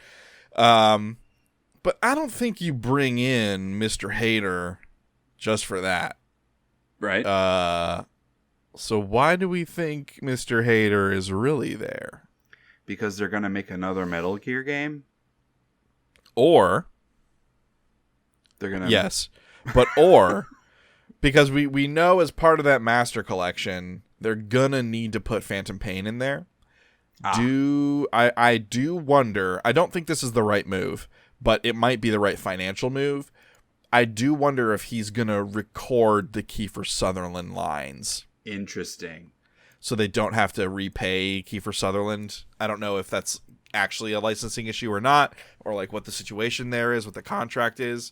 But I do wonder if that's going to happen, which it shouldn't be, because the reason Kiefer voiced Punish Snake is because Punish Snake isn't actually a clone of Big Boss or Big Boss. He's a different dude that had his face operated on to look like him. See, you've lost me at this point. Yeah. But also I think Kojima wrote that so that he could have a different voice actor and get Kiefer Sutherland in the chair. Yeah. He's all about collecting celebrities. He really is. He's star fucking like crazy. Yep. But I really hope, or like maybe they're redoing some lines for MGS4, or like maybe he's recording some stuff for that Metal Gear Solid 3 Delta, the remake of 3. Like, it could be any number of things, but a brand new Metal Gear could be fucking fantastic. But do you actually want that? Do you actually want like one of the most money grubbing companies that has abandoned video games entirely to be making a new game without the singular auteur that defined the series? Like, you saw the Metal Gear game they made without him. Oh, I did play that. And like these remakes, they don't count, right? Like they're just remastering the work that Kojima did. They're not right. They don't have to be creative in what they're doing here. I said, hey, they're making a new Metal Gear game. That's why he's there as speculation, obviously, but I don't actually believe that's what's happening. I don't feel like they gained very little from doing that, because the people that love Kojima won't want this game. Like the hardcore Metal Gear people won't want this game, and at least some portion of them wouldn't buy it. Most of them probably would. But like, that's a huge risk. And that's why Konami got out of video games in the first place. They will make so much easy money with these remasters. Yeah, but I do have to wonder if these remasters and the remake, if these are all ways in which to gauge totally public interest. Yeah, so possible. They can position themselves to make a new one. But that's why I wonder, like, do they even have the people that work there that can make this video game? That's going to transfer over like 60% of the pachinko developers? I mean, look, if you say you're making a new Metal Gear game, we'll touch on it later. There are a lot of developers out of jobs that would love to work on a new fucking Metal Gear game. I can tell you that right now. Yeah, that's true. Whether or not they're the right people, I don't know, but yeah. So that's just a fun little exciting thing, because Metal Gear is fantastic. Next up, you shut your mouth. Next up, this is such a fun story. Oh boy. So, like, Remedy gets it, right? Like, they understand what they're about. They have a clear vision for a thing, and they know how to pursue it and achieve it. And I love that about them. Sega doesn't know what the fuck it's doing. And I also kind of love that about Sega. Sure. Sega's making what they're calling a super game. Maybe they just mean that it'll be good for once. They're going to make a super game. Yeah. No, they mean specifically a game that, quote, stands head and shoulders above normal games. Like, the quotes, we read some of the Starfield, the Bethesda replies. Like, some of the quotes around this super game are equally hilarious. Yes. Here are a couple. Dude, they read, like, an 80s movie about a techno future, and like it's a corporation talking about their like new robo-dog, like just ridiculous sci-fi bullshit. To achieve this goal and elevate the business to the next level, we are conducting R&D activities to create a super game. We are also making steady headway in development of the super game that we are seeking to create in the medium to long term. Just like continually referring to it as the super game. The super game. It's so fucking stupid, man. All right. A couple of fun quotes. One, I encourage stakeholders to look forward to the fruit of our efforts, which include R&D to create a game that builds a whole worldview involving the entire gaming ecosystem, including not only players, but also streamers who stream the game and their viewers. Hey, Kyle, quick question on that. Uh-huh. What does that mean? Builds a whole worldview involving the entire gaming ecosystem. What does that mean? It means nothing. What does a worldview mean? It means super game. This next one. It makes you think of, like, say it like super hot, like super game. Super game. Totally. Another unhinged fucking unhinged quote.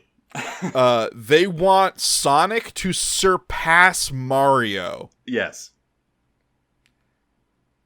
Do you have anything else to say about that? I cannot think of a single thing I could say.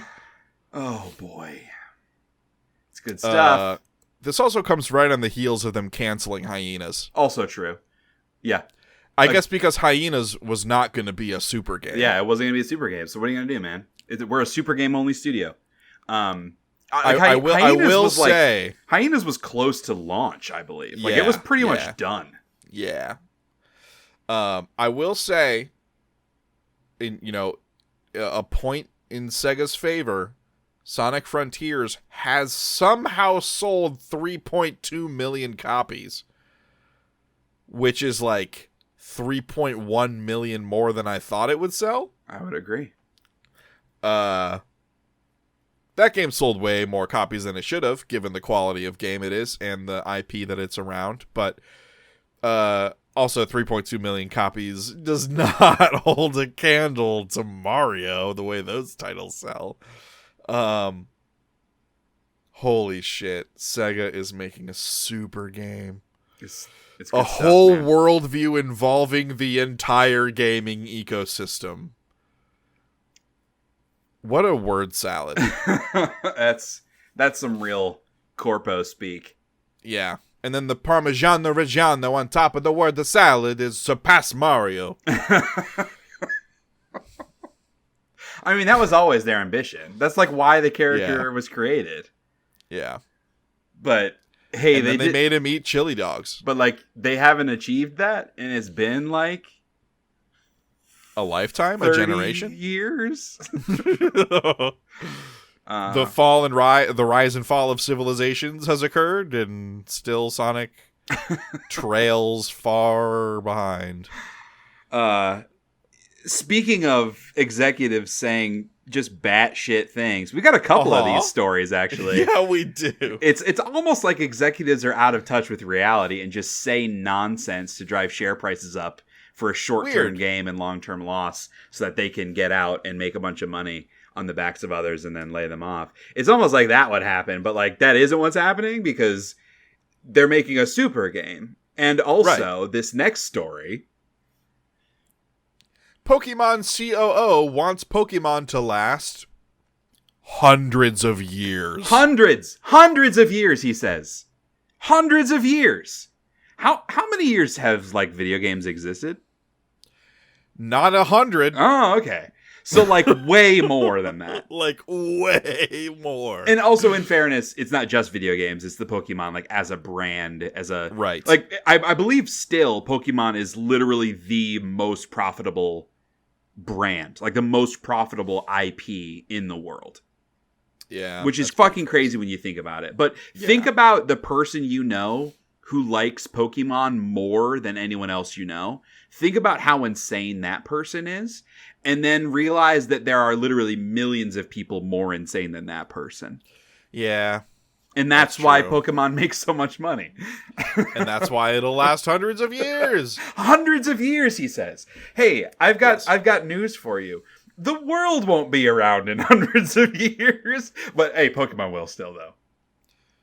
Pokemon will outlast the human race. One way the series can expand in the future is to show more of how Pokemon behave in the wild, rather than just treating them like interchangeable RPG party members. In the original games, there's quite a gap between the descriptions in the Pokédex and what you actually saw in the game. But starting with Pokemon Legends Arceus and Scarlet and Violet, you see Pokemon like Bidoof creating dens in the game, and you have Pokemon traveling in packs. So there's a newfound realism of their setting. When it comes to delivering the descriptions seen in the original Pokédex, there's a lot more we can do there. Is there? So, there's a lot more someone with a talented team and technology that works could do there. Right. But the Pokemon Company can't do that. I would agree. There is they also can't do that. Maybe in hundreds of years they could do it. To the point on, like, expanding mediums and like taking new thematic directions for the Pokemon brand, there is that new Netflix show, Pokemon Concierge, that I think they like just recently announced it, and also it comes out soon. Oh, next month, because it's linked in this article. Have you not seen this at all? Is this the live action? No, it's like stop motion animation. Oh, okay. No, I have not. It looks cool, like visually. It looks cool. I have no idea if it'll be any good, but it is a unique approach to Pokemon, and honestly, like, just makes the games so much more rage-inducing. Because again, it's like they give this IP to talented people that have an ambition and like want to try something new, and they succeed. But the Pokemon Company is not willing to do that with their own product. Like, right. Like, the video games will never be good anymore because they don't need to be good. So why would they make them good? Yeah. Yeah. Hey, Shay. Yes. How many Pokemon do you think there'll be in the year 2123? Oh my god. How many are there right now? 700 and some? Let's find out. How many Pokemon are there? 1,017. Oh my god. So we gotta hit. I mean, we gotta hit for the like 100-year anniversary of Pokemon. I feel like we gotta like hit 5,000, and that'll happen in like 2090 something, right? So then by 21, 23, 30-ish years after that, let's make it like around like 5,300. That's how many Pokemon I think there will be. Oh. Like, one of them will like just be like a shoe. And like another one, it'll be what are those things called? That's like a ping pong paddle with the ball on the end with like a rubber band in between. Oh yeah, like yeah, one of those. Dude, actually, I'm like legit shocked there isn't a ghost type Pokemon modeled after that already. Yeah. Yeah. So I'll turn it back around on you. What do you think the newest Pokemon will be in 2123? Like, what do you think the design of that Pokemon will look like? Like the legendary that they reveal. Okay, the legendary of the Pokemon game in 2123. Yeah. I think it's just a space station. And the size of a space station. Yeah. Yeah, well, it ate a sandwich, so it's as big as a space station. Oh my goodness. Can you dock with the Pokemon? And then when you dock, it has a cutscene animation. But it's actually good because you can see the hyper level of detail. You get to see the Pokemon take off.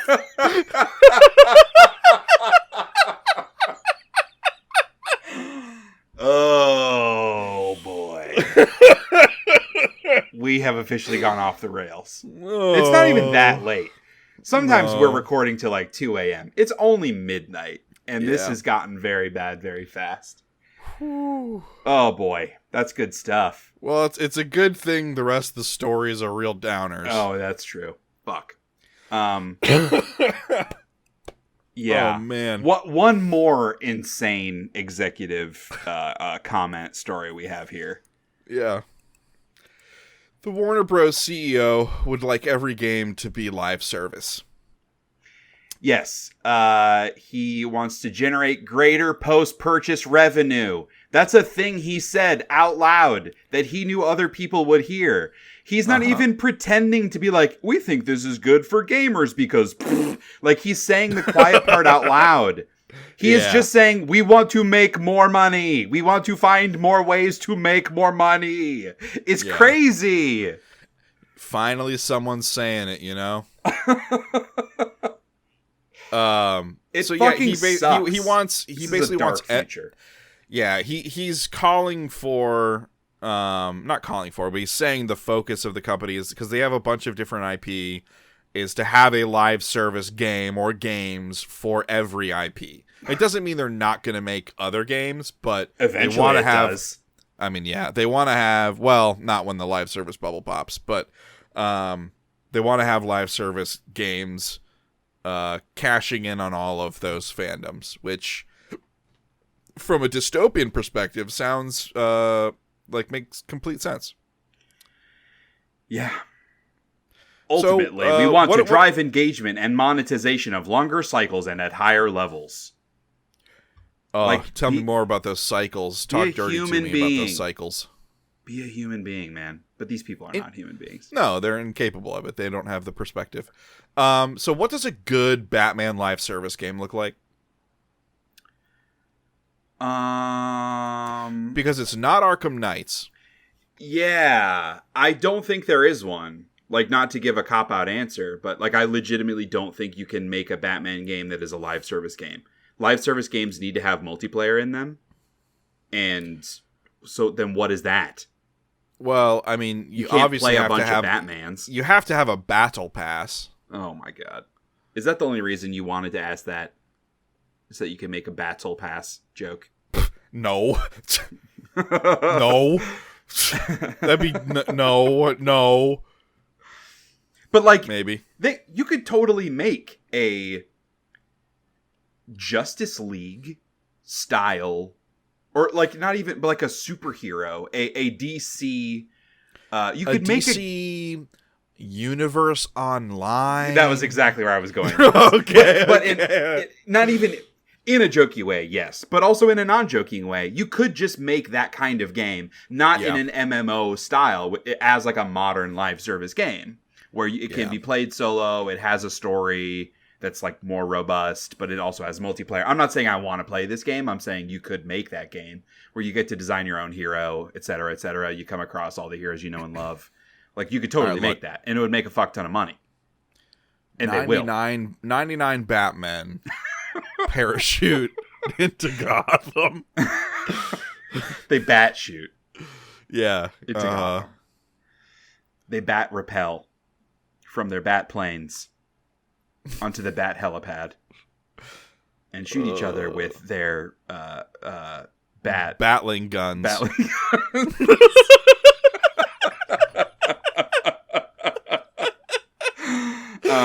What would you call a game like this? That's like it's like bad. It's like a PUBG but with Batman. Would you call it like a battle royale?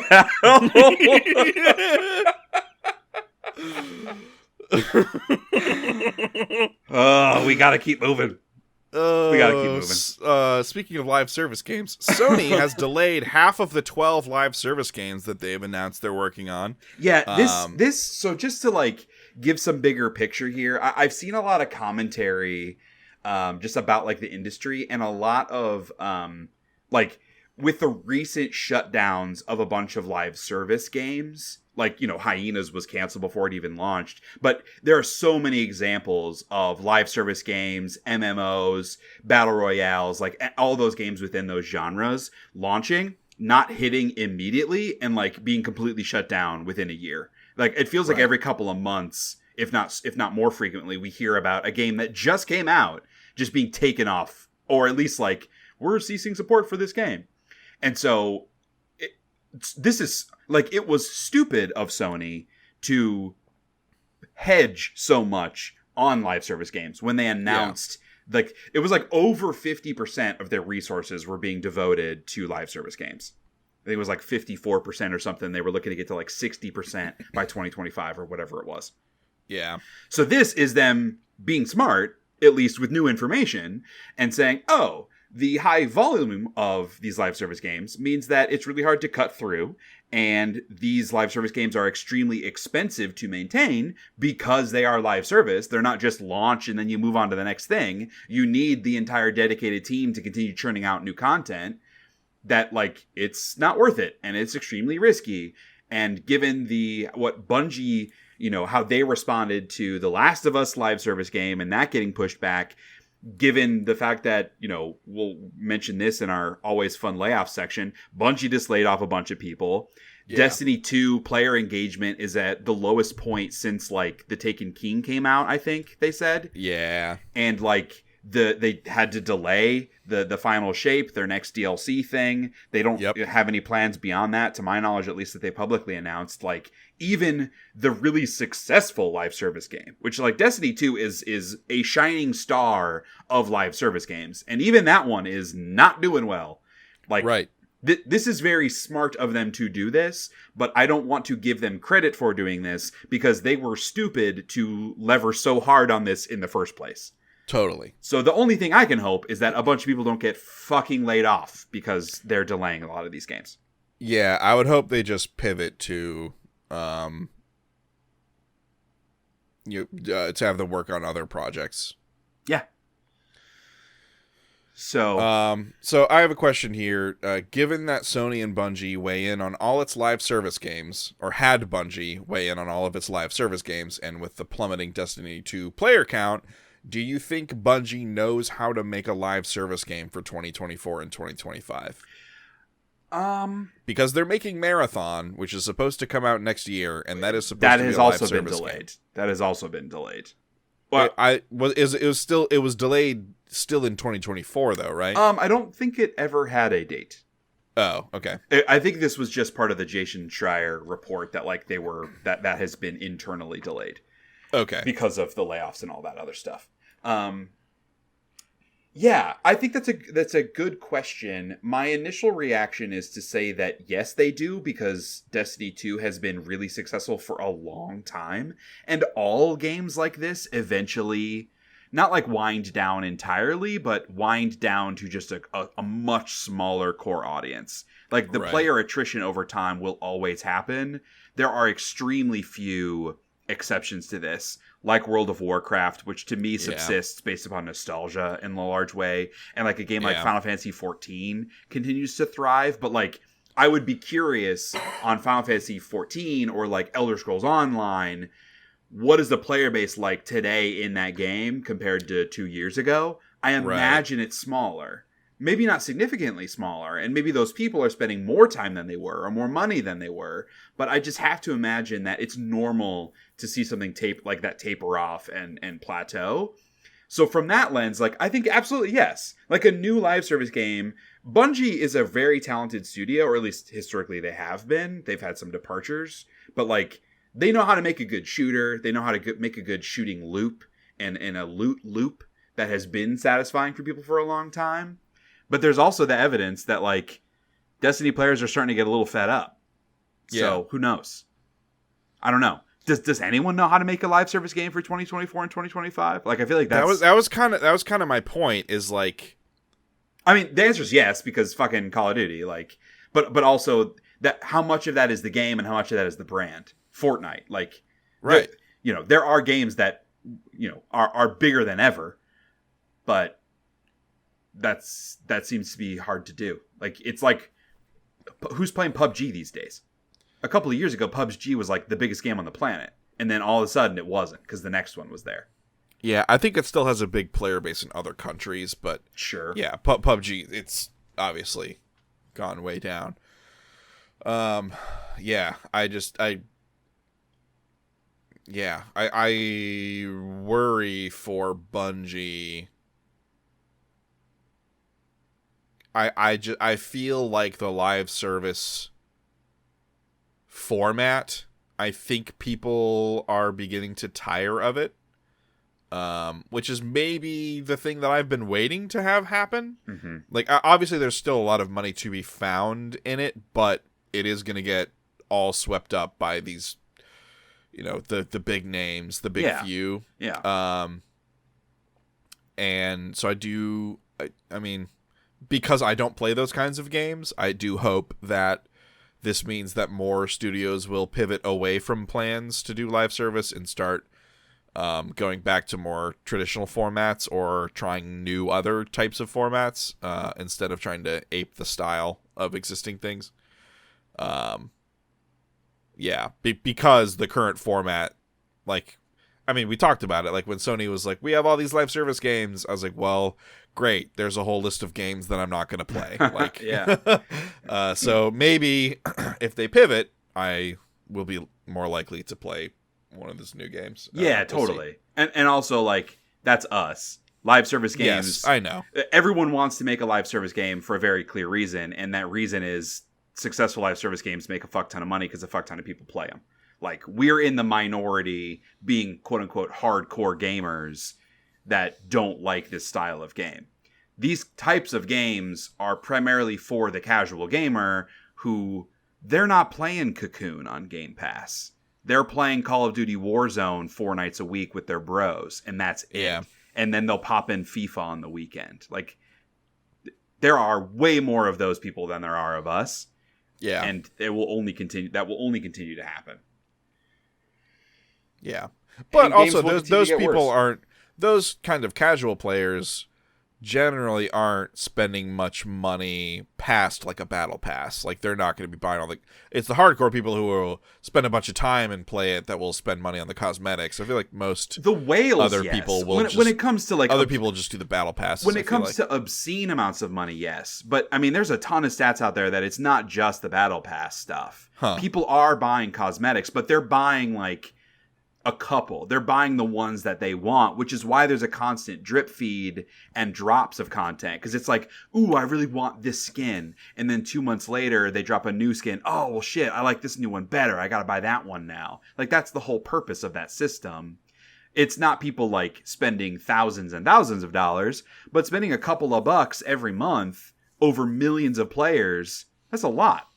Yeah, and that absolutely is happening beyond just the battle pass stuff. That's fair. And it's horrible, dude. Have you seen the stuff with Call of Duty Modern Warfare 3? Like, they're literally trying to turn that game into Fortnite. You could play as Nicki Minaj in that game. Yeah. That's like a Hard Times article. Like, that's fucking crazy. It's like Nicki Minaj in a skin-tight pink suit holding an AR-15. It's insane. But people like that shit. Because that people AR are brain got dead. WAP. Oh my god, dude. Oh my god. I'm not even going to dignify that with adding it to the potential podcast names. I hated that so much. And I hate you for saying it. Thank you. Ooh, man. All right. More dystopian future when it comes to how we engage with media. Yeah, so Best Buy is saying they're no longer going to carry physical movies and music starting in 2024. Folks are assuming that video games will be next on the chopping block. I think they have like a little bit longer left in them, but I think eventually they'll stop carrying them. And I don't know how much longer they've got, man. Like the new PS5 being discless, the leaks with the Xbox announcing a discless version, like digital sales are at an all-time high. Huge games like Alan Wake 2 are foregoing physical media entirely, although it's worth saying apparently that game has not sold that great, and a big reason is because of the lack of physical media. So, I mean, there's some push and pull. Like, maybe there will be cases like Alan Wake 2 that make people say, like, oh, we still need physical because people want that. But I don't know, man. Feels like we're moving pretty quick to an all-digital future, which is horrible. But yeah. So, I mean, they're doing this, obviously, so they can free up some more floor space for, I guess, appliances, ?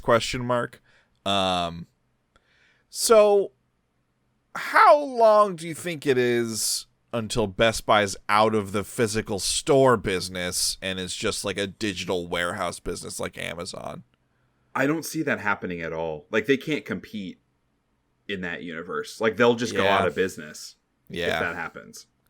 Yeah, because Amazon will just buy all their stock. Yeah, like there are plenty of retailers that, like, I think of like a Target that has a really thriving digital business, but they would never go full digital because they're in a bunch of different verticals. Like, they've got food and clothing, which will always have a strong like presence in physical because people want to try shit on.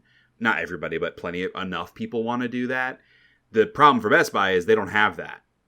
Like, nothing in Best Buy you necessarily like need to be in person. Like, right. Historically, like, hey, TVs and stuff, there's so many differences. You want to see the picture in person. You want to go and like play the Nintendo GameCube before you buy it. And that just doesn't exist anymore. Right. So many things have become like table stakes and just commoditized that like you don't need to go shopping for a TV. You just go to whatever, PC Gamer, and click on the top 10 and buy the cheapest one. Yeah, in 10 From years, Amazon. in 10 years, the local Best Buy is going to be a Spirit Halloween store, and then there's going to be a little counter off to the right that's still the Geek Squad doing their thing. Yeah. Like, it feels like a bigger GameStop in a lot of ways. Like, how does GameStop adapt to this future? They literally can't. They've had to pivot their business model so many times, and they're failing so fast and so big. Like, I don't see how, plenty of Best Buy's competitors have already gone out of business. Yeah. Like in the last decades. Fucking Radio Shack and shit. I do still think the loss of Radio Shack is, we are all less for the loss of Radio Shack. The ability to like go in there and find all the shit that you need is really nice. No doubt. Like, the option is better than not having the option, but I can't tell you the last time I went to a Best Buy. So like it'll suck to not have that option, but I would be much more likely to go to a Radio Shack than a Best Buy. That's fair. Quite frankly. Fair. Yeah, it's a different kind of buying experience. And like a lot of what made Radio Shack cool was like they had a lot of cool nerd people that worked there that knew a bunch of stuff, and that's not really Best Buy's vibe unless you're going to Geek Squad. It sucks, but there is like, look, I hate consolidation. I hate corporate America. I hate capitalism. A lot of that is just accepting a way of life and fighting the fight where we can.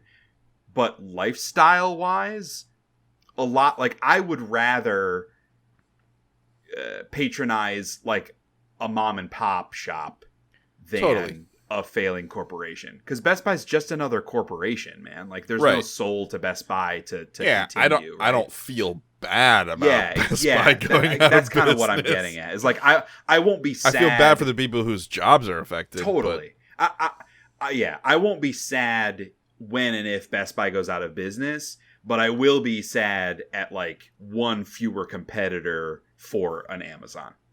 Right. Like, that's objectively bad for the world that we live in.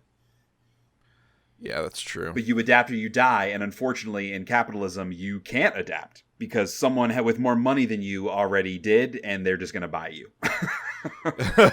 Yes. It's not adapt or die, it's sell or die. Acquire or die. Embracer. Be embraced. And then get a bunch of people at your company laid off. Because our CEO is insane. Yeah. The Fortnite game director is joining the Russo Bros production company? Yeah, I pulled this one because it's interesting. Because there are a couple ways to interpret this. So... yeah, I have a way to interpret it that I think is bad. Oh, yes. Tell me more. So, I think a lot of Marvel fans are fed up with the multiverse stuff. Mm-hmm. It's not just you. I think a lot of people are fed up with it. Yeah. And that's kind of all this Fortnite dude knows how to do, right? Is like multiverse stuff, because that's all Fortnite is. So I would worry that they bring him in to like do more of that. And it's like, that's not what people want, though. And not to say that that's all this guy can do, but I feel like because they're doing all the multiverse stuff with Loki and all that, and it's but that's not Russo brothers. That's Marvel. Yeah, the Russo brothers. Russo brothers did Infinity War and stuff, right? Yeah, but I don't even think that they're on the docket for any more Marvel projects. Oh, I didn't realize that. They've done a handful of movies since the Avengers stuff. Like they've done their own. Like they've done. I think they might have had a deal with Netflix. Maybe I think they've put out like 2 movies. One of them was it had not Liam Hemsworth, but Chris Hemsworth. I think. Maybe I'm misremembering. But yeah, they've done a couple other projects post Marvel. This to me is more about. So their company is Agbo. And they have a huge investment from Nexon specifically. And so it had been rumored for a while that Agbo was going to be more multimedia. So like it's their production company where they'll do films and stuff, but also like, are they going to get into gaming? Is it more just, are they going to do more adaptations of things within gaming? And so, my interpretation of this dude from Fortnite, whose name is Donald Mustard, which is just a top tier name. That it was Donald Mustard in the parlor with hire. It was Donald Mustard in the multiverse with the Mjolnir. With the hot dog skin. My interpretation of this hire is like a confirmation that they're getting into games. And that they'll have like a studio or a couple of studios or whatever it might be. Probably a super long-term play, like over the next decade. But yeah. Because the speculation about Agbo was like, what are they doing with games with a big investment from Nexon?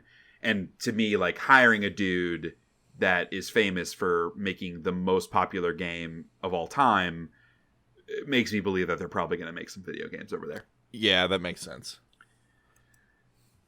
Yeah. Okay. We're getting close to just bad news town here. Yeah. A lot of fucking news about executives this month. I don't like that. I don't like that. People getting out before the end of the year. Yeah. I don't like talking about these rich assholes. Which is weird. They wouldn't want their Christmas bonus, but whatever. Yeah, I'm sure they'll be fine. So Jim Ryan has stepped down, or is stepping down. He's stepping down as the PlayStation CEO. And similarly, Pete Hines is leaving Bethesda. And thirdly, the COO of Embracer is also stepping down. So it's kind of a trifecta. Yeah, I think, like, to me, these are all very different contexts. I think they are, and I think they are different motivations. Yes. The Jim Ryan, which he is totally retiring. Possible. Say that again? For Jim, I believe Jim Ryan is retiring. Yes, it is also possible that he is being shown the door in a subtle way because of how the Activision Blizzard acquisition of Microsoft, like that was his war and he lost big time. And so I wouldn't be surprised if like they're not psyched about what he's been doing from the board perspective and are asking him to leave, and he's old enough and he's rich, so why not use it as a way to save face and retire? Obviously, there's nothing objective to support that opinion, but like I think that's highly possible. It could also just be real in that this was his last big war. That war is over, and so he feels like he's ready to be done. That's totally reasonable and possible too. But like knowing the type of person that would ascend to becoming the CEO of PlayStation, and also literally everything else about Jim Ryan as a dude, makes me believe that he isn't just like, I want to go spend some more time with my family, and that's the only motivation here. Sure, yeah. However, for Pete Hines, I do believe that is true. And he comes out and says in a statement that he is retiring after 25 years at Bethesda, so that he can like spend some time with family and pursue more passions. And he says like donate my time where and when I can. Probably like in advisory roles here and there, like to make a little bit more money here and there or something. I imagine the timing of this is primarily motivated from some sort of retention clause he had as part of the acquisition of Bethesda. That Absolutely. Like he sticks around until X date and he gets a huge bonus. Like, totally. I have to imagine that's what's happening here. Again, purely speculation, but it's also possible that he's not psyched about what's going on with Bethesda under the leadership of Microsoft. Maybe. They've been having a rough go of it over the last couple of years. Not that that is Xbox's fault, but like it could partially be. You know, Phil Spencer has openly admitted that he thinks they've done a bad job managing a lot of their studios, so that could be part of it too. But yeah, almost certainly the timing of this is structured around a bonus that he just got for staying with the company for a few years after the acquisition. Totally, yeah, for sure. The COO of Embracer stepping down, it's definitely like rats leaving a sinking ship. Yes. Sorry I made all these bad decisions. Let me take my money and run and leave the rest of you here. Hooray! Yeah, exactly. Yeah, the money fountain got cut off, and now we have all these mouths to feed. Get rid of as many of them as you can and offload it. I'm out. He's on the run from their like Saudi Arabian investment group. Because that like whatever like $6 billion deal they were trying to get that fell apart, which is what led to all these layoffs and studio closures and game cancellations in the first place. Yeah, this is almost certainly him wanting to get out of there because it's not doing well, and two, the board and the shareholders being pissed because no one's doing well, so somebody has to leave, and he's the dude. There's always one. There's always one C-suite person that takes the fall. Like there have been successes from Embracer-owned studios. The problem is like not enough of them are successes, and so they can't pay for the whole thing. Like Remnant 2 being a success, it's not paying for all this other shit they did. Like the scales aren't balanced, and so it's like Remnant 2 could not make an amount of money to have made all of those other acquisitions make sense. So Embracer laid off 900 folks, 5% of its workforce. Yay! Because it was those 900 people's fault that all of this happened. Well, obviously. Yep. Amazon's games division laid off another 180 employees. Yeah, this also, like, obviously it's super unfortunate, and none of these people deserved that, and it's not their fault. This is not surprising given how like the response to like New Worlds and like a lot of the other Amazon games sort of approach. It feels a little bit like they're dialing a little back on their initial investment in gaming, which again is purely at the hands of the executive leadership. It is 100% their fault to make that investment and then decide not to make that investment. I'm not trying to like ignore any of their blame and horribleness and stupidity at this, but it unfortunately isn't a surprise. And it isn't just a result of like, with a lot of these studios, it's our game didn't sell well enough, so they're laying people off. Like with what happened with what was the sci-fi Dead Space game, Callisto Protocol. What happened with that like Doom fantasy shooter? What the fuck was that game called? That came out this year. Oh, Immortals. Like those examples were like, the game didn't sell well. This is what happens. This isn't specifically what's going on at Amazon. This feels like them dialing back their investment in games. Yeah, for sure. This one's a weird one. So Unity had purchased Weta Digital, with the separation on this is weird. So it's like, so Weta had all of this like proprietary pipeline for asset creation and digital effects and stuff. And Unity bought their like IT staff, and like engineers and people who support that process, as well as that pipeline or whatever it is, the digital art generation thing. Not AI, but like the tools and stuff that were proprietary for Weta that they used. Mm-hmm. And Unity bought them, and now they are laying off all of those people, 265 workers. I think they're keeping the rights to the tech, but they're basically laying off the entire staff. And so the independent part of Weta that still exists is attempting to hire back as many of those people as possible. Mm-hmm. But, I mean, they're not going to be able to get everybody. So it's just another, like, fun Unity thing where, like, we'll acquire this tech and all of the people that help make it run. Oh, but we did a really dumb thing, and now our stock prices plummeted, so we need to offload folks. Well, I guess we'll just keep the tech, and then we'll get rid of all the people.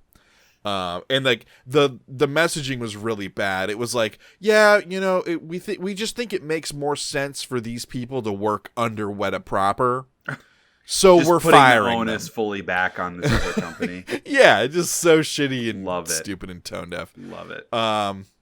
Ubisoft laid off 124 employees at its Canadian studios and its global IT team. Got to get lean for the acquisition, baby. Yep. Someone's going to buy them up. Yeah. Probably for pennies on the dollar. Yeah, they've been positioning for that for a little while now, so this is just more of that. And then Bungie laid off 100 people. Yeah, which we touched on. So this, like, a little more detail on this, because I saw a lot of people talking like, did Sony force them to do this? Because when Sony acquired them, they promised no layoffs. What happened, which is shitty, is that Sony was like, you need to reduce budget like this, but you can choose however you want to do that. And the way they chose to do that was by laying off a bunch of people, which is kind of the obvious way to have done that. So it felt a little bit like Sony being disingenuous in their initial positioning that there wouldn't be any layoffs. Of like, we didn't make them do it. We just told them they had to cut budget for no reason. So it's shitty all the way around. Yeah, we didn't make them fire anybody, but we did put them in a position where the only option was to fire people. Yeah.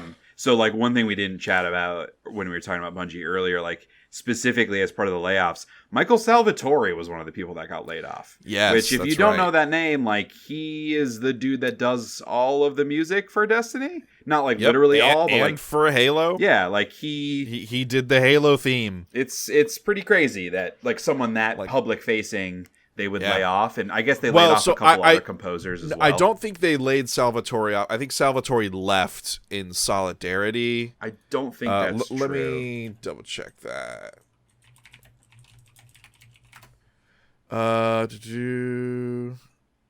Yeah, so this one says he was laid off. I felt like I read somewhere.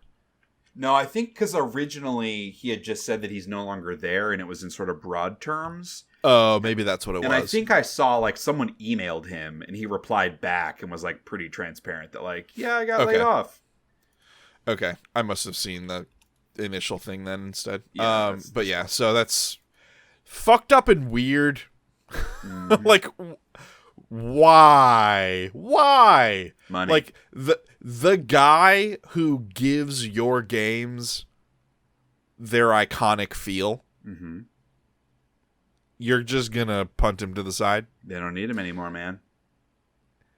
But they do, because, like, their music's never gonna be the same. I'm saying they don't think they need him anymore. All of the important work has been done.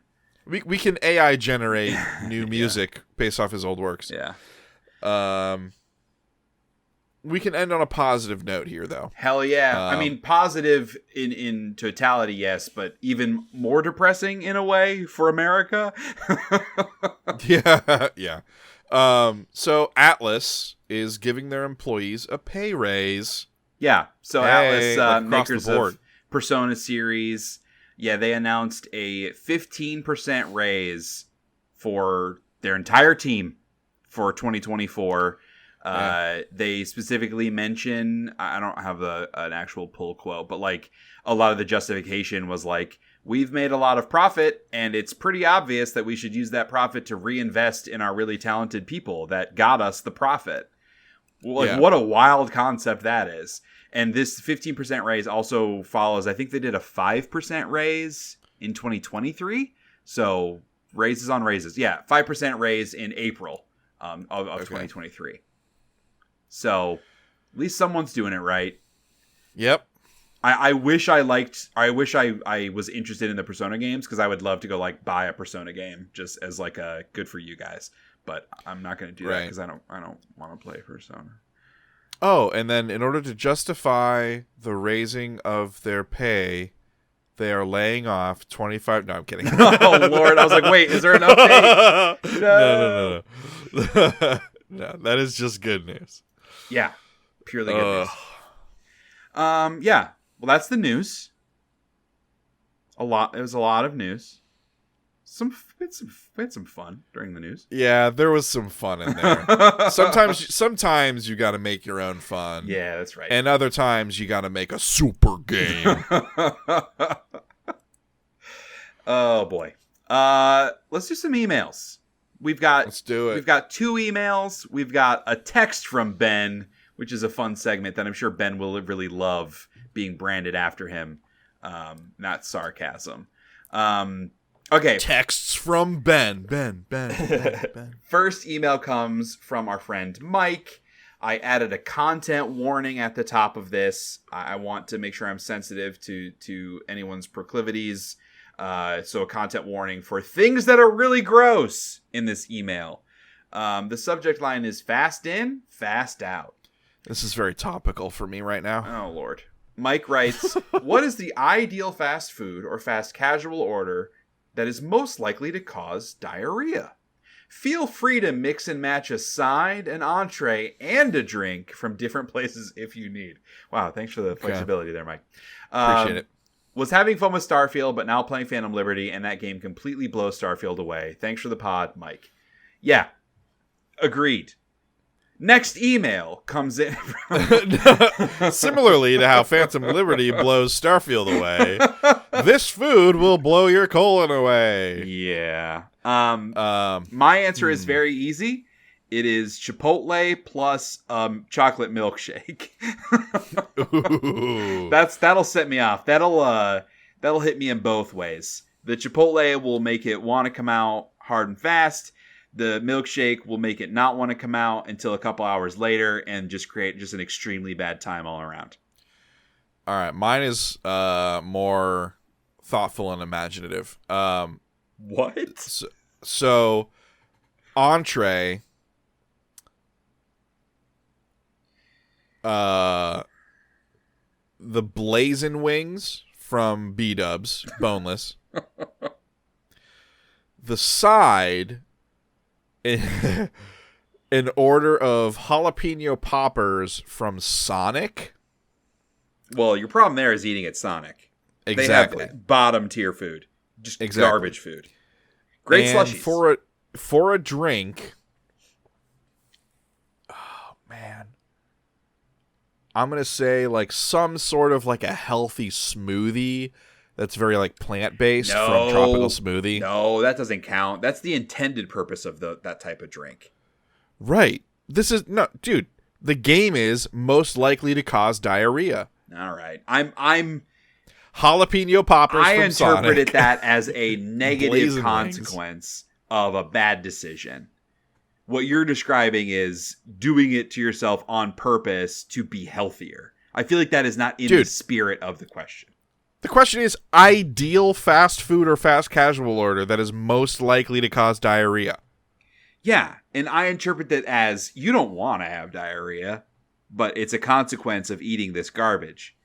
If you get a like kale infused superfood super game smoothie with acai from Trop Smoothie, you want to have diarrhea.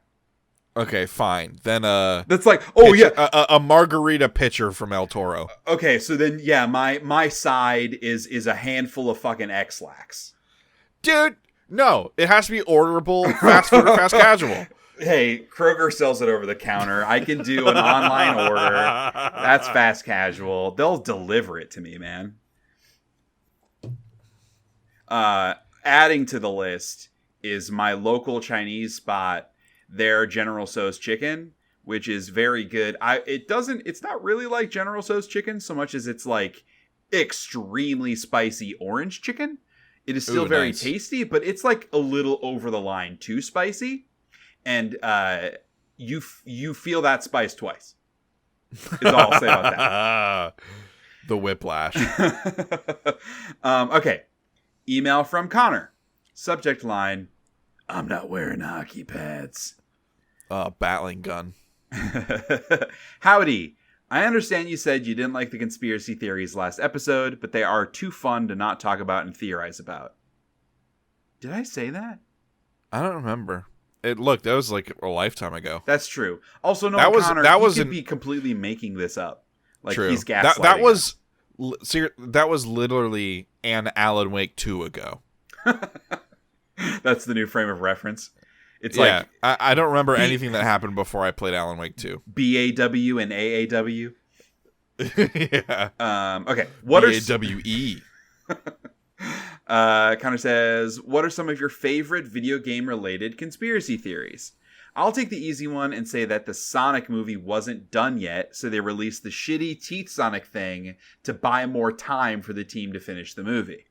Would love to hear some cool ones you guys come up with, or ones you think are actually possible people speculate about. Feel free to throw in some fake funny ones if you can't think of anything. Thanks for the pod, Connor. Also, P.S. Put 40 hours into Starfield and I'm with Kyle. It was fun, but it needs some mods and stuff before I go back. Ending was cool. Playing Phantom Liberty and that game completely eats Starfield's lunch. I'm sensing a theme here. Yeah. It's what Bethesda formula should have evolved into. Counting down the hours until Spider-Man unlocks this week. Yeah, this is an old email. Sorry, Connor. Yeah. Happy gaming, y'all. We are eating good this year. Unless you have a handful of X-Lax with your Chipotle, then we are not eating good this year. Hey, look, you can eat good. It's just going to be bad later. So I know you pre-captured some conspiracy theories. Yeah. So let's chat about those. So obviously we've talked about this on the podcast before. The Pokemon catching thing where you hold like select an A or start an A while it jingle jangles around trying to make him catch more. It works. It works. Another fun Pokemon one is the Mr. Mime Ash's mom theory, where like in the show Ash comes back from I don't remember if it's the Orange Islands or if it's the Elite Four. I think it's the I think it's the actual like Pokemon tournament. Oh, the tournament. That's right. Yes. So he comes back from the tournament and Pokemon League is depressed because he lost and like has become disillusioned or whatever and realized he's a terrible trainer. And so he's just kind of like hanging around and he finds that his mom is living with a Mr. Mime that Ash previously like freed from a circus earlier in a different episode. That Mr. Mime has found its way into Ash's home and is cleaning the house, pantomiming with Ash's mom. You know what I'm saying? What is it? What's the Mr. Mime move? He's laying down a fat barrier. Oh, Lord. That doesn't even make sense. No, it doesn't. I couldn't make it happen. I'm sorry. But yeah, so the Mr. Mime Ash's mom thing is fun and gross. Another classic Dream Eater. Then go be eating Dream Eater. Else. That would have been. Yeah, that's right. There we go. Blowing into N64 cartridges or like SNES or Genesis carts to like make them work better. I thought we were talking about conspiracies here. Like everything you're saying is true. These are real things. Well, it's actually supposedly it's worse because getting moisture on those pins is bad. So supposedly that's actually worse. I still think it works. And the other fourth one that I thought of is Squall being dead in Final Fantasy VIII.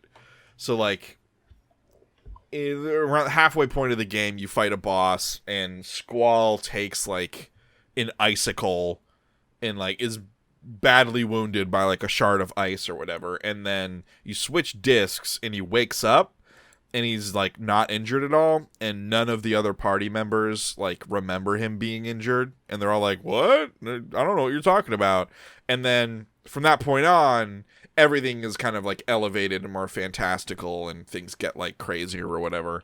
And so there's a theory that when he got hit with that ice, he actually died, and the rest of the game is like his dying moments, his brain kind of like firing chemicals and going crazy and like mixing memories and creating new scenarios and stuff.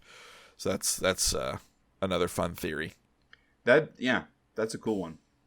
Yeah.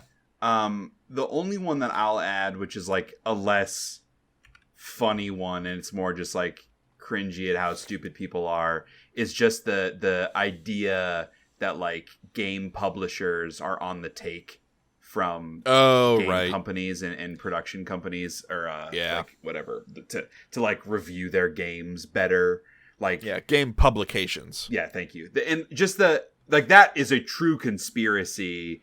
In that, like, in order for this to be true, the number of people that would be involved in that and would have had to keep that a secret for so long is so crazy and insane. Yeah. Like, it's just, that's impossible. And so I've always really enjoyed that one, just as a, man, gamers are dumb. The idea that, like, game companies pay for coverage or like associate their marketing dollars. Like we see on IGN all the time. We're like, oh, they review a game and they have a banner ad at the top of their website for said game. And they have like a sponsored video for the game promoting it as like a conflict of interest is not a conspiracy. That literally is true and objectively is a good conversation to have around, is that an okay thing? And the idea of like game companies paying YouTubers or influencers or, you know, influencing them and like, hey, we'll fly you out and put you at this nice hotel to come play our game. Like all of that is super shady and does exist. But the idea of like literal cash changing hands between Sony and IGN for their review of Spider-Man 2 is very funny to me. Like I picture like the CEOs of both companies like sitting down at an Applebee's because it's like the hide in plain sight kind of thing, and one of them like slides a briefcase across the table, the other one opens it and just like slyly nods back at the other one, and then they part their separate ways. And then hey, like 9 out of 10 there's like an over the camera shot, and there's like a script that the person's supposed to read, and on the script it says a whole worldview involving the entire gaming ecosystem. Yeah, dude. Like, the next Sonic game's gonna come out, and Game Informer's like, they have made a super game with Sonic Frontiers 2. That conspiracy has always been funny to me. And also infuriating because people actually believe that really happens. People are so fucking dumb. Yeah, everyone always wants to feel like they're solving a mystery, which is why people should just go play Alan Wake 2 instead of believing all that QAnon nonsense. Well, and it's also to verify their own bias. Like, I think this game looks like it is bad. IGN gave it a good review. They must have been paid off. Because I am the tastemaker. Yeah. I know whether or not this game is good. I have not played the game, but I know. It's not possible that either I am wrong or uninformed, or maybe just have different taste than other people. I am objectively correct, and also the main character of this world. All right, the world is flat. That's a good conspiracy too. All right, let's wrap up the emails with a text from my friend Ben. What internal algorithm do you use to decide if you want to buy a game? I have a very complex answer to this, which is not a complex algorithm, but the complex answer is that, I don't know, man, it depends. Like, I don't have a set of criteria like that a game has to check 4 of 5 boxes and then I'll play it. It's super subjective and changes all the time. Like, we spent an hour, you, Kyle, spent an hour talking about Alan Wake 2, and like, I don't know, maybe I'll play it and maybe I won't. You made a lot of very compelling arguments, but I also know my bias against those types of games. So who's to say? Like, that's my internal algorithm. Like, does it look fun? Yes. I will buy. Does it look fun? Maybe. I will wait for a sale, aka still not buy it, because when it goes on sale, it'll still be $50, and I have too many other games to play. Does it look bad? Yeah. Yes. Will it be funny to play? Then I will buy. Like, that's my internal algorithm.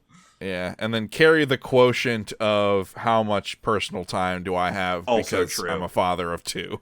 Also true. Yeah, that definitely, like, how many other games am I actively playing / want to play immediately following the games I am immediately playing? That has a greater impact. Not necessarily on, like, will I buy it, but when I'll buy it or when I'll play it. That especially applies to, like, more indie games. Like, I bought Dredge a couple months ago because it was, like, on a small sale. It was, like, 20% off. And that was like, I know I'm gonna play this in the next year.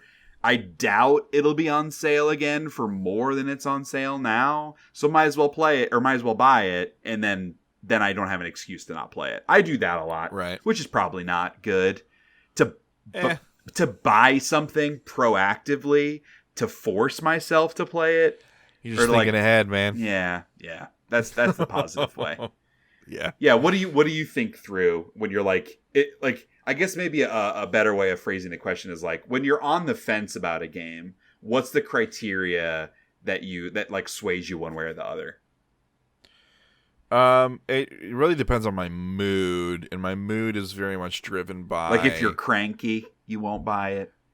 Yeah, like how stressed I am. Like, where's my stressometer sitting at? All that stuff is driven by all of my, like, various what's the word? Responsibilities. Yeah, right. My various responsibilities, like, intersecting at any given time, and so, like, the kinds of experiences that are palatable to me at any given time are very much based upon my level of stress and anxiety. And so, like, when I am in a period of low stress and anxiety, I can engage in a game like Jusant more readily. Yeah. Whereas, like, the reason I haven't gone back to it, like I said before, is because I've been working a ton. I've been really stressed. I can't get to the level.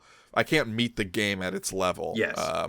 And so, like, I'm not going to play it. And so, like, for example, there are quite a few games that have come out that I'm interested in that I haven't picked up yet. Like, Viewfinder, I haven't picked up. Yep. That came out in July. Under the Waves came out in August. El Paso Elsewhere in September. I did want to try Assassin's Creed Mirage. I just, like, didn't get around to it in October. There's no reason. That game has nothing to offer. Yeah. But, like, again, like, if I need something to kill time and I have a bunch of time and I'm looking for that more nostalgic Assassin's Creed experience, like, then yeah, sure. And also, again, like in terms of the calculus of it, it also depends on, I feel like I have a pretty decent understanding of what I'm going to be able to get out of a game before I play it. And so, like, that enters the calculus as well. Yeah, I think generally we both have a pretty good barometer for good or not good. Like, there are always exceptions and things that disappoint. Like, Starfield's a great example of that. Although I think if we were objective, which in a lot of ways I think we were, because we talked about the fact that we weren't excited for that game.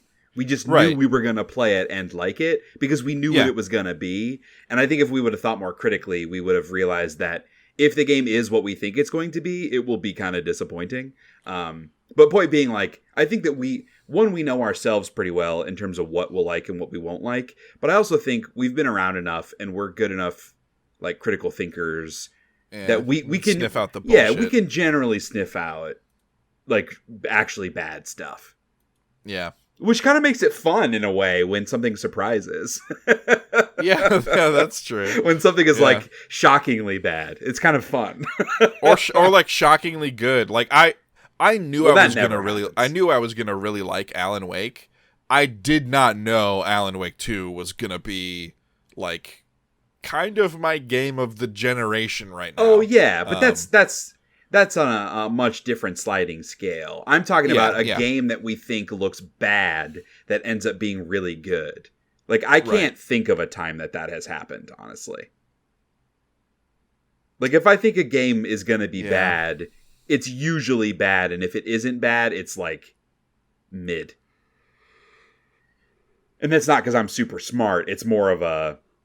I've done that. I've been playing games for a really long fucking time. And also, I've gotten really good at seeing through the bullshit of marketing.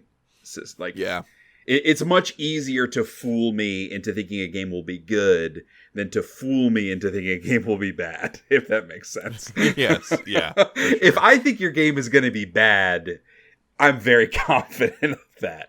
But like the comment about mood, I think is interesting because I feel like that also affects me, not in a literally my mood right now idea, but like where I am, like your point on meeting a game where it is, like being in the right type of mood for the right type of game in like a this season of my life sort of idea. Cause like it's really hard for me to get into like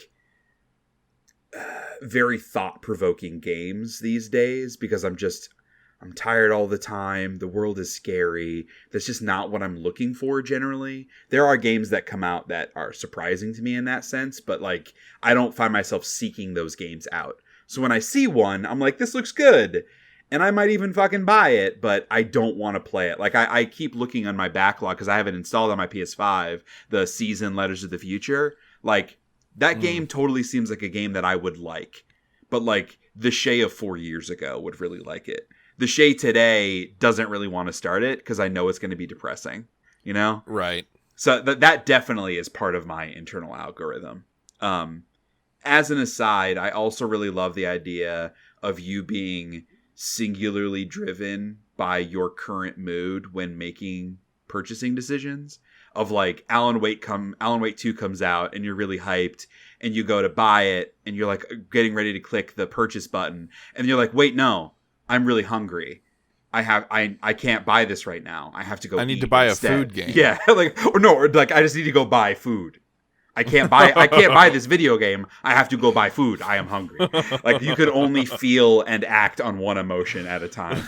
I just think that's very funny in concept to me. Yeah.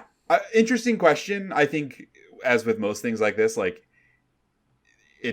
I understand where this question comes from, and also I find it interesting as me, a person who is part robot. Like the way that I think about things is very detached and overly analytical. So the idea of being able to break down the bits and bobs that like make up why I want to buy a game versus not want to buy a game, I like that approach, but that isn't even how my brain works. So I'd be curious to hear from someone whose brain actually works that way. Where like you're making a literal pro and con list in your head about buying a video game that looks fun to you. That sounds crazy, not in a bad way, but like in a I want to talk to that person way. Yeah, I want to understand in an alien way. Yeah, totally. Okay, let's get the fudge out of here. First, by talking about games coming out in December. It's a very short list, which is very good for me because I have an extremely long backlog to get to before we record our Game of the Year podcast. So on the 1st, which has already happened, SteamWorld Build is releasing on everything you can imagine. This game is in the SteamWorld series. Or I guess I should say like the SteamWorld IP because the actual games themselves, like that's the whole thing is they do a bunch of different genres. So this is like a building game, which Kyle, this is a you one. It's sort of like a They Are Billions, like city building sim that's like scenario based. Because like there are some city builders that are like it's one, randomly generated map or whatever, and you have a city and you just play that city over the course of a bunch of hours and that's the game. Other ones are like, here is a map and there is an objective and you go through the mechanics of the game and fight the enemies or whatever and try and achieve that objective, and then you beat it and you start a different map that has a different objective and different set of tools. SteamWorld Build is like that. I have not played it. It's on Game Pass, including PC Game Pass, which is neat, but I've heard some decent things about it so far. People seem to be liking it because it is that kind of challenge-based real-time strategy city builder like experience. I was trying to do quick research. Oh yeah, so also on the first, Dragon Quest Monsters: The Dark Prince, which is a new Dragon Quest-y game. I remember seeing some trailers for that, and I forgot if it had already released or not, but that's on the first. Oh. On the 5th is While the Iron's Hot, which I have not heard of. And it's coming to Game Pass? Yes. It is a side-scrolling, like 2D pixel art game where you play a blacksmith who I think he gets like shipwrecked or something in a new place. And you're like going through and mining resources and crafting stuff as like a blacksmith, and it's like a little sim town thing. Not like a city builder. Like it's like you are a blacksmith and you do blacksmith stuff. Okay. So instead of like you being the hero who goes out and adventures and attacks monsters and stuff, you are equipping those people with gear and going out and getting those resources for to make that kind of gear. So it's one of those kinds of games, crafting games. And then on the 7th is Arizona Sunshine 2, which is a VR game. Zombies. Did you play the first one? I did play the first. Yeah, I liked the first one quite a bit. The writing was super cheesy and like over the top, but I did really enjoy the first one. It was a lot of fun. I replayed it on the Quest 2 when I got that. So I will almost assuredly get this. Okay, great. And play it. I have not played VR in a little while. Yeah, I was going to say. I've been thinking about playing it again. Yeah, good. Always good to like hear about what's going on in VR because it doesn't seem like there is much going on. There isn't. Also on the 7th is Avatar: Frontiers of Pandora, the second largest release of December. Are you officially getting this? Like, are you officially? Oh, absolutely, 100%. Yeah, I've done the calculus. I have run my algorithm. I'm excited to see reviews. I'm anticipating a lot of like 7s. Everything I've seen from this game seems like it is an extremely competent, good looking in terms of the like design, but very straightforward Far Cry game, which again is totally fine if that's what you're looking for. There's nothing wrong with that. If that's what this is, that's not enough for me. But if it ends up surprising, which we all already agreed that's impossible, I can't be surprised in a good way. But if it is, I would like a reason to play this. Like, I want to be won over because I would be totally into a big turn off your brain open world game like this that like is good to look at. I would love that. The actual biggest release in December is the day before entering early access, assuming that it actually happens on the 7th. So apparently, like a couple of YouTubers I watched, they have keys for the game. Oh boy! So here we go. Provided those keys open something. Does it come? Did the keys come with cake?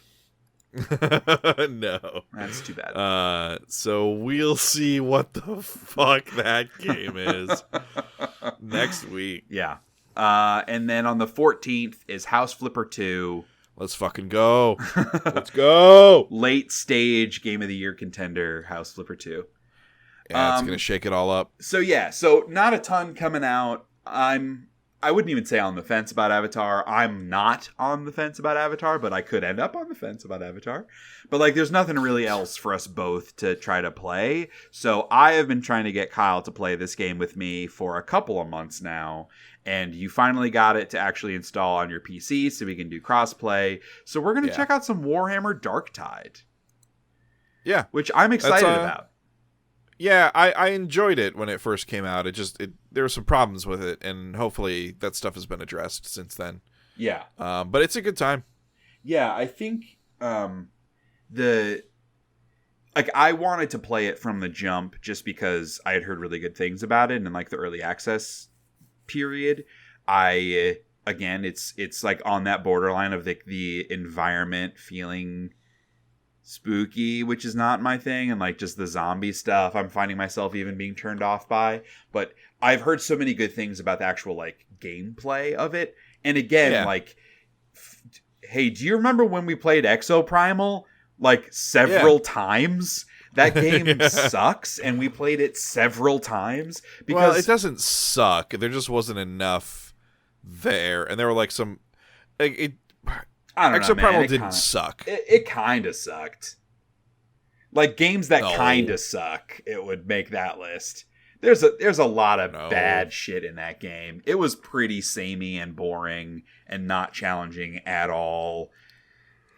We don't need to rehash Exoprimal. The point is that game's not that good, and we played it a bunch because, surprise, it's fun to play games together, and we don't do it enough. So that was the primary motivating factor behind Warhammer Darktide. We'll be checking that out. We'll see. Maybe we'll play it more than a single session if it's any good. But we'll be talking about that next month. If you have played Warhammer Darktide, or you want to play some Warhammer Darktide in the next month, it is on Game Pass. Do that and write us an email to info@ShayHatesEverything.com. You can also write us an email about whatever the hell you want, man. We get some random ass emails, so keep them coming. More diarrhea. I mean, fine. If that's where we are, that's all we can get. If that's where we are, then fine. Hopefully there's some other stuff that we can talk about, but we'll see. I definitely just opened the door for us to get a bunch of diarrhea emails on that. Yep. So last thing before we wrap up, reiterating our programming schedule for the remainder of the year into 2024. December 18th, keep an eye out for the 2023 Games That Suck podcast. January 1st will be another edition of the flagship Shay Hates Everything podcast, normal episode. We'll bring back some games we can play, maybe some, we'd probably forget that game or something. And then on January 15th will be the 2023 Games That Don't Suck pod, which is like our Game of the Year pod, which will be very, very highly contentious, I imagine. I think so, yeah. And that's it. That's the podcast. This was yet another long one. We had gotten down to like a good cadence of like 4 to 4.5 hours, which is like reasonable.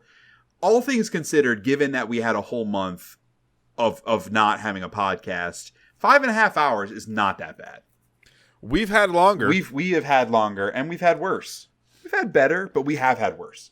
So I will wrap us up today by saying that today I do not hate seeing family. We got to come up to the Midwest during Thanksgiving week and see like literally everybody. We saw you, Kyle, which was like, that was like a thing. It was fine. But like got to see mom and dad and grandparents, cousins, like everybody was around. And that was nice. So I didn't hate that. It was nice. I've been Kyle. And today I don't hate all these incredible games coming out. Ooh. Or that came out. Sorry, I wrote this 2 months ago. Right. Because all of the incredible games have now come out. There are no more incredible games. We'll see about Avatar and House Flipper and the day before. I'm not going to say anything about House Flipper, but Avatar will not be an incredible game. It will not be an incredible game. It may be very fun. It may be good. It will not, like... Ubisoft is literally incapable of making an incredible game. Blue hands holding an assault rifle is in and of itself incredible. Incredulous. Yeah, that's half the words, right? Yeah. So that's it. That's it for this episode. Thank you all for listening. You can find the Shea It's Everything podcast wherever you engage with your podcasts, including your Samsung phones. Please be sure to subscribe if you have not. Leave a rating or review if you have not. It helps the discoverability and gives us the warm feel goodies. And then also tell your friends, because more people should listen to 5.5 hour podcasts. That's my, elections are just passing. We got presidential election coming up. That's my platform, baby. More long podcasts. That's what America There are way needs. too many short podcasts. Yeah, dude. Everyone has a short podcast. We're all so fucking sick of some rando D-list celebrity announcing their new weekly podcast, and it's like 35 minutes of them bullshitting. Get that out of here. Talk for 5.5 hours. Let your true self out. Anybody can fake it for 35 minutes. Hell yeah. Nobody can fake it for 5 hours and 20 minutes. We don't fake it. Nobody can. No, that's what I'm saying. Nobody can fake it. Nobody can be real. We are our true for 5.5 selves. hours, man. Except for us. Okay. All right, that's it. Peace out.